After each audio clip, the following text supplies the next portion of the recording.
Chapter 55. Chapter 55, Biding His Time. I've always heard that young Master Qin of Acropolis City's 4 princes was always a high-profile person who acts arrogantly and condescendingly. Apparently he doesn't even put the other 3 princes in his eyes, and does whatever he wants. Before, this old man thought that you were just trying to be different, but it seems that you're just a frog in a well, who doesn't know that there are mountains beyond mountains, and people beyond people.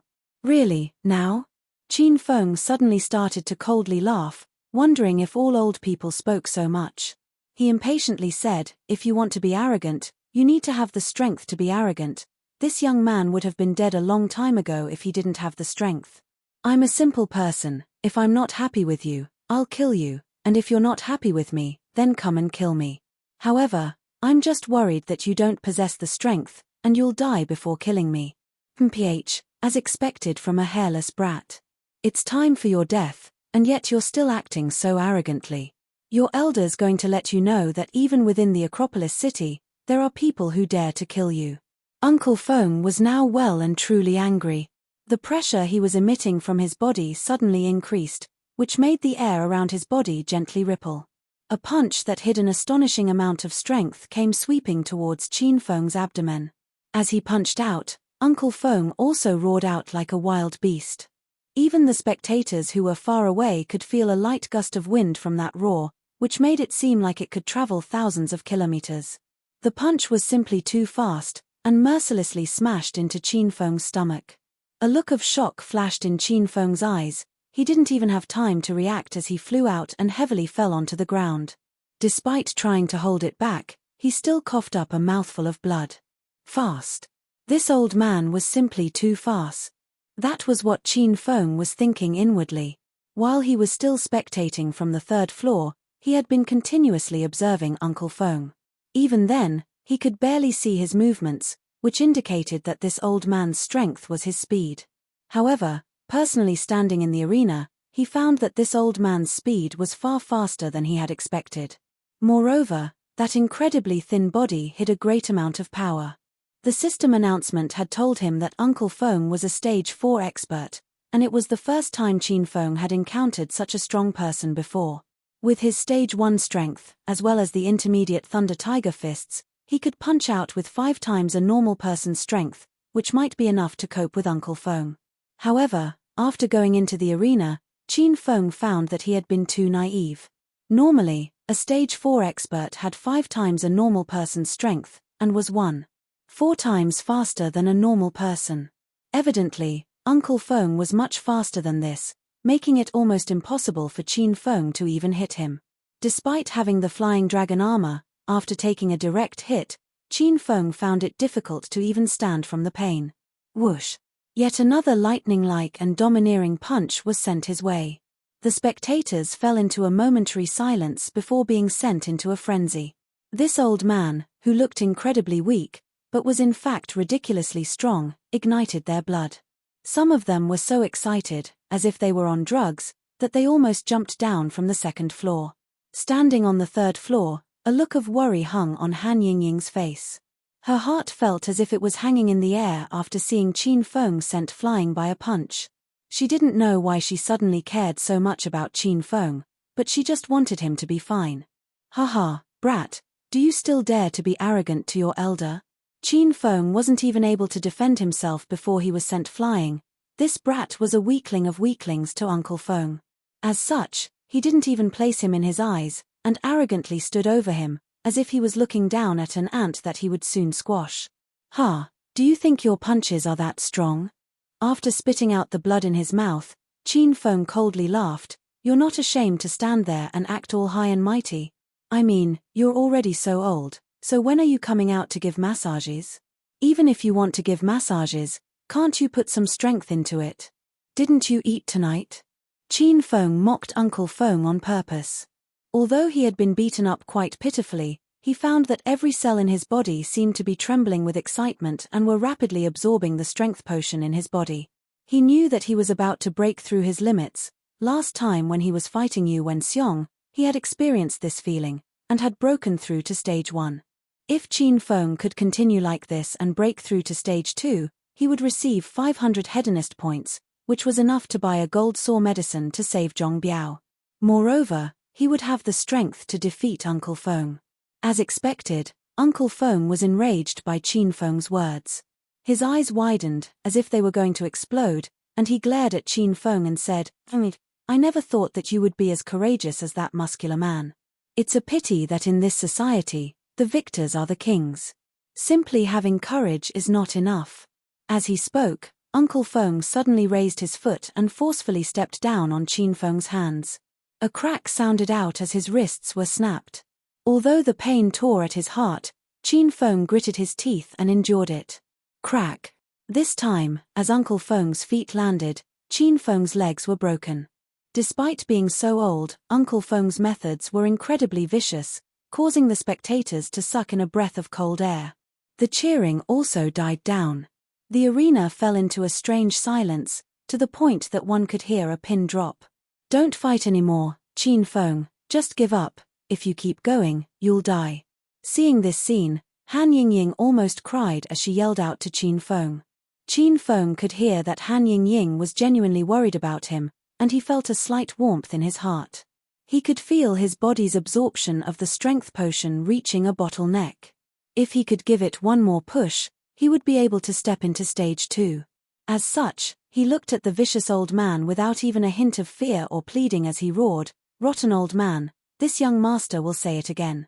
If you want to give a massage, then put in some effort. Otherwise, piss off. Fudge, since you want to die so badly, your elder will fulfill that wish of yours." Uncle Feng was completely furious at this point, and his old face became red. He gathered all of his strength into his feet as he kicked Qin Feng's chest. Go die. Chapter 56. Chapter 56, Crazily Erupting. The sound of the kick landing on Qin Feng's chest was akin to two cars traveling at great speeds colliding into each other. It was so loud that the entire arena slightly shook. Qin Feng was sent flying onto the electrified cage, causing crackling sounds to be heard. This scene caused everyone to be completely dumbfounded, and some squeamish women didn't dare to even look at Qin Feng anymore. They were certain that there would be blood and guts everywhere, and Qin Feng would have been completely fried by the electrified cage. Qin Feng, Han Yingying couldn't help but call out as a stream of tears fell from her eyes. Even Han Yingying believed that Qin Feng was dead as well. His wrists and legs had been broken, and he had been kicked like a ball then electrocuted. How could he still be alive? For some reason, when she thought to the fact that she could never see Qin Feng again, she felt an emptiness within her. Mph, reckless brat. To your elder, killing you is like stepping on an ant. On the other hand, Uncle Feng did not react at all to Qin Feng's death. He had already killed many people in the past, so adding Qin Feng to the list was no big deal to him. Of course, the person who was happiest at this moment was Hao Yun. He had personally seen Qin Feng being beaten to the point that he couldn't get up, and had finally been electrocuted to death. He was so happy that he felt he was going to go crazy. Ju Kai and Sima too started to congratulate Hao Yun. Congratulations, young Master Yun. In future, with that annoying guy gone, the Acropolis City's 4 princes will become Acropolis City's 3 princes. They didn't like Qin Feng either, and seeing that Hao Yun had gotten rid of him, they were pleased that they didn't have to act themselves. Haha, today's a day of great celebration. Please stay behind afterwards, I'm going to hold a grand banquet to celebrate. I'll tell Manager Ma later that everything in the Amethyst Dragon Palace tonight will be on my tab. Hao Yun was truly ecstatic. He had wanted to deal with Qin Feng for a long time, and never expected that Qin Feng would bring about his own death. It seemed that the heavens were on his side. Just as he was about to excitedly run down and talk to Manager Ma to waive the expenses of all the guests, a cold voice sounded out. The voice wasn't very loud, but it clearly fell in everyone's ears. It was like a peal of thunder, threatening to blow apart their heads. Young Master Yun, I'm still alive and well. What are you celebrating about? Qin Feng was just like a ghost, and no one had noticed him stand up. He was standing with his hands behind his back, and was standing incredibly straight. He had a light smile on his face and his body emitted a cold and sharp aura. It was as if he had died and become a new person. The domineering air that was coming from his body gave off a sense of pressure. The feeling everyone felt was akin to a spring wind after a terrifying storm, creating an image of new life. The spectators couldn't help but respect Qin Feng. The image of him standing there, looking like an invincible god of war, was firmly imprinted onto their hearts. After speaking, Qin Feng came over to Zhong Biao and squatted down as he pushed a red medicinal pill into Zhong Biao's mouth. He then stood up and looked at the time on his WA as a frivolous smile appeared on his face. He mumbled to himself, 3 minutes left. That should be enough to take care of this rotten old man. Qin Feng wasn't being overconfident. After being repeatedly beaten up, he had successfully broken through to stage 2, and had received 500 Hedonist points from the system. He had bought 2 elementary gold saw medicines, one for himself and one for Zhong Biao. After eating the elementary gold saw medicine and adding on the fact that he had broken through to stage 2, Qin Feng's bones had completely healed, and he had become even more agile than before. He now possessed 4 times a normal person's strength, and combined with the intermediate Thunder Tiger fists, he could explode out with 6 times a normal person's strength. His speed was also 1.4 times a normal person's. Now, facing Uncle Feng again, Qin Feng had the strength to defeat him. Mitch, brat, I never thought you would be this hard to kill. Qin Feng had stood up as if he was fine, and apart from his singed clothing, he looked completely unharmed. Deep down, Uncle Feng felt a shred of fear. Even he wouldn't be able to take such a beating and survive, and yet Qin Feng looked completely fine. Of course, he kept his fear hidden within him instead of displaying it openly. Uncle Feng's eyes on his wrinkled face shot out icy intent as he fiercely spoke. So what? Your elder doesn't mind killing you a few more times. I wonder how many lives you have. Suddenly, Uncle Feng's body exploded out with even stronger pressure, and even the spectators on the second floor could see the air rippling. Uncle Feng's body shot out so quickly that it became a blur, and was unable to be followed by the naked eye. It was as if Uncle Feng had teleported. In just an instant, he had arrived in front of Qin Feng, and his leg spun as he prepared to kick Qin Feng's head. Here, brat, this time your elder's going to kick your head into bits. I'll see if you can stand up again. As Uncle Feng roared out, the sound of his leg cleaving through the air could also be heard, making everyone feel incredibly astonished. In response, Qin Feng suddenly smiled. After breaking through to stage 2, his entire body had been enhanced. He found that the old man in front of him didn't seem as fast. At least, Qin Feng's eyes were able to follow his movements. Suddenly, Qin Feng shifted his body as he nimbly avoided Uncle Feng's ferocious kick, then spun and punched out. Uncle Feng's body was still turning in his kick when he was sent flying by Qin Feng's punch. Simple and agile, yet bold and powerful. That was the impression Qin Feng left on everyone's hearts. The spectators had long since been completely astounded, and couldn't express in words what they were seeing. They simply couldn't understand how Qin Feng, who had seemed so defenseless earlier, became so powerful all of a sudden. Uncle Feng held his stomach and vomited out a few mouthfuls of blood. He struggled to stand straight, and when he looked at Qin Feng again, there was a hint of fear in his eyes. However, they were predominantly filled with anger. He felt humiliated that he had been sent flying by this hedonistic young master who was rumored to be so weak that he couldn't even truss up a chicken. The aura around his body became even more intense, and he looked at Qin Feng as if he was a corpse. Originally, he had not gone all out, as he believed that he was facing a useless young master. However, things were now different. He sprang towards Qin Feng, preparing to use all of his skills to fight with him to the death. Uncle Feng was like a demon, and shot incredibly quickly towards Qin Feng. This time, Qin Feng found it difficult to follow his movements. He had thought that Uncle Feng was ridiculously fast, but only now did he realize that this was his true speed. Master, you can take off the flying dragon armor, which will instantly remove the weight on your body. This will allow you to become light as a cloud, creating unexpected results, the little pig reminded him. Qin Feng suddenly thought back to the flying dragon armor's description. He hurriedly unequipped the 150-kilogram flying dragon armor. Something strange happened. Qin Feng had been carrying the 150-kilogram heavy flying dragon armor for the past few days, and had kept it on him even when he was sleeping. Now that the weight was suddenly gone, he felt that his body was incredibly light, as if he had transcended this mortal plane. He looked at Uncle Feng, and strangely found that he now seemed incredibly slow. Qin Feng slightly tilted his head as Uncle Feng's fist swung towards him, easily dodging it. This time, Qin Feng wasn't in a hurry to counterattack. This sort of miraculous feeling made him feel incredibly excited. After taking off the flying dragon armor, his speed not only increased, but his senses and reaction speed were heightened as well. This scene was exactly like the ones shown in martial arts movies, where the main character could see his opponent's attacks in slow motion. Uncle Feng was already angry enough to go mad. After punching out with full confidence in hitting Qin Feng, then seeing Qin Feng easily dodge his punch, Uncle Feng angrily punched and kicked countless times. However, Qin Feng seemed to become faster and faster, and dodged each attack by the smallest of margins. This caused Uncle Feng to feel utterly furious as he felt like Qin Feng was toying with him. Just when Uncle Feng was about to cough up blood from his anger, Qin Feng looked at the time and found that the 10 minutes was nearly up.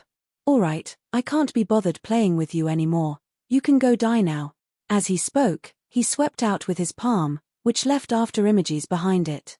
This palm seemed ordinary, but it was filled with vigor, and even gave Uncle Fu a sense of death. It smashed into Uncle Feng's chest, resulting in a large explosion. Uncle Feng flew backwards, and the momentum caused him to smash a crater in the cage. His body remained within the depression he had created in the cage, as the electricity repeatedly flowed through his body. It was like a scene from a sci-fi movie. The people who had come to spectate and bet had viewed a great performance tonight. They had weighed an intense and heart-racing fight, and then saw a person being electrocuted into ashes. Ding! Congratulations, host Qin Feng, for defeating Uncle Feng. You have received 500 Hedonist points. Ding! The Hedonist Sovereign System has issued a quest, Breakthrough to Stage 3. Quest time limit, 3 months. Successfully completing the quest will result in you receiving 1000 Hedonist points. Failing will result in the host losing the intermediate Thunder Tiger Fists and never being able to learn the Thunder Tiger Fist skill again. Chapter 57. Chapter 57, Incredibly Domineering. Hao Yun and the other 2 princes were all completely dumbfounded. They had all known Qin Feng for a long time, but today was the first time they had realized how powerful he was. Han Yingying's delight was also mixed with much shock. She never knew that Qin Feng was such a powerful external expert either. "Young Master Yun, your dog's been taken care of, so you're next." Killing Uncle Feng wasn't Qin Feng's ultimate goal. Tonight, Hao Yun had completely enraged him. If it wasn't for the fact that he had been close to breaking through to Stage 2, the one who died would have been him. This time, Qin Feng decided that he was sick of being on the defensive. Who cared who this young Master Yun was? Anyone who dared to act against this young master like this would have to die. Hearing this roar, Hao Yun's legs gave out and he fell to the ground. He didn't know when, but Qin Feng had already arrived from the arena and was standing right in front of him. He was simply as fast as a gust of wind. "Qin Feng, what are you going to do?" Seeing the humorless smile on Qin Feng's face, Hao Yun was so scared that he started to tremble. "What am I doing? You can't tell? Of course I'm sending you to reincarnate so you can be a good person in your next life." As he spoke, Qin Feng slowly walked towards Hao Yun. The pressure he released made it difficult for the people around him to even breathe. Hao Yun was so scared that all color disappeared from his face, and he stared at Qin Feng in fear and shock. He scrambled backwards until his body was firmly pressed against the railings of the 3rd floor. There was nowhere left to run. "Qin Feng, please let me go, and we'll cancel out all the grievances between us. I'll never make trouble for you again, alright?" The strength Qin Feng displayed completely shocked Hao Yun. He never thought that Qin Feng would be able to defeat even Uncle Feng. Even if he was given the opportunity, he would never dare to oppose Qin Feng again. "It's too late to say all that," Qin Feng said as he continued to walk forwards. Sima too suddenly stood up as his expression became serious. "Qin Feng, you've already killed Uncle Feng, so you'd better control yourself and not make things too big." Give me, Sima too, some face, and stop here for tonight. How about that? Compared to Hao Yun and Ju Kai, who were scared witless, Sima too seemed much calmer. His family had existed since ancient times, and almost all of China had the Sima family's shadow over it. After seeing how powerful Qin Feng was, he wasn't scared, but had instead stood up and asked him to stop. What if I said that in front of this young master, your face is worth less than a shoe insole? Qin Feng blandly said without even looking at Sima Tu. Qin Feng, don't act too extravagantly. Seeing that Qin Feng wasn't planning on giving him any face at all, Sima Tu's face darkened. He was just about to threaten Qin Feng some more when Qin Feng suddenly acted. He suddenly kicked towards Hao Yun. Qin Feng used quite a bit of strength in this kick, as if he was kicking a feral dog. The strength behind the kick sent Hao Yun flying, and the silver railings behind him also shattered, causing him to fall. His body flew in a long arc, then finally hit the concrete floor heavily. Hao Yun had fallen 7 to 8 meters onto a concrete floor. Even if he wasn't dead, he would definitely be crippled. The sound of Hao Yun hitting the ground was quite loud, sounding like violent thunder in everyone's hearts. The things that had happened tonight were simply too shocking, and exceeded all of the spectators' imaginations. Zhong Biao woke up soon after being fed an elementary gold saw medicine by Qin Feng. He had seen Qin Feng courageously battling Uncle Feng, then weighed as Qin Feng kicked Hao Yun down from the 3rd floor. He knew very clearly that Qin Feng did all of this for him. He felt incredibly blessed to follow a young master like this, and looking at Hao Yun, who was lying in a puddle of blood, a look of resolution flashed in his eyes. He pulled out a dagger from his clothes and unhesitatingly came over to Hao Yun. He lifted the dagger, then plunged it into Hao Yun's chest. Poochie. Hao Yun's head tilted, and his body trembled before he died. After killing Hao Yun, Zhong Biao did not look scared at all. Instead, he looked quite happy as he yelled out, "Everyone, look closely. This young Master Yun was killed by me, Zhong Biao, and his death had nothing to do with young Master Qin." Qin Feng looked down at Zhong Biao from the 3rd floor, and felt a wave of warmth in his heart. It seemed that he had chosen a good subordinate, and the risk he had taken to save Zhong Biao was worth it. No one move. Put your hands on your head and squat on the ground. At this moment, a squad of police officers rushed onto the scene. However, the entire situation had fallen into complete chaos, and no one wanted to listen to the police officers and be caught. As such, many of the spectators began to flee. However, when they reached the exit, they found that the arena's 2 back doors and main entrance were already surrounded by police. Only then did they obediently squat on the ground and give in. When the arena settled down, a devastatingly beautiful woman walked in. She was wearing tall, black boots, which clicked as she walked on the concrete. Her uniform bulged at her chest, but there was not a shred of emotion on the policewoman's face. Her face was as cold as ice that had been frozen for 10,000 years, and anyone who looked at her shivered. She calmly glanced around at the people around her, then went up to the 3rd floor. She stood in front of Qin Feng and the others as she looked down from the platform on the 3rd floor. She immediately saw Hao Yun lying in a pool of blood, which caused her to deeply frown. "Can anyone tell me what happened here?" Qin Feng had met this policewoman before. She was the one who had been at Yun Xiao's district, Liu Bingbing. Qin Feng didn't give Sima Tu face just then, and he had been quite displeased about it. Now that he had an opportunity to take revenge, Sima Tu hurriedly answered Liu Bingbing's question. "Beautiful police officer, I saw that man next to you kill the person down there." Liu Bingbing's gaze fell on Qin Feng, and the look in her eyes became even colder. She still remembered that Qin Feng was the rich young master who had destroyed a luxury car in public. Liu Bingbing completely hated this sort of hedonistic young master. "Police officer, this matter's unrelated to young Master Qin. Everyone here saw that it was me who stabbed that brat to death. That brat has done countless evil deeds, and loved to oppress everyone he saw. I couldn't stand him, so I decided to get rid of him." Zhong Biao hurriedly shouted up towards the 3rd floor, trying to take the crimes on himself. However, what he said wasn't wrong. Hao Yun was normally strung through and filled with evil, and had an extremely bad reputation within the Acropolis city. Chapter 58. Chapter 58, Arrested. Liu Bingbing had just been transferred over from the capital and wasn't very familiar with the powers in the Acropolis city. She didn't know who Qin Feng was, or any of the other princes. She only knew that there was an illegal fighting arena here, and that 2 people had died. When she saw Uncle Feng, who was still on the cage and had been burnt to crisp, Liu Bingbing's body shot out an icy aura. Such a thing had happened in the region she was in charge of. She was truly furious. "H, don't bother arguing with me. Take them all away. I'll interrogate you all one by one and learn what the truth is." As the deputy police director of the northern region, she had received information from someone on the inside that there was an illegal fighting arena within the Amethyst Dragon Palace. As such, she had immediately brought over a police squad.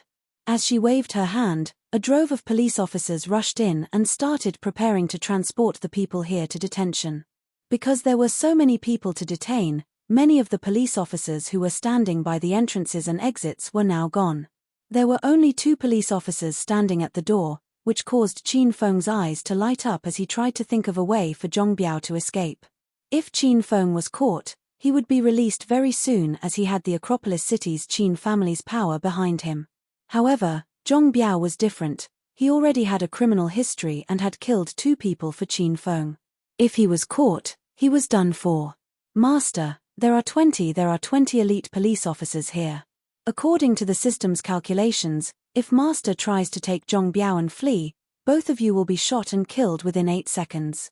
Just as Qin Feng was about to move, he heard the little pig's voice echo in his mind. This scared Qin Feng into standing incredibly still. The little pig continued to speak. "Master, my recommendation is that you buy a super smoke bomb to instantly fill the room with smoke. That way, Master will be able to help Zhong Biao quickly escape." "Little pig, are you dumb? If I threw out a smoke bomb, I wouldn't be able to see anything either." "Master, you're the dumb one. When buying a super smoke bomb, the system also gives a pair of goggles that allows the wearer to see normally, in spite of the smoke," the little pig proudly said. Qin Feng didn't know how to respond. He could only swallow his frustration and spend 200 Hedonist points to buy a super smoke bomb. Why were those things so goddamn expensive? "Master, if you can't understand how high-tech the system's items are, then don't complain. The super smoke bombs are much more advanced than your world's smoke bombs. Moreover, the smoke they release is completely harmless, so even if you breathe in a lot, you'll be completely fine. Be satisfied already, Master." Ever since the little pig had destroyed Liang Sheng's corpse using its fireball skill, it had become more and more conceited. However, Qin Feng couldn't retaliate at all. After all, the little guy could spit out fireballs. He didn't bother to continue complaining to the little pig and quickly activated the super smoke bomb, then threw it next to Zhong Biao. Immediately, clumps of smoke began to rise up with Zhong Biao at the center. In less than 5 seconds, the entire room was filled with smoke. Qin Feng immediately put on the smoke goggles and rushed over to Zhong Biao, his body still feeling incredibly light after unequipping the flying dragon armor. In just a few breaths of time, he arrived by Zhong Biao's side. "Zhong Biao, be quiet and follow me," Qin Feng quietly spoke, as he pulled Zhong Biao towards one of the back exits. "No one move. Squat down where you are. Squad 2, hurry and open the windows and doors to clear this smoke," Liu Bingbing's icily commanded. Anyone would be able to tell how furious she was just from the sound of her voice. Qin Feng moved incredibly quickly as the police officers opened all of the doors. He ran towards the back exit closest to him and successfully made it out with Zhong Biao. "Zhong Biao, you go first. Take this card, it'll be enough to last you for a while. When everything settles down, I'll contact you." Qin Feng threw a bank card to Zhong Biao, then quickly ran back into the ROM. Zhong Biao had to escape, but he couldn't. Who didn't recognize his face in the Acropolis city? It would be pointless even if he did run. Zhong Biao watched Qin Feng disappear. The muscular and incredibly tough man secretly wiped away a tear in his eyes as he determinedly also ran off. The smoke had spread quite quickly, but it was also easy to clear. Not long after Qin Feng arrived back at the 3rd floor, the room became clearer and everyone could see again. However, there was someone missing, the muscular man who had claimed to have killed Hao Yun. Where's the man who was standing there? Hurry up and look for him. Don't let him escape. As soon as the smoke cleared, Liu Bingbing discovered that Zhong Biao was gone, and immediately sent people to look for him.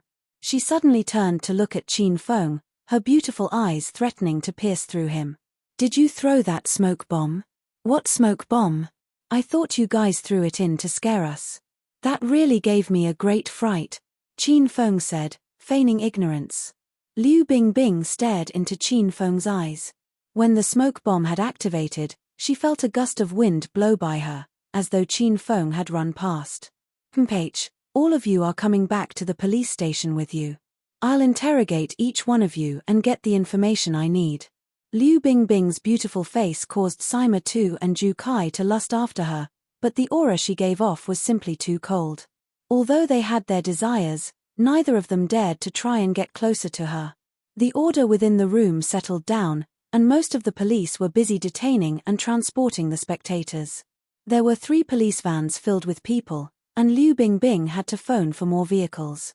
Qin Feng, Han Yingying, Sima Tu and Ju Kai were driven in Liu Bingbing's police car. Liu Bingbing looked extremely displeased as she drove, and the temperature within the car fell a few degrees because of her. No one dared to say anything, but Han Yingying, who was sitting in the passenger seat, would occasionally look at Qin Feng through the rearview mirror with a worried gaze. The car arrived at the North District Sub-Bureau and the 4 passengers got out. After getting out, Sima Tu and Ju Kai started to make phone calls to arrange for people to take care of the matter.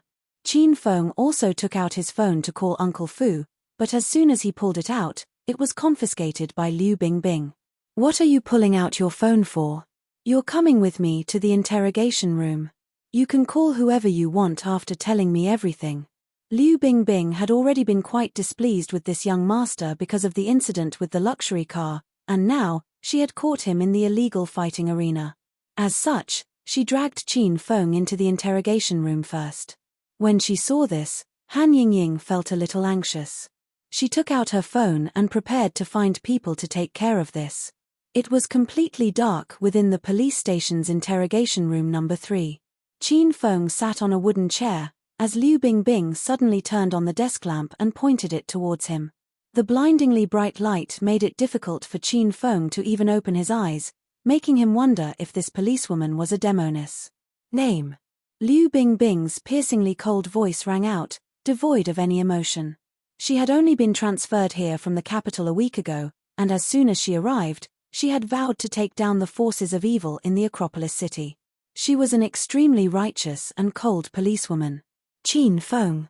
Through the gaps in his fingers, he could see Liu Bingbing's pretty face, and he smiled, saying, "Of course, you can also call me the seducer sage, young Master Qin."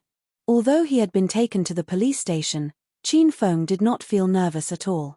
Zhong Biao had taken Hao Yun's death on himself, so with the Qin family's power, it wouldn't be long before he could leave. If you don't want to be beaten, act seriously. Liu Bingbing glared at Qin Feng as she continued to ask, age. The perfect age for thinking about marriage. Miss Beautiful, do you want to consider it? My family's quite rich.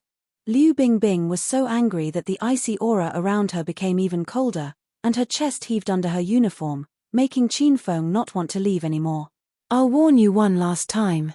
If you continue to spout nonsense, I'll cripple you. Liu Bingbing realized that Qin Feng was one of those annoying types, so she stopped bothering with the basic questions and started asking the important ones. Tonight, you illegally fought in the Amethyst Dragon Palace and killed 2 people. Go through the events of the night. The frivolous expression on Qin Feng's face was swept away as he looked at Liu Bingbing with great interest. This woman was quite smart. She could tell that Zhong Biao was trying to take Hao Yun's death on himself, so she directly blamed Qin Feng for both Hao Yun and Uncle Feng's deaths. She was quite vicious. Combined with Liu Bingbing's cold and beautiful appearance, any normal person would fall into this trap. Beautiful policewoman, I'm not sure what you're talking about. Yes, I fought illegally, but I didn't kill anyone. The person who killed people already escaped. You should be capturing him. You can't just put the blame on me, Qin Feng said with a serious expression. Seeing that Qin Feng hadn't fallen for it, Liu Bingbing's voice became stricter. You'd best tell the truth. Was the person who escaped your accomplice? Were you the one who helped him get away? She asked. Qin Feng had a look of great injustice on his face as he replied, Ayo, beautiful policewoman, don't lump me in with someone like that. He killed 2 people by himself. How could I have such a friend? Liu Bingbing couldn't hold in her anger anymore. When she saw Qin Feng for the first time, she immediately knew that he was a useless young master who only knew how to play and enjoy himself. She wanted to use force to make him submit. Chapter 59. Chapter 59. Is the system crazy? Suddenly, the interrogation room's door was opened, and Officer Xiao Liu walked in with a serious expression. Director Liu, this is some of the evidence we found at the Amethyst Dragon Palace, as well as some of the gambler's statements. Xiao Liu placed 2 documents onto the interrogation desk. He had looked through the documents, and now weighed Qin Feng as he started to pray for him. Although Liu Bingbing had only arrived a week ago, everyone in the police station had seen her fiery temper and valiant skills. Even if a mass murderer was brought into the police station and fell into Liu Bingbing's hands, all of the police officers in the North District Sub-Bureau would pray for them. This was because Liu Bingbing's methods were simply too frightening. Director Liu, if there's nothing else, I'll be going first, Xiao Liu hesitantly said. Seeing that Liu Bingbing paid no attention to him, he hurriedly exited the room. As he closed the door, he looked at Qin Feng in pity. Liu Bingbing scanned through the 2 documents seriously and her expression darkened. Qin Feng, the underground fighting arena in the Amethyst Dragon Palace was your investment that you opened?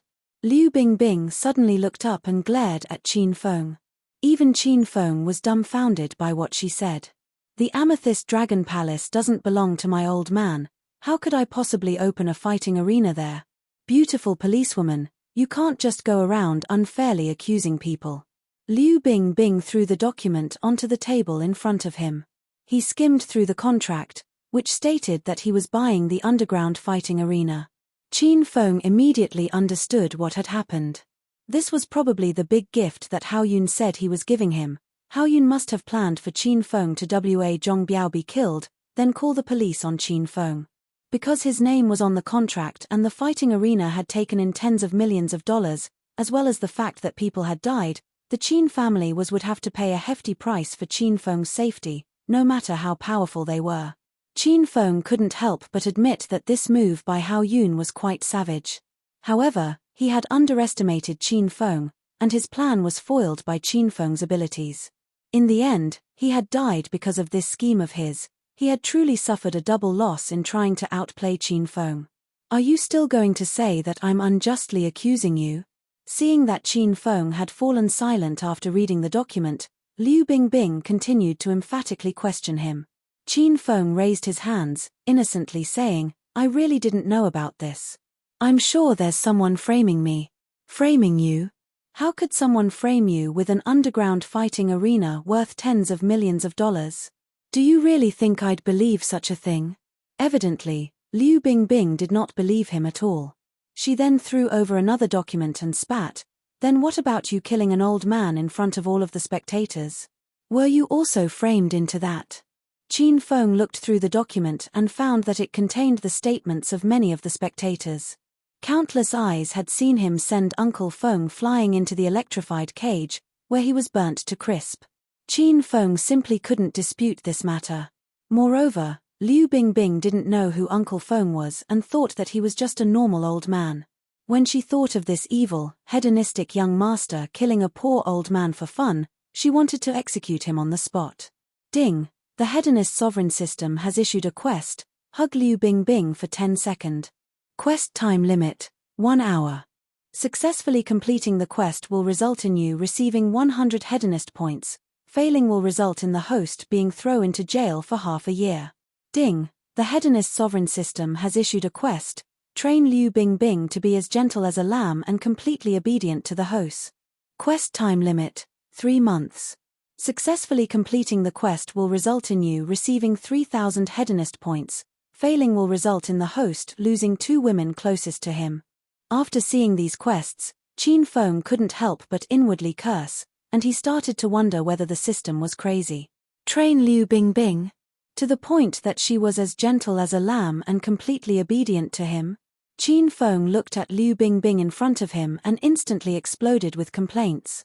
Little pig, why the hell is this quest so ridiculous and weird? Ling Chen complained. Master, the quest to hug Liu Bingbing is based on Master's desires, and I gave it to you for some service. As for the quest to train Liu Bingbing, that was a compulsory quest given by the system and has nothing to do with me, the little pig lazily said, acting as though Qin Feng's life and death had nothing to do with it. Qin Feng felt a bit awkward upon hearing that the little pig had access to his desires. But even so, how could it make a quest like this and call it service? Qin Feng could already imagine the scene of him being crippled by Liu Bingbing after hugging her. You goddamn punk, stop acting dumb with me, I've seen far too many scoundrels like you. I'll ask you one more time, will you confess or not? It was as if Qin Feng had lost his soul. After asking him many times, he had not reacted at all, which caused Liu Bingbing to angrily roar. Qin Feng suddenly came back to his senses. He didn't even consider whether he wanted to confess or not. Instead, he looked at the beautiful woman who was glaring at him and gritted his teeth as he sprang at her. Beautiful policewoman, there's no one else in this interrogation room, so play with Big Brother for a bit. Qin Feng was fast as lightning, and before Liu Bingbing could react, he had enveloped her in his embrace. A faint fragrance wafted into Qin Feng's nose. It wasn't the smell of perfume, but the natural fragrance of Liu Bingbing's body. Perhaps it was because Liu Bingbing regularly exercised and practiced martial arts, but her skin was firm and supple, and her figure was simply incredible. Qin Feng felt that he could use a single arm to wrap around her entire waist.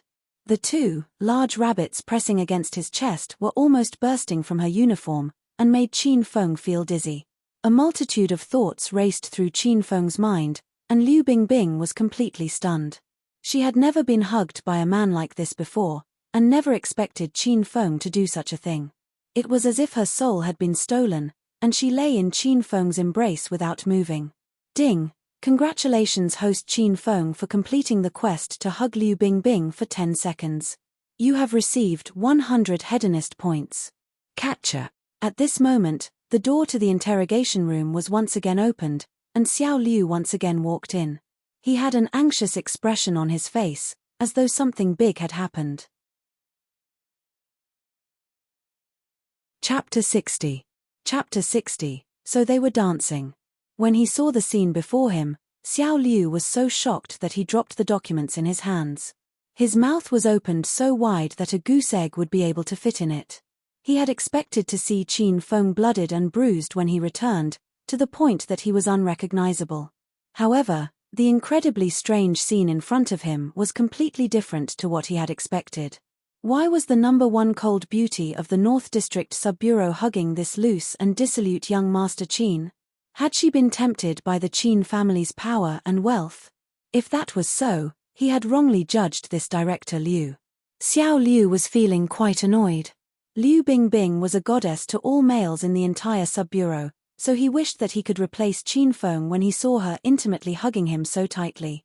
Liu Bingbing snapped back to her senses when Xiao Liu entered and immediately shoved Qin Feng away. Her expression became furious to the extreme, and if Xiao Liu wasn't present, she probably would have executed Qin Feng on the spot. Director Liu, as something important came up. Xiao Liu was in a great hurry. Otherwise, he wouldn't have barged in like this. Hurry up and spit it out. Liu Bingbing squeezed each word through her teeth. Director Liu, the head bureau's director Ma just called. He told you not to act recklessly and that is heading over right now. He'll make the decision when he arrives. Xiao Liu wiped off some cold sweat from his forehead. He never thought that the Qin family was so powerful. Qin Feng had been here for less than 10 minutes and yet, there were already major officials calling. There's also Mayor Niu. He just called to tell us that he would be here immediately, and not to do anything extreme. There's also Secretary Wang. He's overseas at the moment, but he said that his assistant would be here soon, and that we need to comply with the orders from the higher-ups. Also, all right, enough, you can leave. Xiao Liu hadn't finished speaking, but Liu Bingbing didn't want to hear it anymore. After chasing Xiao Liu out, she glared at Qin Feng and said, "Looks like you have powerful backers. Otherwise, you wouldn't have acted so arrogantly. However, let me tell you that I, Liu Bingbing, am an incredibly righteous person. I can't stand you useless and hedonistic young masters. No matter what sort of backing you have, I'll still beat you until you submit if you're in my territory. Qin Feng wondered if Liu Bingbing had weighed too many female warrior shows when she was younger.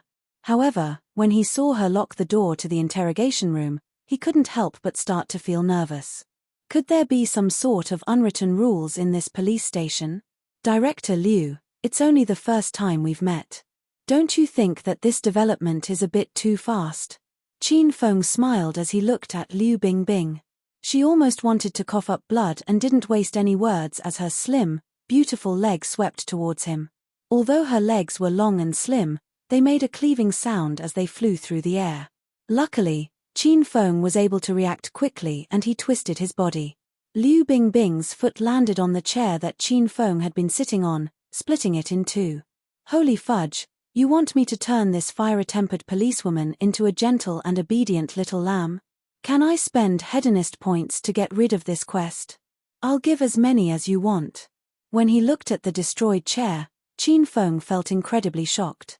Luckily, he had reacted quickly, otherwise, his bones probably would have been broken. Director Liu, are you inside? Hurry and open the door. Director Ma, Mayor Niu, and Secretary Wang's assistant are outside. Xiao Liu's voice came from outside the door. Hearing that reinforcements had arrived, Qin Feng hurriedly went over to open the door. But how could Liu Bingbing allow Qin Feng to do as he wished? She stood with her back against the door and chillingly declared, Qin Feng, if I don't break your dog legs today, my name isn't Liu Bingbing. Aya, so you don't like your name? How about you change your surname to mine, and become my wife? Qin Bingbing, eh? That doesn't sound too bad. Realizing that this fire-tempered policewoman wasn't going to let him go, Qin Feng stopped dodging around and decided to fight her head-on. It would be a good opportunity for him to break into stage 3. You're still spouting nonsense with death staring you in the face. Take this. Liu Bingbing was so angry that the whites in her eyes were showing, and she once again sprang at Qin Feng. This time, she was much faster, and the pressure she was emitting was much stronger. Although her fists were quite small, they were filled with power and were not to be underestimated. Qin Feng countered with his own punch, but didn't use his full strength. He could tell that Liu Bingbing was a stage 2 expert, so he only used 3 times a normal person's strength. However, Liu Bingbing was unable to defend against a top-grade external technique like the Thunder Tiger fists. She stumbled back, hitting the corner of the table, and was about to fall to the ground. Qin Feng shook his head. How could he allow such a beautiful policewoman to fall? His figure flashed as he arrived beside her and caught her with his arm around her waist. Both of their movements were quite elegant, as if they were dancing a waltz. Qin Feng had an evil smile as he looked down at Liu Bingbing. Her face was flushed and her chest heaved. Killing Qin Feng 100 times wouldn't be enough to relieve the anger that she felt. At this moment, the interrogation room's door was broken door. The 2 police officers who had shoulder-charged the door fell through, as a large group of young men wearing official-looking uniforms walked in. They were all important figures from various government departments within the Acropolis city. If anyone saw this scene, they would probably feel blinded. The number of officials gathered here made it seem like there was an important meeting going on. All of them were dumbfounded, and they all looked at Qin Feng and Liu Bingbing strangely. From the outside, they could hear the sounds of fighting, so they thought that the violent Liu Bingbing was torturing Qin Feng. As such, they had decided to break down the door, but after entering, they saw Qin Feng intimately holding Liu Bingbing. They were dancing. Feng'er, are you all right? Qin Huang rushed in. However, after seeing Qin Feng, all of his worries disappeared.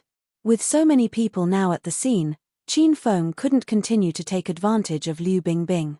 He let go of her waist as he replied, Dad, don't worry, I'm completely fine. After the father and son talked for a bit, a few other officials walked over. Qin Feng saw Han Yingying and the other 2 princes walking with them. Han Yingying looked incredibly worried, while Ju Kai and Sima too looked quite displeased. Director Liu, you don't need to look into this matter anymore. It was a misunderstanding. You can let them go now. As the director of the head bureau, Director Ma had been worried for the entire night. 10 minutes ago, he had received calls from 2 senior officials from the capital regarding the Acropolis City's Qin family. Under this sort of pressure, he didn't dare to make any mistakes. Let this brat go. Evidently, Liu Bingbing didn't care about the hierarchy. She maintained her cold and arrogant demeanor as she said, Director Ma, I have 2 pieces of evidence that are enough to make Qin Feng sit in jail for the rest of his life. How can we just let him go? Director Ma's face almost started to turn green. However, this hot-tempered little policewoman in front of him wasn't someone to be trifled with. Everyone felt that Liu Bingbing's background was quite mysterious, but didn't know who was backing her. However, Director Ma knew that she was from the capital's Liu family. The Liu family was a powerful family whose mysteriousness made him feel incredibly small in comparison. Director Liu, I have the say in this matter, so don't interfere anymore. Under the pressure from various sides, Director Ma decided to side with the Qin family. After all, he simply couldn't afford to offend those 2 senior officials. They could remove him in a matter of minutes. Liu Bingbing was so angry that her face seemed to be covered with frost. She was about to continue arguing when another group of well-dressed men walked into the interrogation room. The relatively spacious room was now filled with a crowd of important figures. Who said that we can just let this matter go? 2 people died. Can you just let that go? The new group of people was led by a white-haired old man. He was the senior figure in the Acropolis City's Hao family, Hao Longtian. He had erupted in rage when he heard that his beloved grandson had been killed by Qin Feng, and decided to use all of the Hao family's power to deal with him. A battle between 2 large families had quietly begun. After looking around, Hao Longtian's gaze fell on Qin Feng and his eyes burned with fire. If he could, he would have personally killed Qin Feng on the spot. A life for a life, that's what justice is. Even if it's the Qin family's boy, he won't be able to escape the judgment of the law. The people that the Hao family had brought were all important figures, and apart from the officials from the Acropolis city, there were also some officials from the neighboring cities. In fact, there were even some people from the capital. This sort of lineup didn't lose out at all to the people the Qin family had brought. When this wave of people come in, Sima Tu and Ju Kai's eyes lit up with excitement.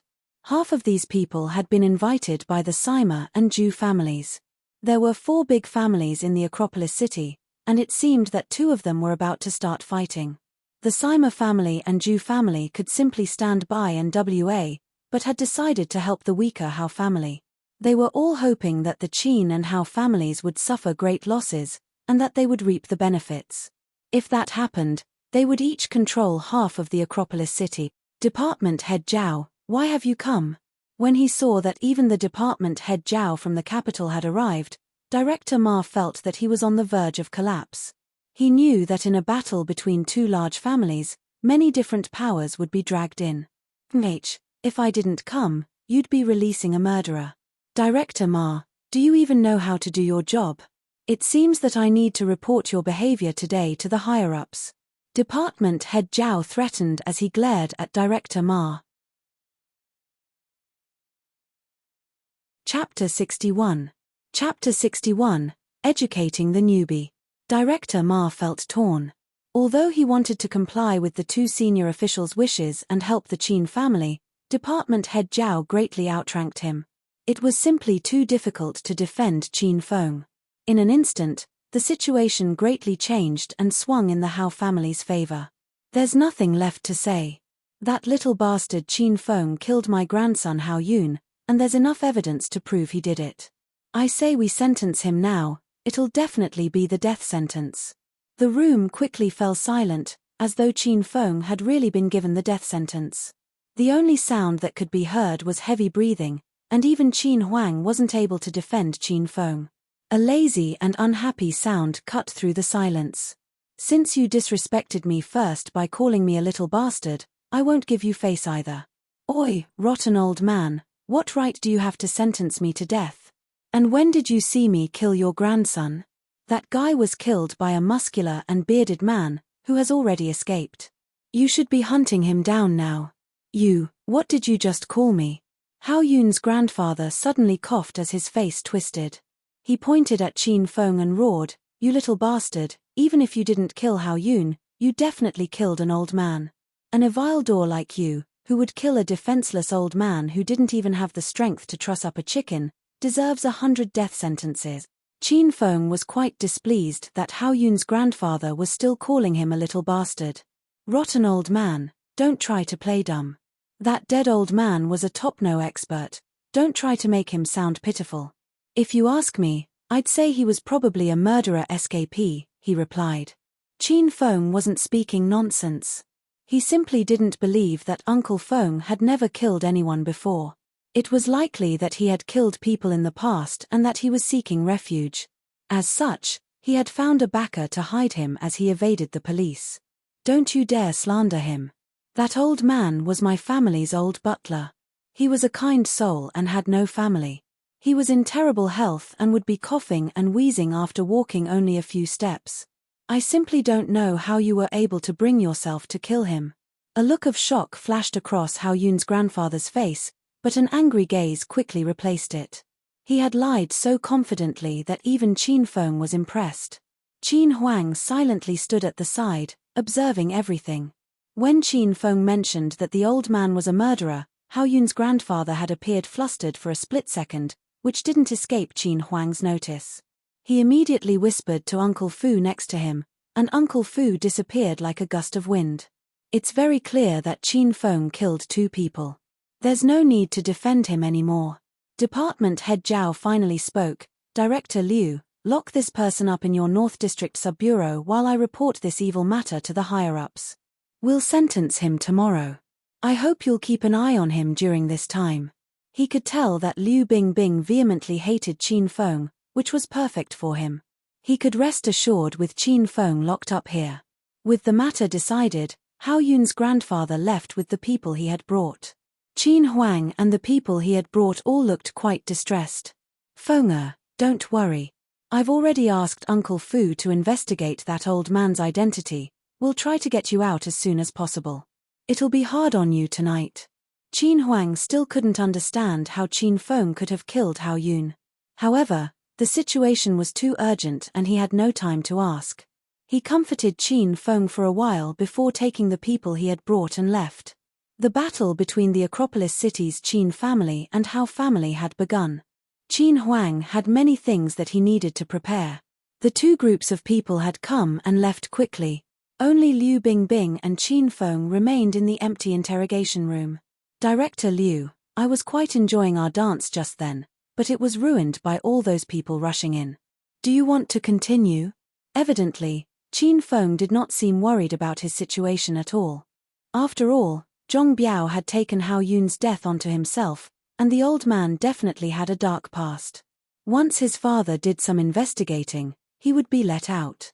As such, he happily flirted with Liu Bingbing. After all, Qin Feng had no choice. If he didn't start to lay some groundwork now for his quest to train Liu Bingbing, when would he start? "When you're sentenced tomorrow, I'll personally shoot you to death." Liu Bingbing had become accustomed to Qin Feng's frivolous and hedonistic personality. She coldly glared at him as she took him to the sub-bureau's dark and damp underground jail. Steel bars surrounded every cell, and each cell was only 20 square meters in area. They were even smaller than Qin Feng's home's toilets. "Get in and wait for your death." Liu Bingbing pushed Qin Feng into the innermost cell, then locked the door and left. She didn't want to spend even an extra second with Qin Feng. When she thought about him forcefully hugging her, she felt disgusted. It was completely dark in the cell, and Qin Feng stood at the door for a while as he waited for his vision to adjust. There were 6 other men squatting in this cell. They were all bare-chested and 3 of them had tattoos on their bodies. They all looked over at Qin Feng. When the tattooed men saw Qin Feng, a look of amusement appeared on their faces. "Oh, newbie brat, do you know the rules here?" The long-haired, tattooed man coldly laughed as he asked Qin Feng. "Nope." Qin Feng shook his head. "Haha, I didn't expect you to. Your granddaddy will personally educate you on the rules here." The long-haired man's smile grew wider as he walked towards Qin Feng. There hadn't been a newbie in this cell for a long time, and the long-haired man was bored to death. After all, there had been no one to toy with. The 3 tattooed men had long since taken care of the other 3 men. "Brat, from the way you're dressed, you're probably some family's young master, eh?" The long-haired man felt the clothes Qin Feng was wearing and found that they were incredibly soft and comfortable. It was the first time he had touched such clothes before, and he knew that Qin Feng was definitely a rich young master. Haha, it doesn't matter if you're a rich young master. You can be as unruly as you want outside, but in here, you're this granddaddy's slave. You're going to massage your elder's back and feet every day, and you're going to make me feel comfortable if you don't want to be beaten. When your elder wants it, you'll offer up your cherry willingly, got it? Bullying a young master felt much more satisfying than bullying a normal person, which delighted the long-haired man. "Ooh, it's a young master. Long hair, move over, you're too short. These clothes are perfect for my height." Hearing that a rich young master had entered the cell, the remaining 2 tattooed men gave vulgar smiles and hurriedly came over. The 3 of them acted as though Qin Feng was a lamb who had landed in a pack of wolves. They temporarily ignored him and started bickering among themselves as to whose slave he should become. Qin Feng looked at the 3 of them and laughed, feeling that they were complete idiots. He then shifted his attention to the other 3 men. They were still squatting on the ground, and 2 of them looked quite small and weak. They weren't very old either, and they looked quite submissive, not daring to even look over at Qin Feng. It seemed that they had already been trained by the 3 tattooed men. The other one had a resolute-looking face and gave off a domineering air. His eyes looked quite old, as though he had seen and experienced much in the world. His head was slightly lowered, and he didn't look over to where Qin Feng was. His eyes were a little unfocused, as if he was thinking of something. "All right, stop fighting. We'll take turns wearing his clothes, and this newbie young master will be our shared slave." "That should be fine," yelled the long-haired man. "Also, your elder found this brat first, so I'll wear his clothes today. He'll be my slave today, and I want to have him alone tonight. You 2 can arrange whatever you want for tomorrow and the day after tomorrow." This was the conclusion that the 3 tattooed men had reached. Qin Feng belonged to the long-haired man today, so the other 2 men sullenly sat back down. "Brat, hurry up and take your clothes off, and let your elder do some relaxing. After that, give your elder a massage. If I'm not happy with you, I'll make you regret it." The long-haired man's face suddenly became serious. He looked quite vicious and was trying to scare Qin Feng into submission. Qin Feng felt that this person was quite amusing. Perhaps he had been here too long, and his mind had deteriorated. Qin Feng cleaned his ears as he lightly smiled and replied, "Haha, what if this young master isn't willing?" "Not willing, haha. Then, your elder will beat you up until you're willing." When he saw that Qin Feng wasn't giving in, the long-haired man didn't become angry, but instead arrogantly laughed. He pointed at the 2 weak-looking men who were squatting on the ground as he said, "Brat, see those 2 people? When they first came in, they were like you, and were very disobedient. Now, they're completely submissive to your elder. If I tell them to lick my toes, they won't complain at all. Brat, you're not a young master in here. In this cell, you're just a dog. Haha, with your long hair, you look quite like a golden retriever," Qin Feng said as he laughed. The long-haired man's face became sinister as a ruthless look flashed in his eyes. "Fudge, you dare to call your elder a golden retriever? I'll kill you." Chapter 62. Chapter 62, Mysterious Man. As he spoke, the long-haired man leapt towards Qin Feng. To him, this weak young master was still trying to be arrogant even in here, so he would have to beat some sense into him. Seeing the ferocious long-haired man coming at him, Qin Feng's expression did not change. He stood his ground and did not move until the long-haired man's fist was about to reach his nose. Qin Feng punched out, fast as lightning. Qin Feng only used 4 times a normal person's strength in this punch, which accurately smashed into the long-haired man's nose. The man was sent flying as his nose shattered, and a stream of blood erupted out of it. The long-haired man crashed onto the ground with a thump. This commotion caused the other people in the cage to look over. Expressions of shock appeared on their faces as they saw the long-haired man lying unconscious on the ground. Qin Feng had acted too quickly, and the others hadn't even seen him attack. When they looked over, they only saw the long-haired man lying in a pool of blood, and didn't know what had happened. The two weak-looking men reacted as if they had seen a ghost, and they started to tremble. There were two tattooed men remaining. One was bald, and the other had a wolf tattooed on his arm. They were feeling quite displeased because they couldn't enjoy Qin Feng tonight. However, they were given a big fright after seeing this scene unfold. However, very soon, the bald-headed man realized what had happened. The long-haired man was the best at fighting out of all of them, while Qin Feng looked like a weak pretty boy. The bald-headed man concluded that Qin Feng had taken the long-haired man by surprise, and knocked him over. "Fudge, you dare to sneak attack Longhair? Do you wanna die? Hurry up and kowtow 3 times, otherwise your elder's gonna kill you." The bald-headed man wasn't in a hurry to deal with Qin Feng. It wasn't that he was afraid of Qin Feng, but because the long-haired man was unconscious, he could have Qin Feng to himself tonight. He hadn't experienced a tender and good-looking man like Qin Feng in a while, so he didn't want to injure Qin Feng too much. Even if he had to beat him up, he would do it after he satisfied him. "There are quite a few madmen in this jail. Do you want to become like him as well?" Qin Feng said as he lightly smiled. "Goddamn, brat, you don't know what's good for you. I gave you the opportunity, but you're not taking it, so your elder will smack you to death." As he spoke, the bald-headed man charged over ferociously. Qin Feng smiled and shook his head, then lightly kicked, sending the bald-headed man flying. His head smashed into the firm wall, knocking him out instantly. The others hadn't seen what had happened to the long-haired man, but everyone saw clearly what had happened to the bald-headed man. The remaining man with the wolf tattoo on his arm felt his legs weaken. He was a veteran in brawling, but it was the first time he had seen someone so powerful before. Qin Feng beating someone up looked as effortless as him killing a mosquito. Although he feared Qin Feng deep down, he maintained a tough exterior. He slightly trembled as he said, "I'll have you know, your elders learnt martial arts before. If you don't obediently listen to me." Qin Feng couldn't bear to this man try to act tough while shaking.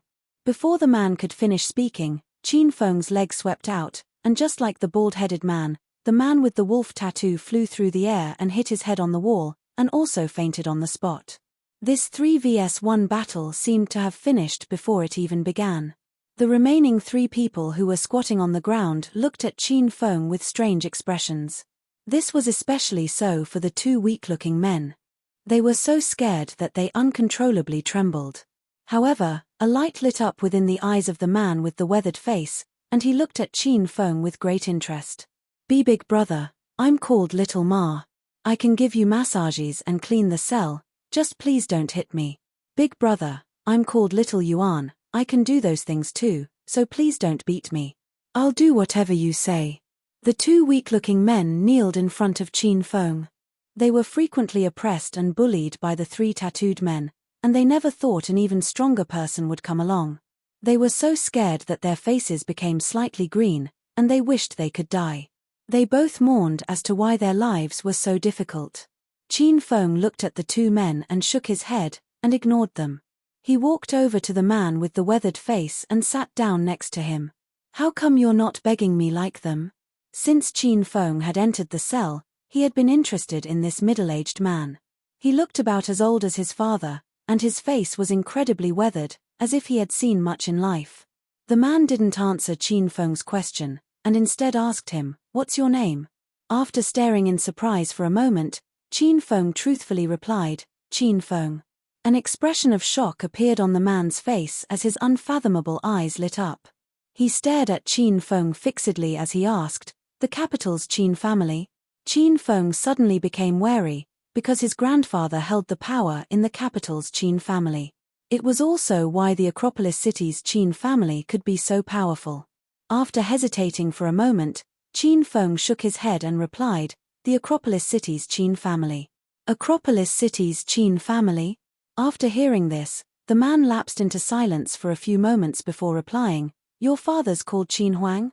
Your grandfather's called Qin Shitian?" It was Qin Feng's turn to be surprised.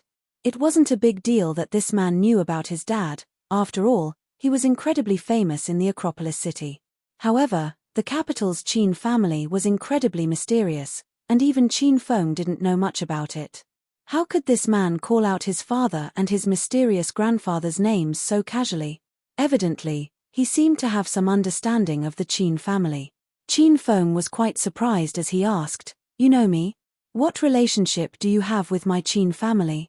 The man let out a long breath, as if he had been relieved from a burden. He carefully reached into his pockets and dug around for a while before taking out a small wooden box and handing it to Qin Feng. "Take this, and keep it safe. It'll save your family when the Qin family faces destruction." After seeing the man dig around in his pockets for a while and take out a crapper-looking wooden box, Qin Feng couldn't help but look down on it. Just as he was about to refuse, he heard the words the man spoke, which caused his sword-like eyebrows to deeply frown. "What's this?" Qin Feng took the black wooden box.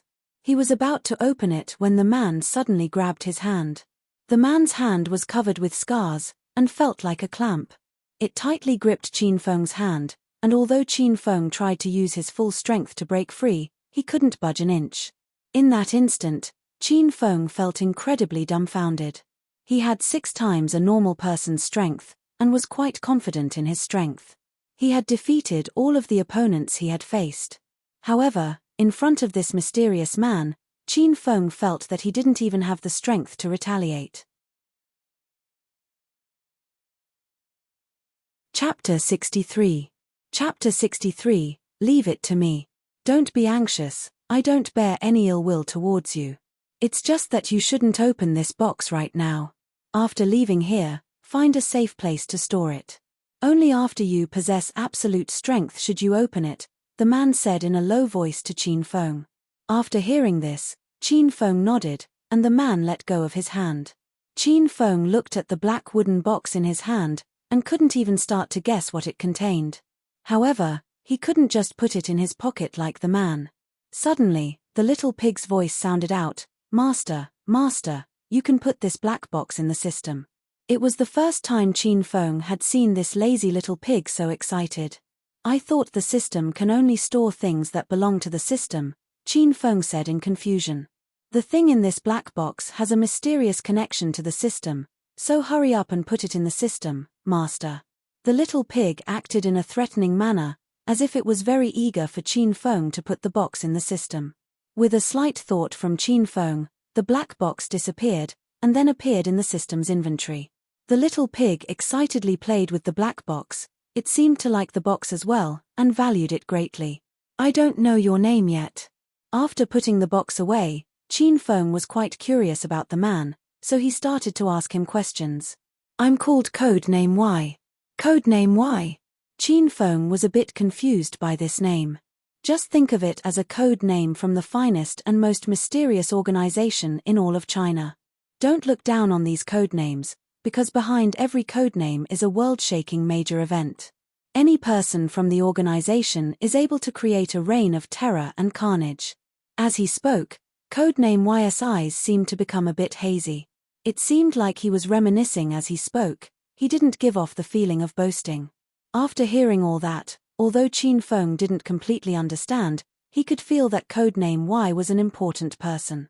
"Then why were you caught and locked up here?" "I wasn't caught. I happened to discover my leader's secret, and betrayed the organization. As such, in order to hide from the organization, I attacked someone to hide in here." While Qin Feng chatted with Codename Y, Captain Liu was cautiously taking an important phone call in an office of the North District Sub-Bureau. "Xiao Liu, do you remember all the things I've entrusted you with?" Hao Yun's grandfather said in a sinister voice. Although he couldn't see him, Xiao Liu could imagine his vicious face. Xiao Liu hurriedly patted his chest as he promised, "Don't worry, Sir Hao, leave it to me. After tonight, Qin Feng won't exist in this world anymore." After hearing this reassurance from Xiao Liu, Hao Yun's grandfather gradually calmed down. He knew that Qin Huang was investigating Uncle Feng's background, and with the Qin family's power, he would definitely discover something sooner or later. When that happened, it was almost certain that Qin Feng would be released. As such, Hao Yun's grandfather contacted Captain Liu of the North District Sub-Bureau to secretly get rid of Qin Feng before that happened. After hanging up, Captain Liu let out a long breath of relief. When did a small figure like him ever have the opportunity to talk to an important figure from the Acropolis city's 4 big families? Although it was only talking through the phone, Captain Liu's entire body was covered with cold sweat. This was because if he said anything wrong, he might not live to see the next day. After quickly calming himself down, Captain Liu's face became serious. He saw that it was nearly 1 a.m., and he started to walk towards the underground jail. Captain Liu quietly walked down to the underground jail and entered cell 8. Inside was a thug he knew. It would be perfect for him to ask this person to get rid of Qin Feng. As soon as the cell's door was opened, a muscular and bald-headed man grinned and hurried over. It was Tai Meng, who Qin Feng had screwed over a few days ago. "Big brother Liu, why have you come? Meng Zi, have you become used to staying here?" Captain Liu had received quite a few favors from Tai Meng in the past, and the two of them were fair-weather friends. Seeing that Captain Liu had come to find him in the middle of the night, Tai Meng felt quite excited. "Big brother Liu, who could become used to staying in jail? Are you here to let your bro out?" Tai Meng looked at Captain Liu in hope. "I can't just let you out right now, because a fiery-tempered female deputy director just came. She's incredibly strict, so I can't do whatever I want." Captain Liu patted Tai Meng's shoulder as his expression became serious, and he said in a low voice, "However, there's an opportunity for you. If you do it well, Big Bro here not only guarantees that you can get out tomorrow, but that you'll achieve meteoric success." "Big brother Liu, is there really such a good thing?" Tai Meng was so excited that his eyes almost became red as he stared at Captain Liu. "When has Big Bro ever lied to you? I'll tell you the truth, it was the Hao family's elder who gave this order." The Hao family's elder was an incredibly important person. Tai Meng was instantly interested. How could he give up such a rare opportunity? Tai Meng immediately expressed his interest. "Big brother Liu, what is it?" "I'll do anything." Captain Liu didn't dally. He whispered to Tai Meng, "You know the Qin family's hedonistic young master, Qin Feng?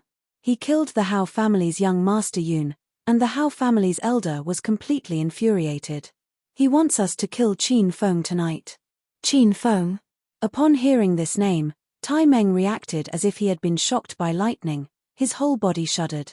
His gaze instantly became dark and cold. He was in jail because of that Qin Feng, and there was an opportunity for him to take revenge, then be released and receive the Hao family's favor. Tai Meng simply had no reason to give up this opportunity that would bring eternal rewards. He immediately agreed, "Big brother Liu, you've found the right person for this. There's hatred between me and Qin Feng, so don't worry, tonight will be the night that brat dies." "Very good. Do you need me to help you find some helpers?" Captain Liu's expression also became dark as he coldly asked. "Big brother Liu, which cell is that brat in?" Tai Meng felt that he alone was enough to take care of Qin Feng, that hedonistic young master. However, just to make sure everything went to plan, it would be better for him to take a few people with him. Because of all the years he had spent as a thug, he had quite a few connections. He knew half of the people in this jail, and if Qin Feng was locked up with people he knew, that would save a lot of trouble for him. "Cell 12, the innermost cell on the right-hand side," Captain Liu replied. "Hehe, then there's no need. I have 3 brothers in there. The 4 of us are enough to take Qin Feng's life." Tai Meng knew that in cell 12, there was the long-haired man, bald-headed man, and the man with the wolf tattoo. He patted his chest and assured Captain Liu the job would be done. Seeing that Tai Meng was so confident, Captain Liu didn't say much and led him to cell 12. Qin Feng and Codename Y were still chatting. Qin Feng had learned many shocking things from Codename Y, and had received much information about some hidden experts. After hearing about those things, Qin Feng realized that he didn't have that much strength. Moreover, he could tell that this Codename Y was an important person in the past, and perhaps even Uncle Fu wouldn't be able to put up a fight in front of him. "There are people coming. Sit away from me. Remember, you must keep that box safe. I hope we can meet again in future." Chapter 64. Chapter 64. Are you all crazy? Only now did Qin Feng hear the footsteps approaching the door. Catcher. The cell's door was pushed open, and Qin Feng saw a tall and well-built man walk in. The man was bald, and his head glimmered in the dark cell. After the bald-headed man walked in, the cell was once again locked. Qin Feng looked at the man's face, and found that it was Tai Meng, the man who had boasted that he had killed people before. In an instant, Qin Feng's expression became cold. This was because he sensed some danger. It was unlikely that Tai Meng had been sent in here at this time of the night for no reason. There was definitely someone who had arranged for him to come here for a purpose. As soon as Tai Meng entered, he looked around, and when he saw Qin Feng, his face lit up with a delighted smile. Haha, young Master Qin, we meet again. In Tai Meng's eyes, Qin Feng was just a hedonistic young master who only knew how to play. He believed that Qin Feng was weaker than a girl, and it would take perhaps 2 slaps to kill him. Tai Meng was in jail because of Qin Feng. However, he was not in a rush to teach him a lesson. He wanted to first humiliate this high and mighty young master to satisfy himself. Ho, so it's Brother Baldy. I never thought we'd be linked by fate, and would even meet here. Qin Feng was even less in a hurry. After all, he wasn't sure what was happening, and wanted to get some information from Tai Meng. Chimpage. Qin Feng, oh Qin Feng, I'm surprised by your stupidity. Do you really think your elder was coincidentally placed in this cell? Haha, in a while, you'll really have died without knowing what's going on. After hearing Qin Feng still dared to call him Baldy, Tai Meng's expression darkened as he violently gazed at Qin Feng.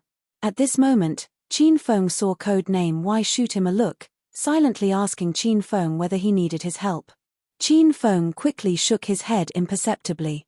If codename Y attacked, Tai Meng would die before he even realized what had happened. Brother Baldy, this young master can't exactly understand your words. Does someone want to kill me?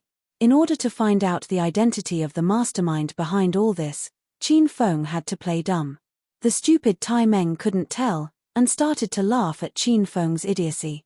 Qin Feng, since you're about to die, your elder might as well tell you, the Hao family's elder sent me to get rid of you. Once I do that, I'll be released, and will rise to meteoric success by following him. Ha ha ha. Tai Meng started to laugh uproariously in the cell as he looked at Qin Feng with condescension. There's also something else. What I said at the Royal Hotel wasn't a joke. Your elders killed people before, and isn't afraid to do it again. Haha, I'm so afraid, Qin Feng replied as he coldly laughed. It turned out that his guess was right. Tai Meng had been sent by the Hao family. However, Qin Feng didn't believe that Tai Meng would be released after killing him and would achieve meteoric success. With the Hao family's elder's personality, he would be killed to be silenced. Since he had already gained the information he wanted, Qin Feng couldn't be bothered to waste any more words with Tai Meng. After seeing how arrogantly he was acting, Qin Feng decided to teach him a lesson he wouldn't forget. However, Qin Feng didn't even have to act. He kicked the long-haired man on the ground, causing him to wake up. Didon't hit me. I was wrong, I was truly wrong. When he woke up, the long-haired man was still thinking about being sent flying by Qin Feng's kick. He crawled up in fear as he begged for mercy. After seeing the long-haired man acting so crazily, Tai Meng went over and hit him. Long-hair, why are you acting so crazy at night? Only then did the long-haired man come back to his senses. He completely ignored Tai Meng as he looked around. When he saw Qin Feng sitting there, coldly staring at him, he was so scared that he started to tremble. The commotion the long-haired man caused resulted in the other tattooed men also being woken up. After they woke up, they didn't beg for mercy like the long-haired man, but still hurriedly looked over to Qin Feng and were scared into silence. Tai Meng thought the 3 of them had fallen asleep. Seeing them wake up, he laughed as he said to them, "Brothers, I'll tell you a piece of good news. A higher-up wants Qin Feng dead, so if the 4 of us finish this job, we'll be able to get out of jail tomorrow and go drinking together." The 3 of them quickly recognized Tai Meng. They weren't very close, but because they were all part of the underworld, they often went drinking together. After hearing that Tai Meng wanted to kill Qin Feng, the expressions of the 3 men darkened. They hurriedly distanced themselves from Tai Meng and looked at him in disgust. If he wanted to die, he could die alone. The three tattooed men had all personally experienced how strong Qin Feng was. They couldn't receive a single blow from him before being knocked unconscious. How could they dare to offend him again? The long-haired man was the first to react, and made it clear that he wasn't with Tai Meng. Tai Meng, why are you spouting nonsense in the middle of the night? Piss off back to your own cell, otherwise the three of us won't show you any courtesy. The bald-headed man and man with the wolf tattoo also started to yell, "Fudge, Tai Meng, what's wrong with your brain? Young Master Qin is our boss. If you want to do anything to him, you'll have to get through us first." The three men were worried that Qin Feng would misunderstand and think they were working with Tai Meng.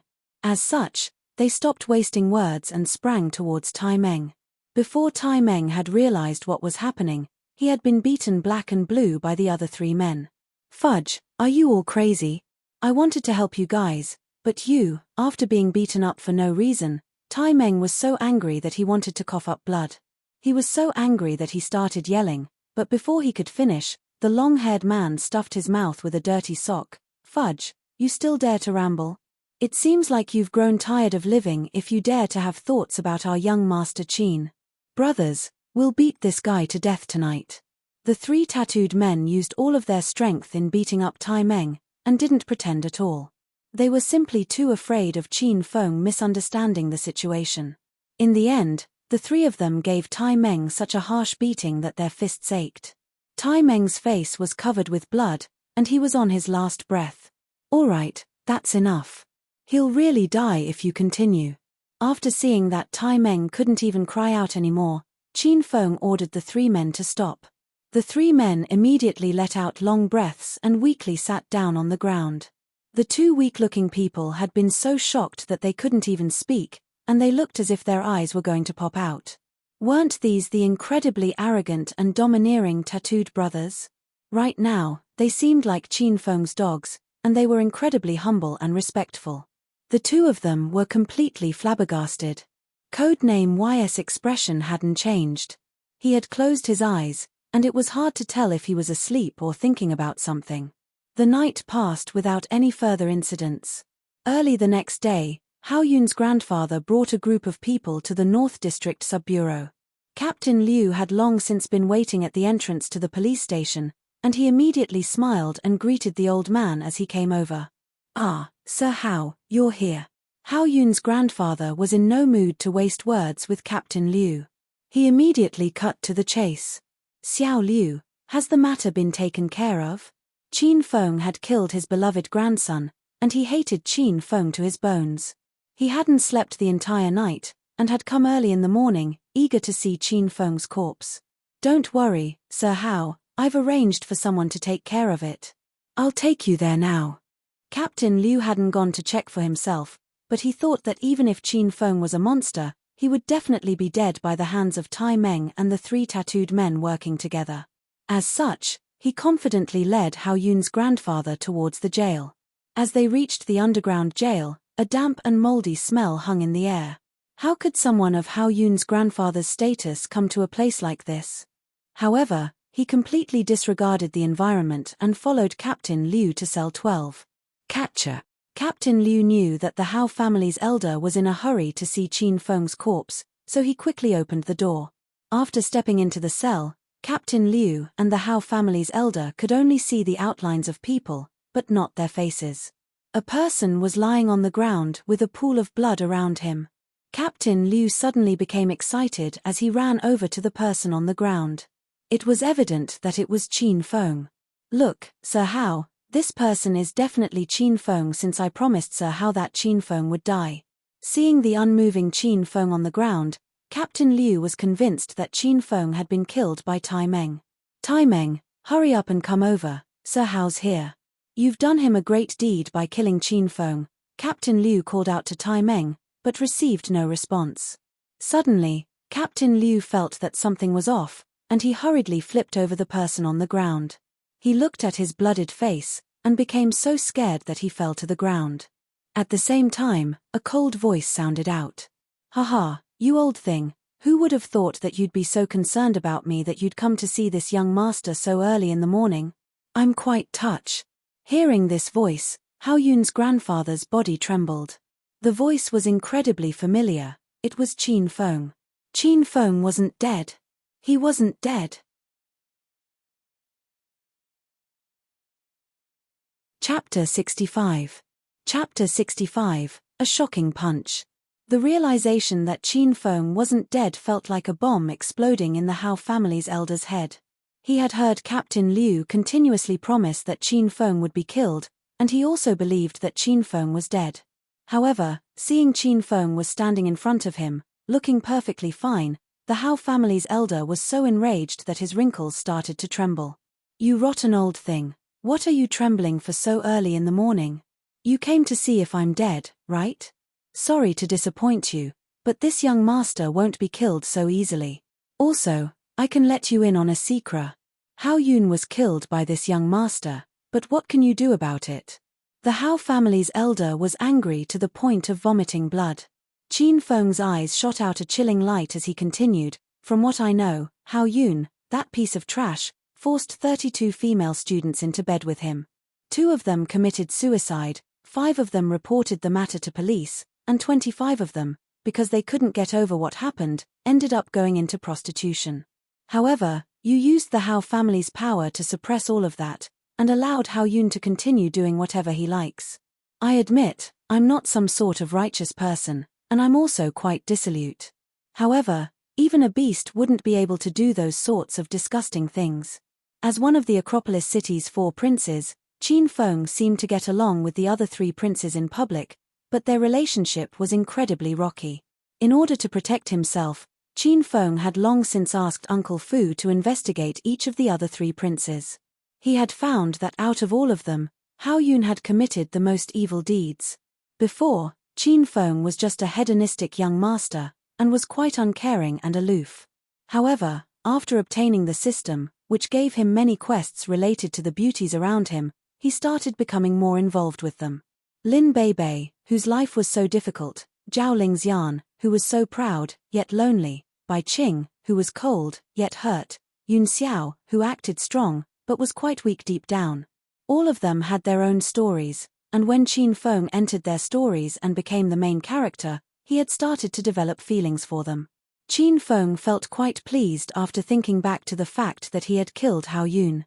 As Qin Feng rambled about all of the evil deeds Hao Yun had done, the Hao family's elder's face became incredibly sinister, and his withered hands shook uncontrollably. "Qin Feng, I'm going to kill you. Your elder's going to personally kill you today." Suddenly, the Hao family's elder became berserk, and his face twisted savagely as he rushed towards Captain Liu and grabbed the gun at his waist. He gripped the gun with both hands and pointed at Qin Feng, then immediately released the safety and pulled the trigger. A muffled bang sounded out. The Hao family's elder had really shot at Qin Feng. The gunshot terrified everyone within the cell, and even Codename Y revealed a rare look of anxiousness as he looked at Qin Feng. However, seeing him standing there, completely fine, he soon calmed down. Perhaps no one else saw Qin Feng's movements, but Codename Y clearly saw that the instant the gun fired, Qin Feng tilted his head, easily dodging the bullet. From Codename Y's analysis of Qin Feng's speed, he determined that he was at least a Stage 5 external expert. Codename Y's eyes shone. Qin Feng was still incredibly young, and yet had reached this sort of level. He was a cultivation genius who would only appear once in 100 years. A Stage 5 external expert could release 1.5 times a normal person's speed. Qin Feng was only a Stage 2 expert, which gave him 1.2 times a normal person's speed, and the reason he could achieve such a speed was because he had consumed 2 speed potions, which gave him 1.4 times a normal person's speed. This was the first time Qin Feng had attempted to dodge a bullet, and with the Hao family's elder standing so close to him, he couldn't help but put all of his effort into dodging. He had taken off the flying dragon armor on his body, releasing 1.6 times a normal person's speed that shocked even Codename Y. However, even with 1.6 times a normal person's speed, trying to dodge a bullet at such close range was still a difficult feat if it wasn't for the fact that the Hao family's elder was quite old, and his hands were trembling out of anger. It would have been incredibly difficult for Qin Feng to dodge the bullet. As such, the bullet's trajectory was a bit skewed to begin with, which made it easier for Qin Feng to dodge it. However, how could any of the other people see what had happened? They only saw that the Hao family's elder had shot at Qin Feng, but Qin Feng was perfectly fine, and didn't even move.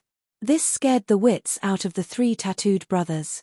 They inwardly rejoiced that they hadn't tried to kill Qin Feng with Tai Meng. That would have been suicide. As for the two weak-looking men, their eyes rolled up as they fainted. The Hao family's elder looked at Qin Feng aghast. He couldn't believe that Qin Feng was still alive, and looking perfectly fine. Qin Feng suddenly moved, and came to the Hao family's elder in the blink of an eye. He had actually dared to point and shoot a gun at Qin Feng. This made him incredibly furious. The consequences would be severe.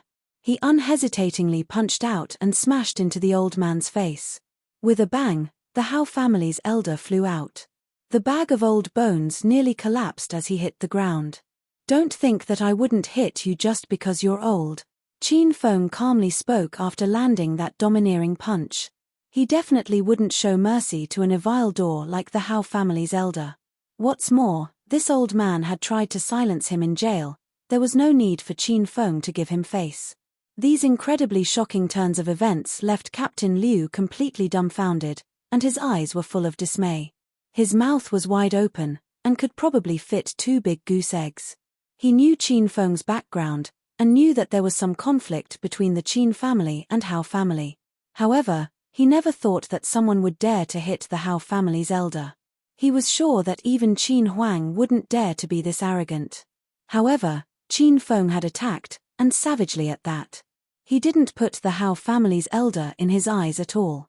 Captain Liu looked at Qin Feng's overbearing and domineering figure, and felt that he hadn't punched the old man out of arrogance, but because he possessed the strength to do so. "Qin Feng, why you dare to goddamn punch me?" The Hao family's elder pointed at Qin Feng and roared in disbelief. He was a sorry figure on the ground, and his entire body was covered with dirt and dust. He spat out a few mouthfuls of blood before gradually recovering. At this moment, footsteps rumbled out as a large group of people brought by the Hao family and Qin family rushed over. The people from both parties were dumbfounded after seeing the scene before them. Only after staring in shock for a while did Hao Yun's father, Hao Nan, rush over to the Hao family's elder, Hao Longtian, and help him up. Chapter 66. Chapter 66, The Han Family. "Dad, what's going on? Who hit you like this?" Hao Nan was completely flabbergasted as he looked around him. There was no one in this jail who would dare to hit the Hao family's elder. He even wondered if it was his dad who had tripped over and ended up like this. "Nana, hurry, hurry and kill that Qin Feng. I want to see him die." Seeing that his family's people had arrived, the Hao family's elder started to become emotional. He pressed his hand against his aching chest and after coughing, spat out another 2 mouthfuls of blood. When they saw that their elder was coughing up blood, the faces of the Hao family's people all darkened, becoming more savage than a demon's. "Dad, it couldn't have been that bastard Qin Feng who hurt you like this?" Hao Nan asked in surprise.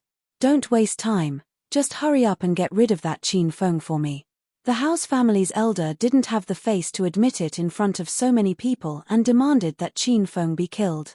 Looking around, the Hao family saw that out of everyone present, only Qin Feng had the guts to hit their family's elder. Hao Nan instantly became furious and didn't say anything as he swung his fist towards Qin Feng. He had been in the military before, and in order to train his body, he had learned many self-defense techniques. Hao Nan was certain they would be enough to deal with this hedonistic young master. His big fist soon arrived right in front of Qin Feng's eyes, and the ruthlessness on his face was plain for all to see. He was probably aiming to take out one of Qin Feng's eyes with this punch. At this very moment, Qin Feng acted. He threw a simple punch, but it was incredibly fast. Most of the people present weren't able to see it clearly, it looked like a shadowy blur to them. Following this, Hao Nan's large body flew backwards. Only when Hao Nan's body heavily landed on the ground with a thump did everyone else come back to their senses. Everyone was staring with widened eyes, even Qin Huang. It was as if he didn't recognize Qin Feng anymore.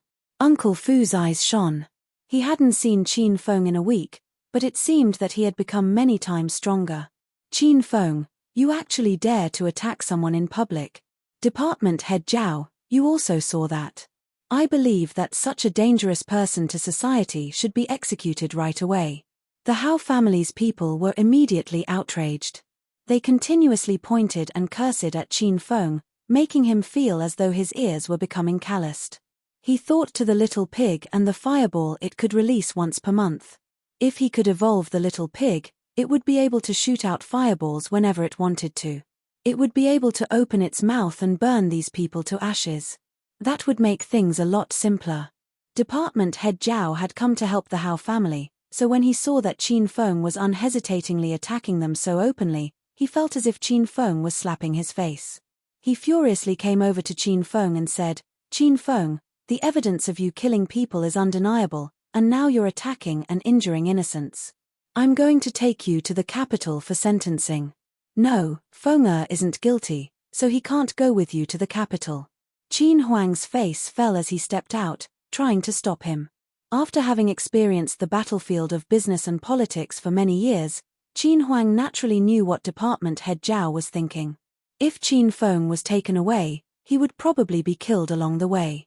"Qin Huang, although you're the Acropolis City's Chamber of Commerce representative and have contributed much to the city economically, it's a fact that Qin Feng has killed people. I hope you won't continue to try to defend him. Otherwise, I'll arrest you as well."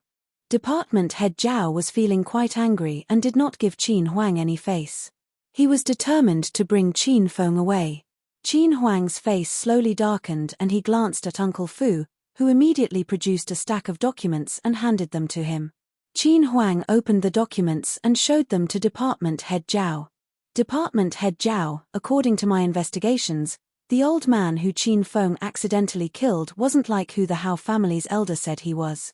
He wasn't the Hao family's butler, he was a murderer who killed 6 people in the southeast region 3 years ago, the national fugitive who killed an entire family, Zhong Fei." After looking through the documents Qin Huang had handed to him, a look of surprise flashed in Department Head Zhao's eyes, but his expression soon turned icy again. "How do I know that these documents aren't fake? Even if it was a case 3 years ago, it will take some time to determine if that old man really was a murderer. However, even you saw Qin Feng attacking innocents, so I'm still going to take him to the capital. If anyone tries to stop me, then don't blame me for being discourteous, I'll take them as well."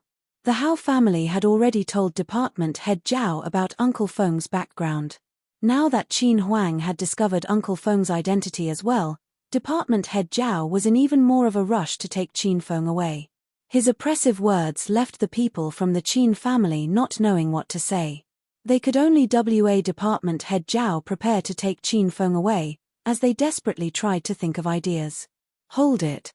I'll see who dares to take away Qin Feng today." At this incredibly crucial moment, a strong and steady voice rang out. Everyone looked over to the entrance of the jail, and saw a tall and sturdy man. Next to him was a beautiful woman with curled hair, who was also quite tall and had a fiery figure.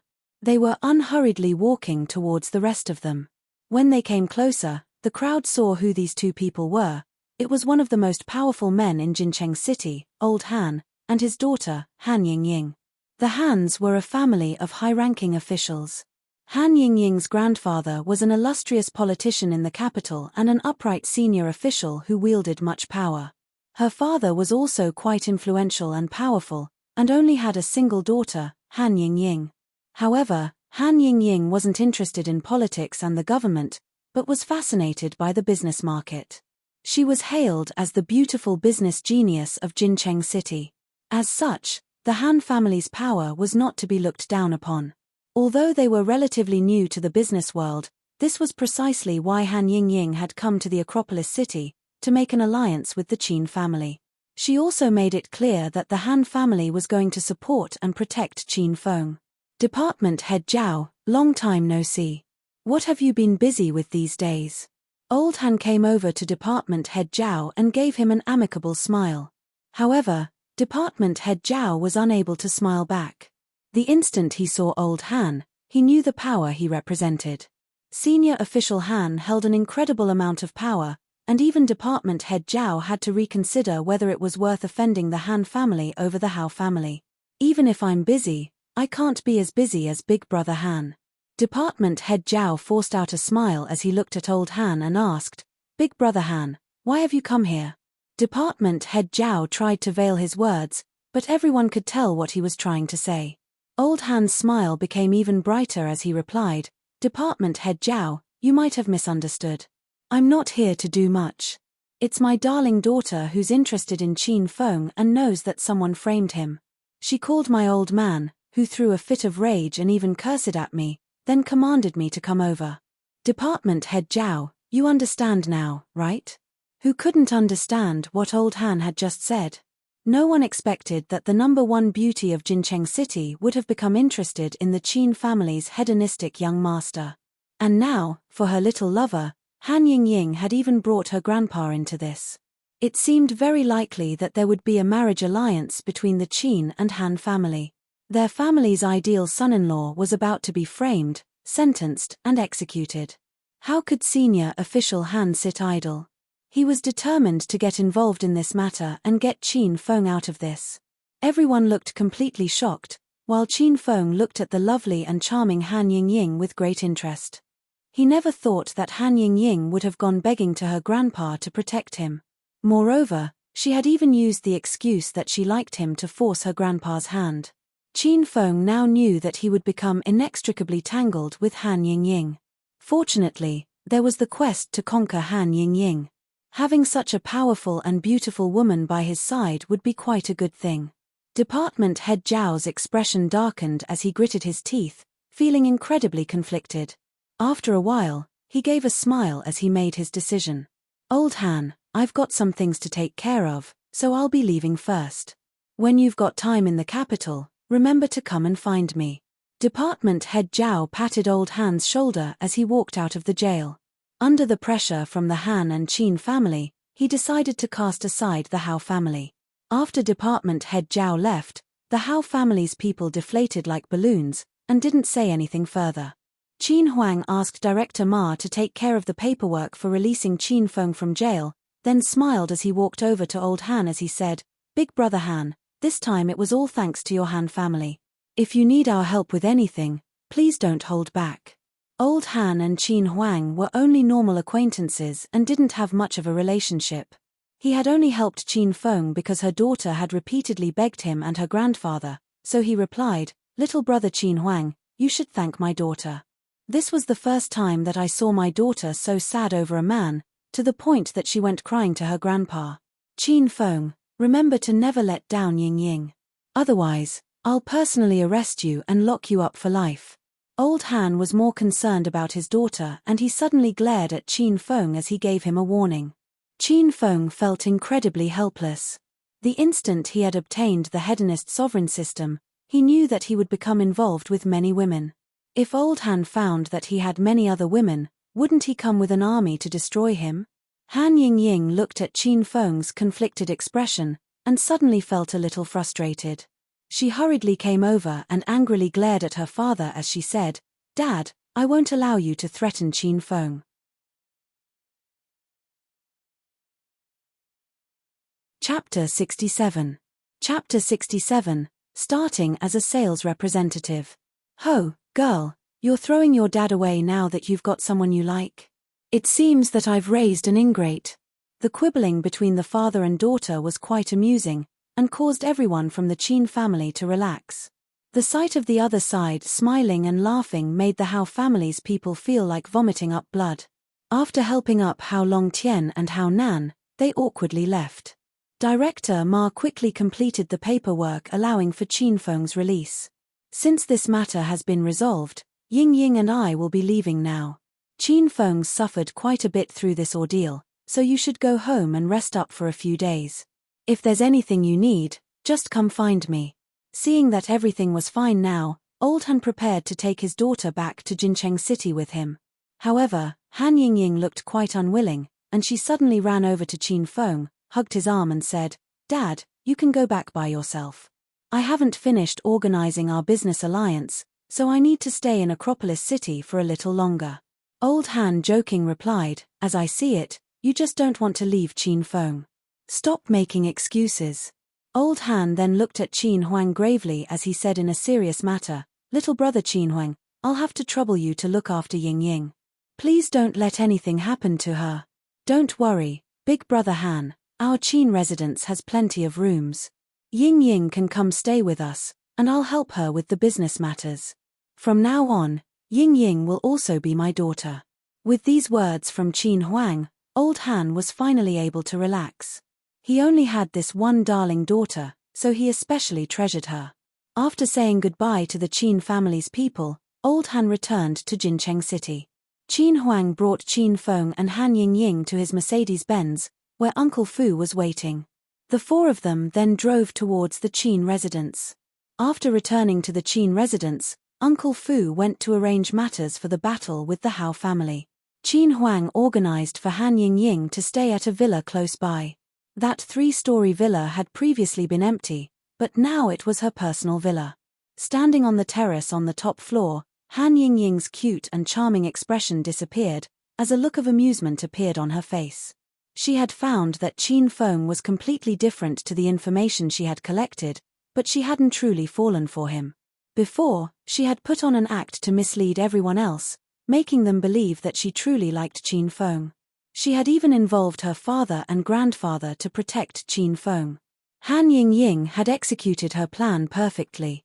Apart from Qin Feng, who somewhat suspected Han Yingying, everyone else thought that she was head over heels for him. Just like that, Han Yingying had indirectly taken the Qin family hostage. Even if Qin Huang didn't want to cooperate with Han Yingying, that option wasn't available to him anymore. In order to expand the Han family's business empire, Han Yingying had resorted to all means available to her, and had come up with many devious plans. In the end, she still saved Qin Feng, and the Han family allying with the Qin family would be beneficial to both of them.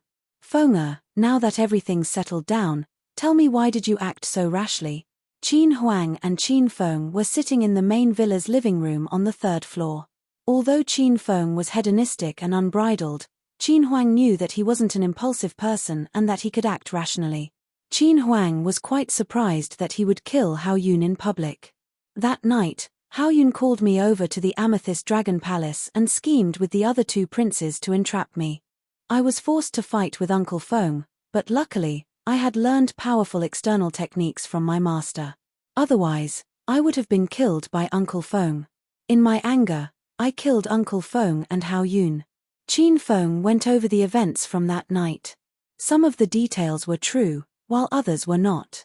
It wasn't that he wanted to lie to his father, but that this matter involved Zhong Biao and the Hedonist sovereign system. He simply didn't want to reveal too much. After listening to Qin Feng's side of the story, Qin Huang felt that there were some things that he had left out. However, Qin Huang believed that those things were related to his son's mysterious master and sect, so he didn't ask any further. "Since the situation's like that, I won't say anything else. The Hao family has indeed committed countless atrocities, so it could be said that our Qin family has done the public a service." Qin Huang then deeply sighed. Although he didn't fear the Hao family, they were still quite a significant one. This battle was sure to cause the Qin family to suffer considerable losses. "Fenger, although you've come back safely this time, the Hao family will definitely try to attack you from the shadows. In the future, you need to be more careful. Actually, how about you stop going to university for a while, and come work at the royal group?" "No way, Dad, do you really trust me to go to work? You're not worried I'd destroy the entire company?" After experiencing such a carefree lifestyle, Qin Feng didn't want to work. Qin Huang glared at Qin Feng as he replied, "You want to destroy the royal group? You'll have to possess the ability first. I'm not going to let you in by the back door. You'll start at the sales department as a sales representative." "Dad, did you pick me up from the rubbish dump?" Qin Feng could feel his world collapsing. Qin Huang's face became completely serious. "You wish. If I really picked you up from the rubbish dump, that would have cost you 8 lifetimes worth of luck. I don't want to hear any more complaints. This time, I won't pamper you. If you don't want to start as a sales representative, then go to the capital's Dongfang family and marry Dongfang Qing Shui.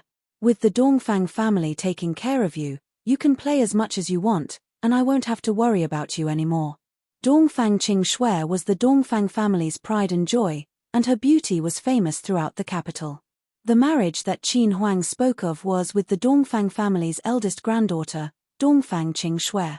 Even Qin Huang felt that his son's life was too good. Qin Feng was simply too lucky for him to be able to arrange this marriage, and for the Dongfang family to be so willing. However, this brat didn't want to marry Dongfang Qingxue. Some water must have leaked into his head while he was showering. Hearing that the alternative was immediately getting married, Qin Feng's attitude immediately changed. He chuckled as he said to Qin Huang, "Dad, I'm already an adult, so I should be challenging myself. I feel that starting from the bottom as a sales representative will be able to develop my willpower. I've decided that I'll start working tomorrow, and I promise that I'll be a competent sales representative and help the company become more prosperous." Qin Huang helplessly shook his head. Why was his son so dumb?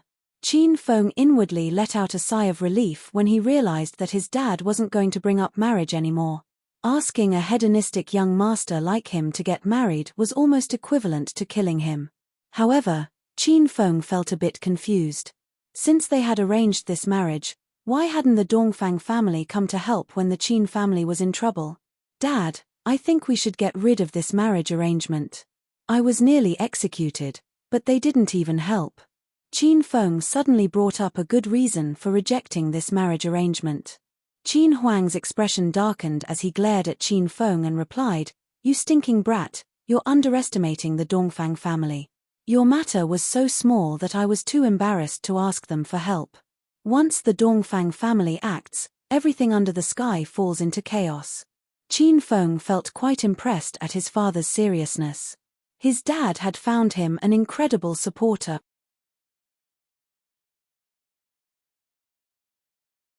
Chapter 68. Chapter 68, The Capital's Qin Family. After talking to Qin Feng about the Dongfang family and doing some work, Qin Huang sat in frustration as he sipped his tea. He had another headache to worry about, which was Jincheng City's Han family. Qin Huang had already arranged a marriage for Qin Feng, but Han Yingying was also interested in him. This was quite problematic and caused Qin Huang to feel quite annoyed. His son was lazy, hedonistic, and dissolute. Why would such a pretty and smart girl fall for him? Seeing his father's silence, Qin Feng was dying to ask a question. Ever since he had met codename Y in Cell 12 and heard him talk about the capital's Qin family, he had become quite curious about them. Although Qin Feng was part of the Qin family, he knew almost nothing about them. He only knew that the old patriarch of the capital's Qin family was his grandpa. However, since the day of his birth, he had never been to visit the capital's Qin family or met his mysterious grandpa. However, the capital's Qin family had always been in contact with his Acropolis city's Qin family.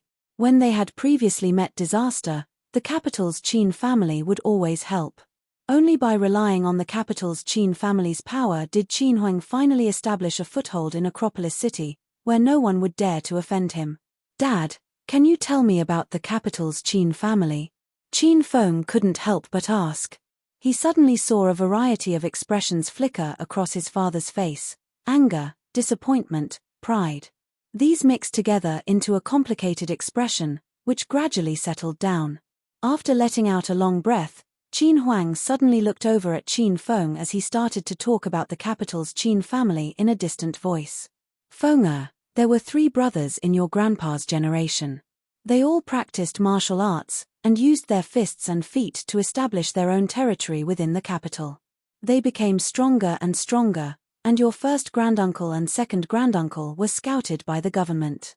After this, they lost contact." Qin Huang's gaze became hazy, as if he was physically looking back to 20 years ago. "Afterwards, my generation was born. My generation had 4 brothers. As the eldest, I was meant to inherit the position of patriarch. However, because of some reasons, I left the capital's Qin family, and your second uncle stepped up to the position of patriarch. In order to prevent the Qin family from growing weaker, your grandpa set some family rules. Each generation's junior patriarch would not be determined by seniority. Instead, my brothers and I left the capital, found our own cities, and started our own families. When our children, the grandchildren generation, all reach 18 years of age, you'll gather with the capital's Qin family to choose the new junior patriarch. The junior patriarch's family will remain with the capital's Qin family, while everyone else will return to their own cities and wait for the next generation's opportunity. Qin Feng now truly understood the Qin family for the first time. He was somewhat impressed by his grandpa's system. The victor was the king. This was the first law of nature. Dad, hasn't everyone in my generation turned 18? After realizing that he had the right to succeed the capital's Qin family, Qin Feng suddenly became interested. There's still less than a year. My fourth brother's youngest son will turn 18 then. Qin Huang replied, as he looked out over Acropolis City's night view through the French windows. In the blink of an eye, 20 years had passed and soon, the four brothers would be reunited in the capital. Who knew what would happen? Of course, there were some things that he hadn't mentioned to Qin Feng. In order to secure the position of patriarch, the four brothers had developed a deep enmity against each other. He wondered if this would change after 20 years. Less than a year? Doesn't that mean I'm going to compete for the position of junior patriarch soon? Qin Feng was quite shocked. He suddenly felt that his father didn't quite care about this competition to become junior patriarch. Otherwise, why would he only tell him about it today? Qin Feng even had asked him about it first. Qin Feng wondered if his father had only planned him to tell him on the day. However, how could Qin Huang not care about it? Back then, his second brother had stolen away the position with his insidious plots. Although he hadn't talked about these things for the past few years, he still felt some anger and bitterness. The Qin family's competition for choosing the next junior patriarch had a martial arts section, which was one of the most important parts. Even if Qin Huang's finances and business completely eclipsed those of his brothers, it would all be for naught if Qin Feng's martial arts abilities weren't up to par. When Qin Feng was born, Qin Huang had asked an expert to look over his body. After finding out that Qin Feng's body was unsuited for practicing martial arts, Qin Huang suppressed his desire to reclaim his place at the capital and never told Qin Feng about these things. However, a sliver of hope appeared within Qin Huang's heart as he saw Qin Feng's strength grow day by day. He sincerely looked at Qin Feng as he said, "Feng, the competition at the capital's Qin family focuses on one's personal strength the most. There'll be a martial arts competition, so do your best. Dad hopes you can take the position of junior patriarch. After all, even though you might think the Acropolis City's Qin family is quite powerful, you'll find that the world you knew was simply the tip of the iceberg when you see the capital's Qin family and become the junior patriarch. There are many more, unbelievably powerful organizations and people that will appear before you. When that time comes, I believe you'll become more and more powerful. Maybe you'll even surpass your dad and stand at a higher peak." Qin Feng was surprised upon his father's sudden show of emotion. However, a feeling of resolution sprang forth within his heart when he saw the look of hope in his father's eyes. Even if it was only for his father, Qin Feng was determined to win the competition in 1 year and become the next junior patriarch. "Dad, don't worry, I won't let anyone laugh at you. On the day I become the junior patriarch, you'll be able to proudly step back into the capital's Qin family and take back the position of patriarch that belongs to you." Qin Feng looked completely serious and determined, which sent a wave of warmth through Qin Huang's heart. Suddenly, he felt as if he could see clearly. He realized that all his fame and glory was simply smoke. As long as his son could live happily and healthily, he would be able to face Su in the afterlife. "Dad, since you've told me about the capital's Qin family, tell me about my mother as well." After hesitating for a moment, Qin Feng mustered up the courage to ask. Ever since he had been born, he had never seen his mother. When he had asked about his mother in the past, his father had always severely rebuked and lectured him. When he grew up and asked about this, his father would always change the topic. In the end, Qin Feng stopped asking. Perhaps there were some circumstances preventing his father from telling him. When the time was right, his father would probably tell him. Now that Qin Huang had started to open up, perhaps he would spill the beans on Qin Feng's mother as well. However, the smile on Qin Huang's face was suddenly replaced with a dark look. "That's all we'll talk about today. If you want to take the position of junior patriarch, You'll need to work hard on your martial arts and become stronger. As for your mother, I'll tell you about her when you become the capital's Qin family's patriarch." After saying this, Qin Huang turned and left. For the rest of the day, Qin Feng was quite bored, and swam in the swimming pool in the middle of the villa. The only interesting thing was that Han Ying had kept him company next to the pool in the afternoon. Han Ying, who was wearing a bikini, looked extremely voluptuous and seductive. However, knowing how scheming she was, Qin Feng gave up on any thoughts about sleeping with her. This sort of woman couldn't be slept around with, they could only be conquered. When it became dark, Qin Huang finally gave Qin Feng a task. He was to go to Zhao Lingxian's house to visit his uncle Zhao. This was because Uncle Zhao had expended much effort to help Qin Feng this time as well. Thinking to his arrogant, but cute little sister Lingxian, Qin Feng didn't hesitate to dress himself up as he left for the Zhao family's residence. Qin Huang had wanted Uncle Fu to accompany Qin Feng, but Qin Feng had refused. He was preparing to seduce a girl. Perhaps if his little sister Lingxian was in a good mood, she might kiss him again. If Uncle Fu was there, he would just be a third wheel. Seeing that Qin Feng was adamant about him not coming, Uncle Fu complied with his wishes.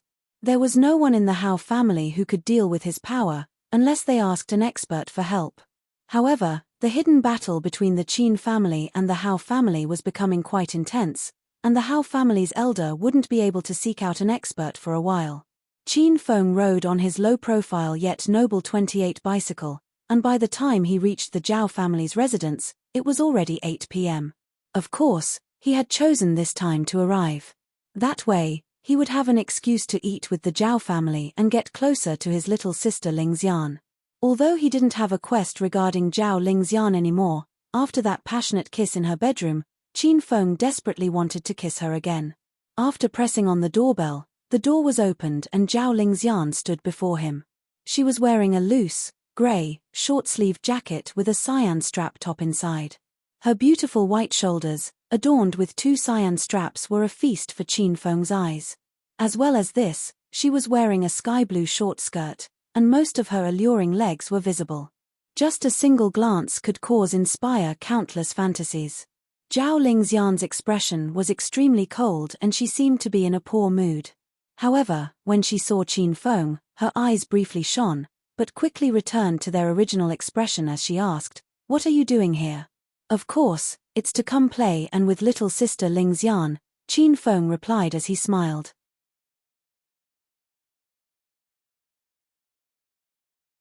Chapter 69. Chapter 69, The Arrogant Liang Zhenwei. Zhao Lingxian glared at Qin Feng because she didn't like him acting so frivolously, then turned around and walked back. Qin Feng entered and closed the door. Just as he was going to walk after her, he saw an unfamiliar man sitting in the Zhao family's lounge. When he looked at the man's face, Qin Feng felt as if he had seen him before, but couldn't remember where. "Ah, Qin Feng's arrived. Have a seat." Seeing that Qin Feng had come in, Zhao Diehai smiled as he beckoned him over and asked him to sit down. "We have a guest tonight, the capital's Liang family's second son, Liang Zhenwei, who is Liang Sheng's big brother. This is my good friend's son, Qin Feng." Zhao Diehai introduced them. Qin Feng sat down beside Zhao Lingxian and locked gazes with Liang Zhenwei, who was sitting beside her. Both of their eyes had a hint of iciness buried within them. "Uncle Zhao, what's this Qin Feng's relationship with Princess Lingxian?" Seeing that Qin Feng had immediately come to sit next to Zhao Lingxian, a hint of hostility flashed in Liang Zhenwei's eyes. Evidently, Zhao Diehai could tell what Liang Zhenwei was thinking and he hurriedly smiled as he replied, "Young Master Liang, don't misunderstand, I've been close friends with Qin Feng's father for 20 years and Qin Feng grew up with my daughter. They can be considered as childhood sweethearts, but there's nothing between them." It would have been better for Zhao Diehai not to explain. Hearing that they were childhood sweethearts, Liang Zhenwei's expression became ever darker. He had come to the Acropolis city's Zhao family as the capital's Liang family's representative for 2 reasons.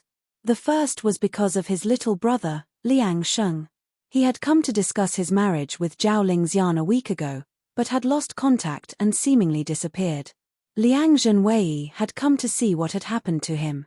The second reason was because the Liang family felt that something was off, and it was very likely that Liang Sheng had been killed. If that was the case, the marriage between the Liang family and Zhao family would not be able to go ahead. As such, Liang Zhenwei would replace Liang Sheng to ask for Zhao Lingxian's hand in marriage. Uncle Zhao, last time when my little brother Liang Sheng was here, this Qin Feng was also present, right?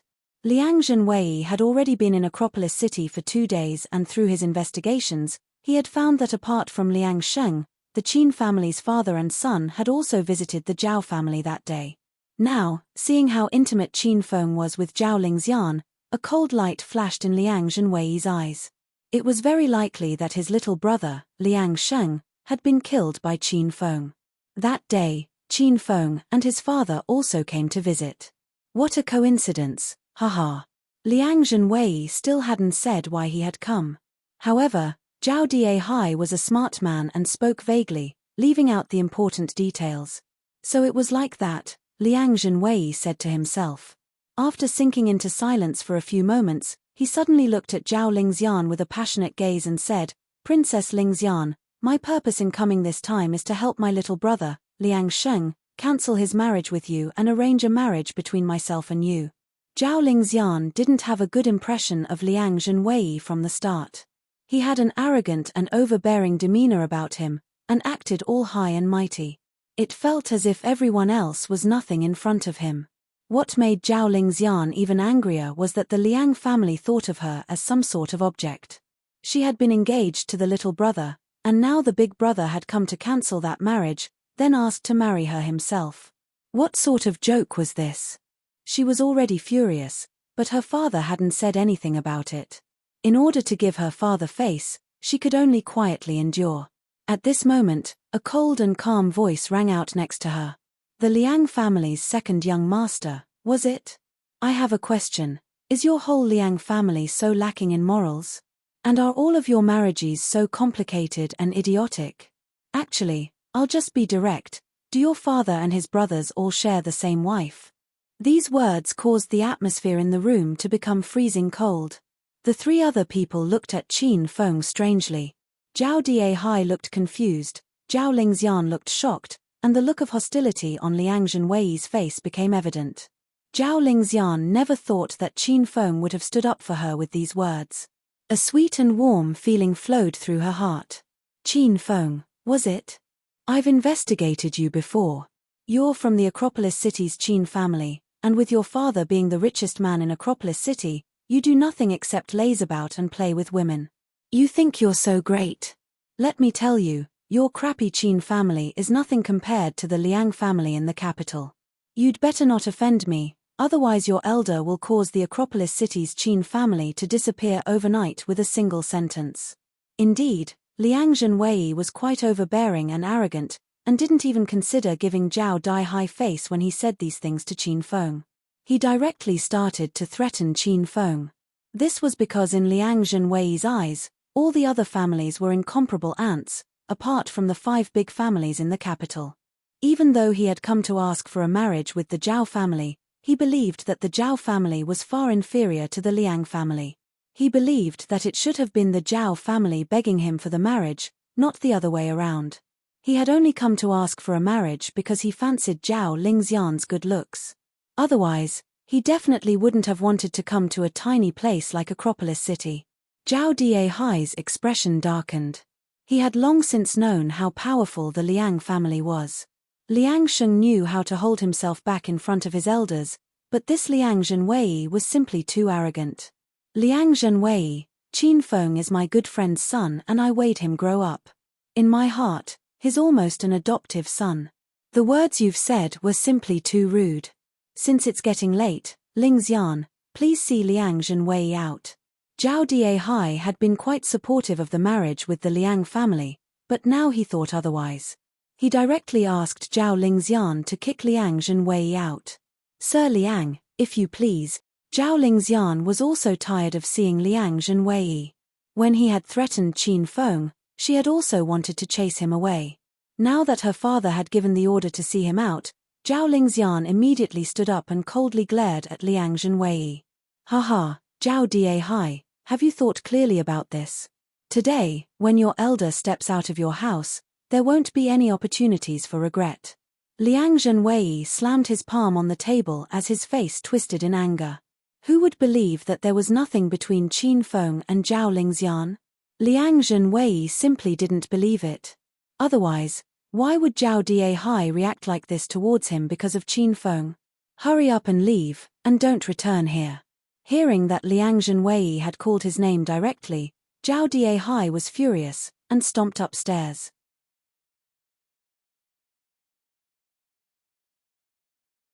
Chapter 70.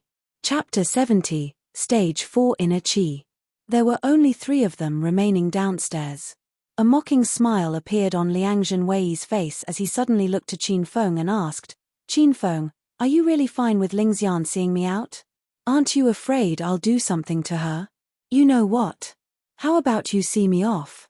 When Liang Zhenwei made this suggestion, a look of worry flashed on Zhao Lingxian's face and she secretly pulled on the corner of Qin Feng's clothes. Although she didn't say anything, Qin Feng could tell what she was thinking. "Don't worry, Lingxian. It seems that young Master Liang and I were thinking the same thing. Since he wants to have a chat with me, I'll go for a walk with him." Qin Feng smiled at Zhao Lingxian, reassuring her, then walked out of the Zhao family's residence with Liang Zhenwei. He could naturally tell what Liang Zhenwei was thinking. He probably knew that Qin Feng had killed his little brother Liang Sheng and now, he had become his rival in love. As such, he wanted to challenge him alone and get rid of him. However, how could Qin Feng, who was capable of defeating Stage 4 experts, be afraid of Liang Zhenwei? After walking a few hundred meters away from the Zhao family's residence, they found a spacious plot of uncultivated land and stopped there. "Haha, Qin Feng, your elder admires your guts. It seems to me that you've become too arrogant in Acropolis City and that there's no one to put you in your place. Today, your elder will show you what it means to be part of a big family. Your elder can destroy your entire Qin family with a single hand." The fury on Liang Zhenwei's face was long gone and had been replaced with a condescending smile. To him, Qin Feng was a dead man as soon as he had walked out of the Zhao family's residence with him. Liang Zhenwei was the second eldest in the Liang family's grandchild generation. While the third eldest, Liang Sheng, was a lazy idler, he was obsessed with martial arts. With the Liang family's support, he had become a Stage 4 Inner Qi expert. Cultivating inner qi fell under internal techniques, which were very different to external techniques. External techniques focused on developing and enhancing one's body and physiological functions, and were suited for close-range fights. Internal techniques focused on qi refining, and allowed the cultivator to grow stronger by cultivating the aura in their dantians. They were more suited for long-range rites. Comparatively, qi refining was much more difficult. Not only did one need to have strong willpower, but they also needed extraordinary talent. Although Liang Zhenwei was a Stage 4 Inner Qi expert, he would be capable of defeating Stage 5 external experts. Such an achievement would rarely be seen, even throughout the whole capital. Anyone can boast like that. You'll only be qualified to say those things after beating me. Qin Feng also felt fully confident. Although he couldn't see how strong Liang Zhenwei was, he guessed that he wouldn't be too powerful. However, Liang Zhenwei continued to arrogantly laugh. He had already investigated Qin Feng and believed that he was a weak young master who wasn't even worthy of his attention. "Did you kill Liang Sheng?" Liang Zhenwei's expression suddenly became cold as a powerful aura radiated from his body. This freezingly cold intent caused Qin Feng's eyes to narrow and instantly become alert. It seemed that Liang Zhenwei wasn't an ordinary person. Ding, the Hedonist sovereign system has issued a quest. Kill the Stage 4 Inner Qi expert Liang Zhenwei. Quest time limit, 24 hours. Successfully completing the quest will result in you obtaining 1,000 Hedonist points. Failing will result in the host being killed by Liang Zhenwei. A system announcement sounded out, breaking the tense atmosphere for Qin Feng. He asked, "Little pig, can you not suddenly release a quest when the atmosphere's so tense? Also, that guy's a Stage 4 Inner Qi expert." This was the first time that Qin Feng had run into an internal expert since he had obtained the Hedonist sovereign system. Thinking back to Uncle Feng, who was a stage 4 external expert, Qin Feng wondered who would be stronger. The Hedonist sovereign system wouldn't make a mistake. Liang Zhenwei is definitely a stage 4 inner qi expert. After you defeat enemies who have higher cultivation than you, you'll receive different amounts of Hedonist points. The more powerful their cultivation is, the greater the rewards you'll receive. This made Qin Feng feel like he was playing a realistic game, as this was the same principle with monsters. The higher leveled the monster that you killed, the more EXP you would gain. I killed him. Do you know why? Now that the Hedonist sovereign system had issued him with this quest, he had to kill Liang Zhenwei. Otherwise, he would be the one being killed. Telling a dead man the secret that he had killed Liang Sheng didn't matter. It was because he was interested in Zhao Lingxian's beauty, but had evil thoughts towards her. As such, he had to die. And now, you have the same thoughts, so you also need to die. Qin Feng could release 6x strength and was equivalent to a stage 5 expert. He wasn't too worried about facing Liang Zhenwei, who was a stage 4 inner qi expert. Ha ha ha. I don't know where your confidence in killing me comes from, but one thing you're right about is that your elder's interested in Zhao Lingxian's body. After killing you, I'll dominate her in bed every night and make her wish she's dead. Liang Zhenwei started to laugh boisterously. He didn't take Qin Feng seriously at all. A cold light flashed in Qin Feng's eyes as he threw a punch. He exploded out with 1.4x speed and came before Liang Zhenwei in the blink of an eye. By the time Liang Zhenwei reacted to what was happening, a hint of surprise flashed in his eyes, but it was already too late for him to dodge. He also threw a punch, and their fists collided. A muffled explosion sounded out. Qin Feng had used his full strength from the very beginning, and his fist contained 6x strength. As their fists collided, Liang Zhenwei was sent flying back. After crashing onto the ground, Liang Zhenwei's eyes were filled with dismay. He thought that Qin Feng's hedonistic personality was just an act, and that he had been hiding his strength. From that punch, he concluded that Qin Feng had reached stage 5 in external techniques. Liang Zhenwei suddenly stood up, and the look of shock had disappeared. A mocking smile hung on his face as he looked at Qin Feng in interest. He was completely unscathed after receiving that full-force punch from Qin Feng, and didn't cough up blood as Qin Feng had expected. This was the benefit of practicing internal techniques. When they faced off against powerful external experts, they could use their qi to protect their body. Although Liang Zhenwei had been sent flying backwards, he wasn't hurt at all. At most, he had a few superficial scrapes. Qin Feng was stunned and his eyes were filled with shock. After blowing Liang Zhenwei away, he was sure that the fight was over. After all, even Uncle Feng had been killed by him after he obtained 6x strength. Haha, you must be shocked that your elder's completely unhurt. Seeing Qin Feng's confused expression, Liang Zhenwei laughed in delight. I never thought that you secretly learnt external techniques. You must have used this to surprise many enemies, right? It's a pity that you're facing your elder today. Your elder cultivates internal techniques, so unless your cultivation's higher than mine by many stages, you won't be able to beat me with brute force. It looks like you have no chance. Where they were standing, there was a heap of cut timber. Each log was as thick as a person's thigh, and was around 7 to 8 meters long. Liang Zhenwei kicked a timber log, which weighed hundreds of kilograms, and it flew towards Qin Feng. Qin Feng had already witnessed how powerful Liang Zhenwei's internal techniques were and didn't dare to be overconfident. His feet powerfully tapped the ground as he jumped almost 2 meters high into the air and punched the log with 6x strength. Qin Feng's fist, with a punching force of 300 kilograms, slammed into the log, sending it hurtling back. Liang Zhenwei's eyes flashed. Qin Feng's strength still surprised him. He couldn't help but admit that even within the capital, there were only a handful of people at Qin Feng's age who could reach stage 5 in external techniques. He once again channeled his inner qi as he caught the log, then used one palm to push it away as he rushed towards Qin Feng. Liang Zhenwei's steps were still incredibly fast, which caused Qin Feng to feel stunned. By the time he came back to his senses, the log was right in front of him. Qin Feng hurriedly punched out, smashing into the log. Liang Zhenwei was pushing the log so fast and Qin Feng's punch was so powerful that it smashed a fist-sized crater into it. However, the log was 7 to 8 meters long, and they stood on opposite ends of it, so it was impossible for Qin Feng to hit Liang Zhenwei. At this moment, a sinister smile appeared on Liang Zhenwei's face. He slapped his palm against the log in an incredibly strange manner.